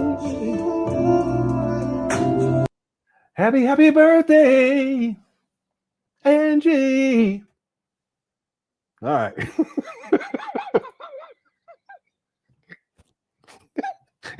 You ain't gonna forget it though. Thank you for the super chat. Okay, Water says there are resources in the Bay Area for this parent. It's a shame he is asking Umar for help. You're absolutely right. There's resources available. And if he feels as if he should have some sort of custody, there's resources for that. But going to Umar, out of all people, who's a deadbeat, that's insane. It don't make no. I shouldn't say it's insane. It's counterintuitive. That's what I should say. It's counterintuitive.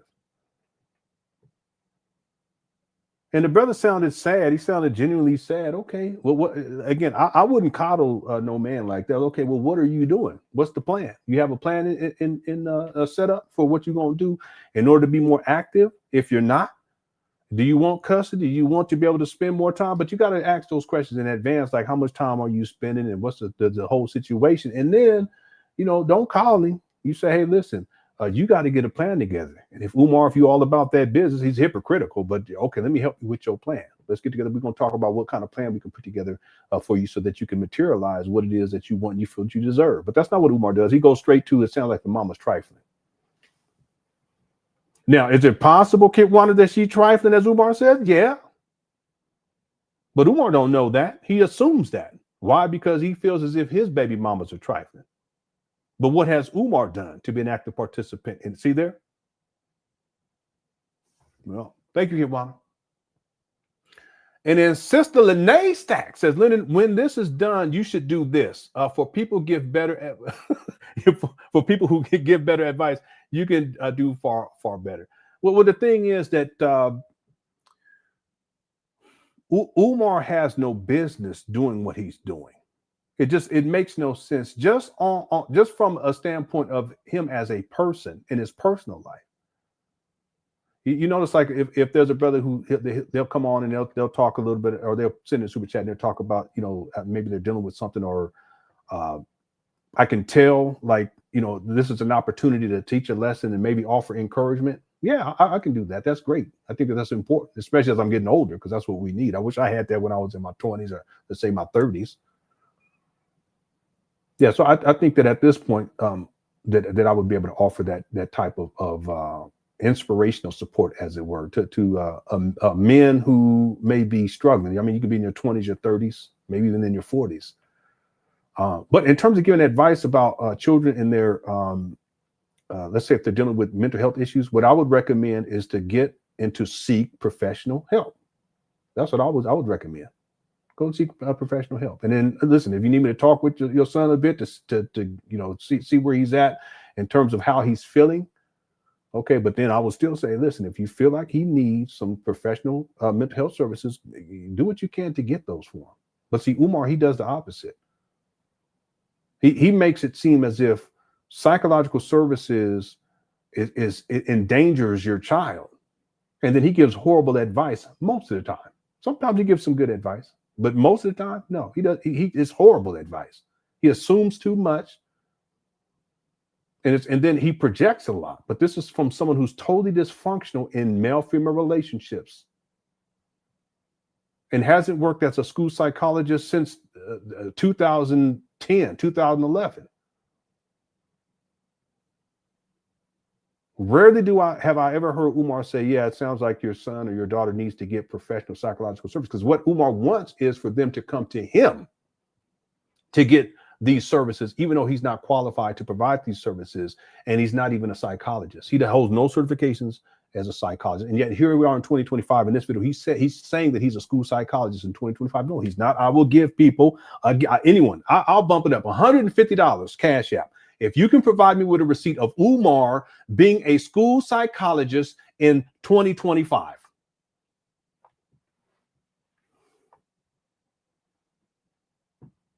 Thank you, Lene.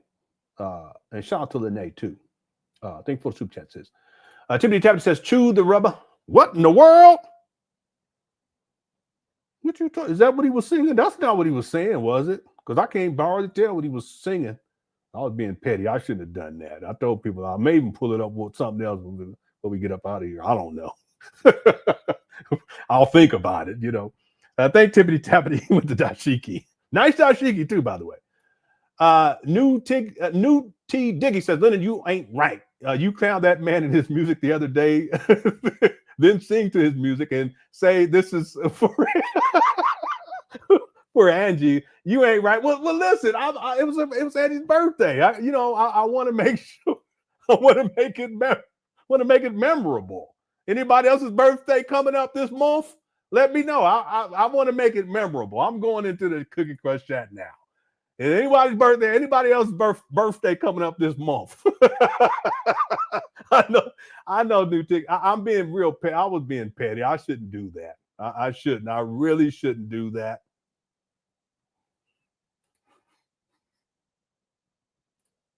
I shouldn't do that.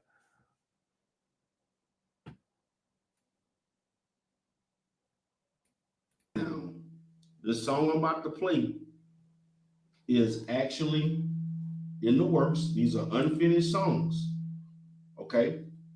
So you're going to mostly hear a lot of melody and the music. You're not going to hear a lot of finished as far as the lyrics and so forth. But I just want y'all to just vibe to this. Does he have a do-rag on? My goodness. This is the conscious clientele right now chilling, man. So I just want y'all to listen to this. He got the lights, the purple. He trying to be Prince and shit. Tell me what you all think, and then I'm gonna play you the rest of my music for y'all. So all right, let's hear it. He got on that do-rag.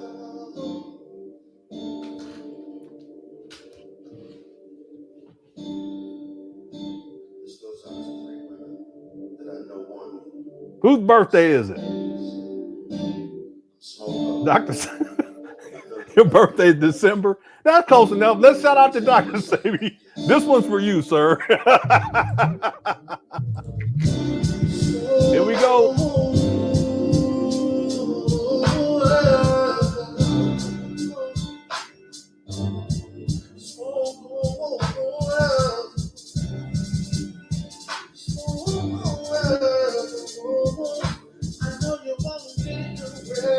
Here he goes.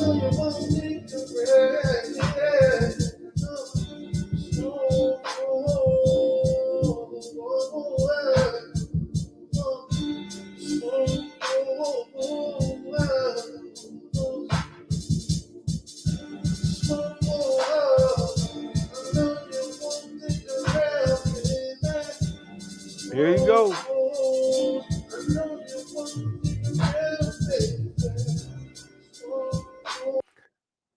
Chicken nuggets and French fries, baby. I know you want gravy, baby. I know you want Mickey D's. All I need, please, baby, please. I know you want hot dogs. I know you want French fries. I know you want Captain Crunch and Cocoa Puffs in my eyes.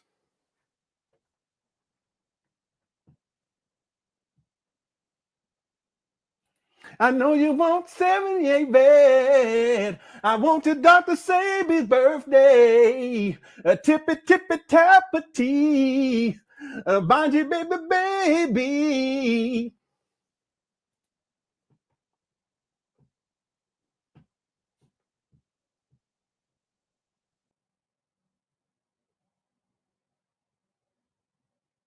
Lenon stacks 934.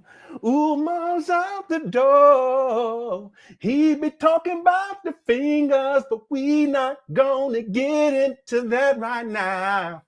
That's enough of that. All right.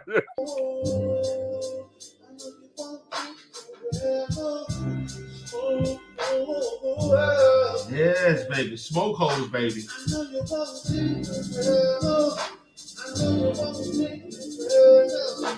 I know you want to meet your grandma. Baby, what's all I heard? What? I know you want to meet your grandma. What in the world? What does that mean, Bachi baby? What does that mean? I'm a little taken aback by that, ma'am. I know you want to meet your grandma. What does that mean? I'm really intrigued by that. What does that mean? I know you want to meet your pappy. I know you want to meet. Okay, this is crazy. See, new DT Diggy, you started it. Okay, I'm just finishing it. All right. Thank you for super chat. All right, let's finish this up. I'm being so petty. I won't do that again. I promise. I'm not going to do that again to the next live stream. Here we go.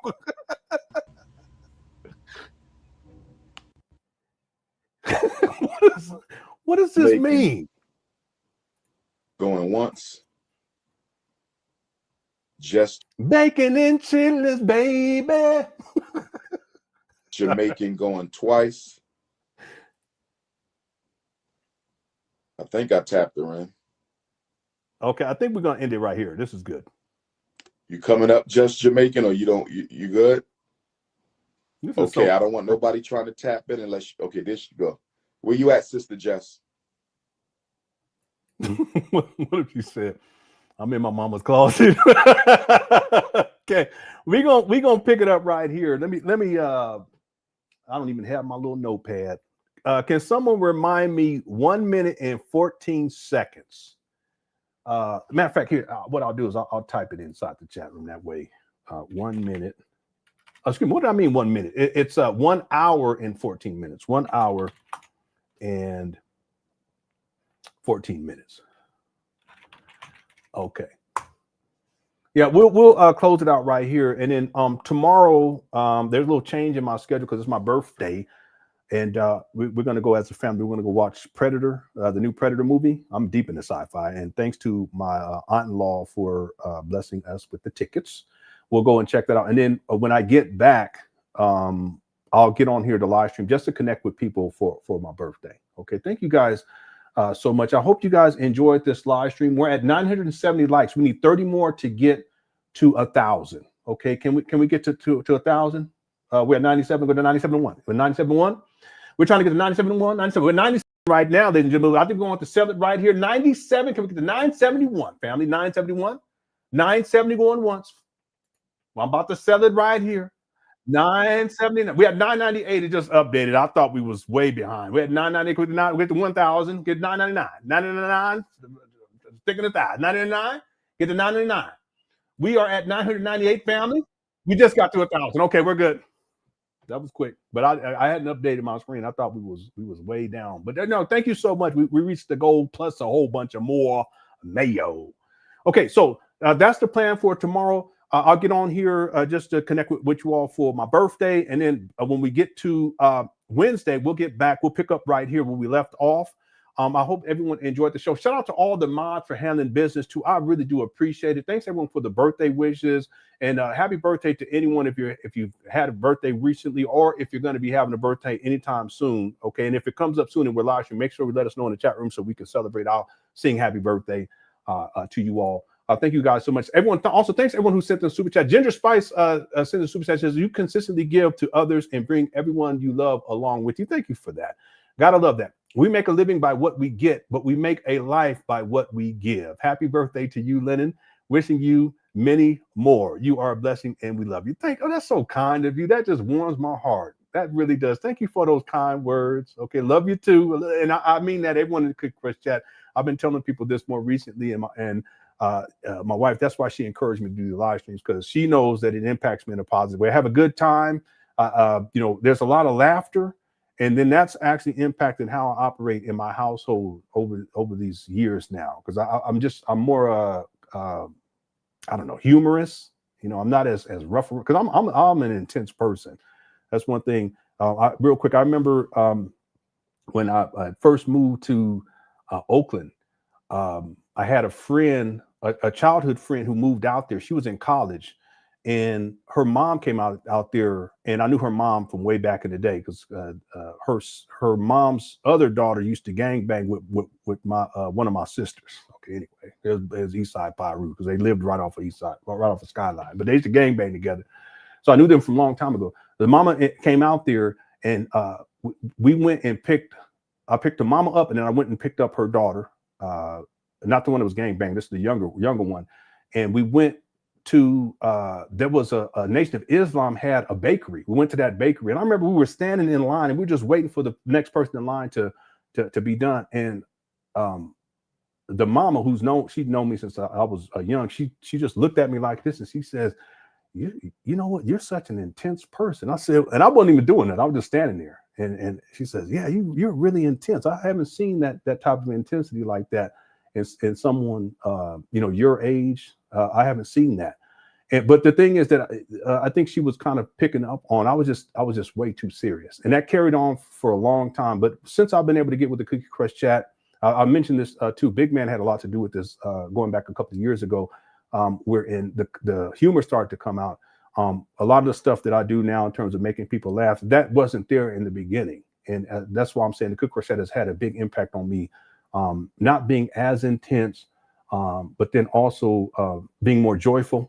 And then also enjoying making people laugh too. So I'm really appreciative. Thank you so much. That's why I say, I really appreciate you guys. I love you guys, and I appreciate all the support and all the laughter. Because it's something that's really special on here. That's why Cookie Crush Chat's undefeated. Thank you, Ginger Spice, for the kind words and for the super chat. Simply Complicated said, Lenon, can you show the Sam Smith ringtone? I would have to find it. I know it's at the beginning.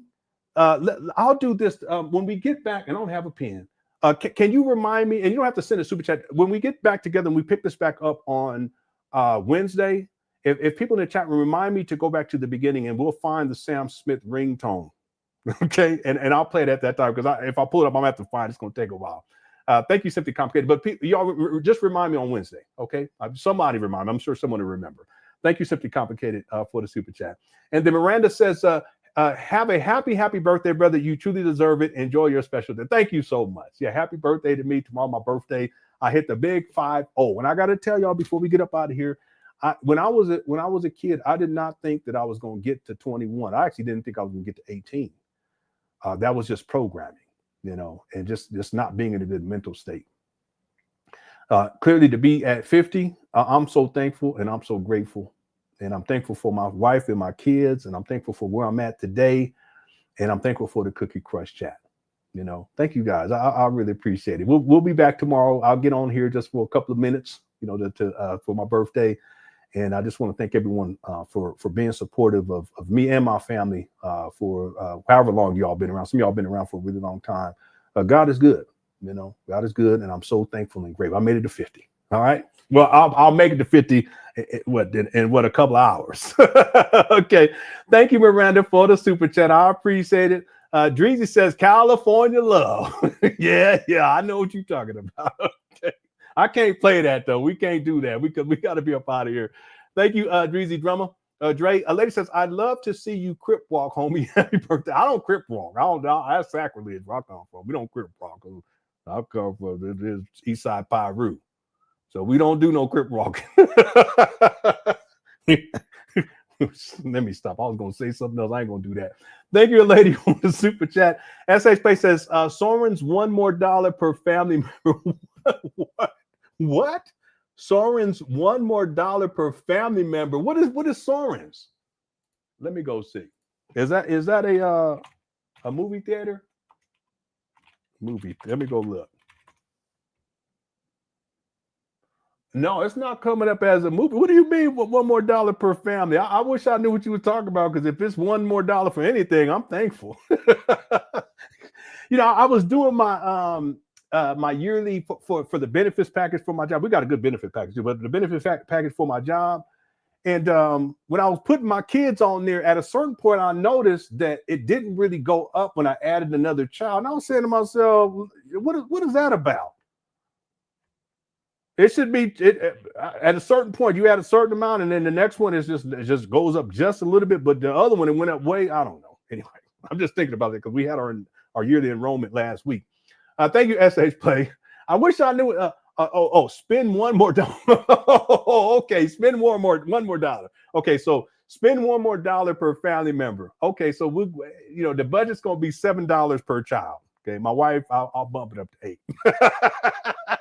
No, we'll have a good time. I'll update everybody tomorrow on going to see Predator. I'm looking forward to it. I'm in the sci-fi. That's an awesome gift for my one last thing for my mother-in-law.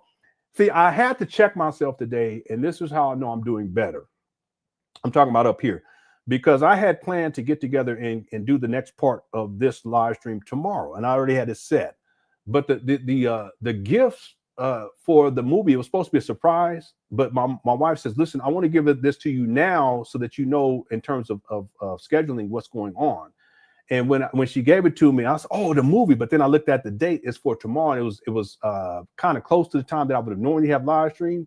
And there was a part of me that was like, man, I wish this was another date. But then I had to check myself. I said, no, be appreciative for this blessing. And then you can always come back after the movie and you can get on here and live and kick it with the Cookie Crush chat.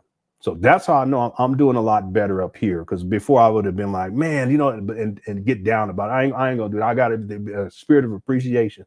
So yeah, I'll probably spend $1 more on each child and maybe $2 extra on my wife. No, just playing.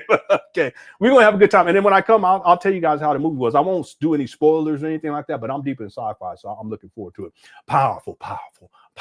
All right, thanks, TD Bella. Times 50. Okay. And the user 225 says, Leno, don't miss my last super. I didn't see it. I'm gonna go check right quick, and then we're gonna be up out of here. Cookie Crush Chat's undefeated. Let me see. Take your dentures out first. No, we're not gonna do that. Boy, this chat room is a mess. Thank you, user 225. Okay, I hope everyone enjoyed the show. Thanks everyone who voted on the poll. We had over 1,000 likes. We did a fantastic job. Thank you, everyone in the Cookie Crush. Thanks to the mods too for handling business. I appreciate each and every one of you. We'll be back tomorrow on my birthday just to kind of connect and hang out a little bit. And we're going to pick up on Wednesday. We'll pick back up with this video at the 1 minute and 14 minute mark. We'll pick that up on Wednesday. Okay. All right, everyone in the Cookie Crush chat, thanks again for tuning on in. I appreciate each and every one of you, and as we always do, shout out to the Cookie Crush chat. Appreciate y'all. Thanks, Kitwana. Thank you, TJ in the building. Esteban, Franklin. All right. FDMG is coming. FDMG is coming. FDMG is coming. It's coming. Lovely Elizabeth. God bless everyone. I hope y'all enjoyed this show. FDMG is coming. Thanks, SS Play. Thanks, It's Money coming. FDMG. It's coming. It's coming. Yeah, everyone have a blessed good night. Right on. It's coming. It's coming. Wow. It's coming. Y'all crazy. It's coming. Crazy. It's coming. Thanks, y'all, little princess. It's coming. It's coming. It's coming. Thank you, Oh, Leslie. Thank you, a lady. Fat cat. FDMG is coming. FDMG is coming. Thought his personality be twerking. It's twerking. Thank you, B. I appreciate you. Smart Barbie. Cookie K. La Perla. Perla. What does perla mean? Let me go look that up real quick before we get up out of here. Perla. ¿Cómo? Perla. What does perla mean? Perla means pearl in Spanish, Italian, and Latin, and is a name of a genus of stone flies. What in the world? Okay, so pearl, that's just pearl. Thank you so much, the Pearl Girl 313. Hey, Crystal, thank you so much. Sports bets in the building. James D, salute. Thanks for all your help too, bro. I appreciate you. Yeah, it is, Lena. Lene. Yeah, this is dope. I might have to enroll myself and my kids. All right. Hey, what's up, East B? Shout out to everyone inside the Cookie Crush. Thank you so much for tuning on in. Please enjoy the rest of the evening. Okay, listen, I love y'all. I really do. I appreciate each and every one of you. Thank you, guys. Okay. I'm about to be 50. God is good.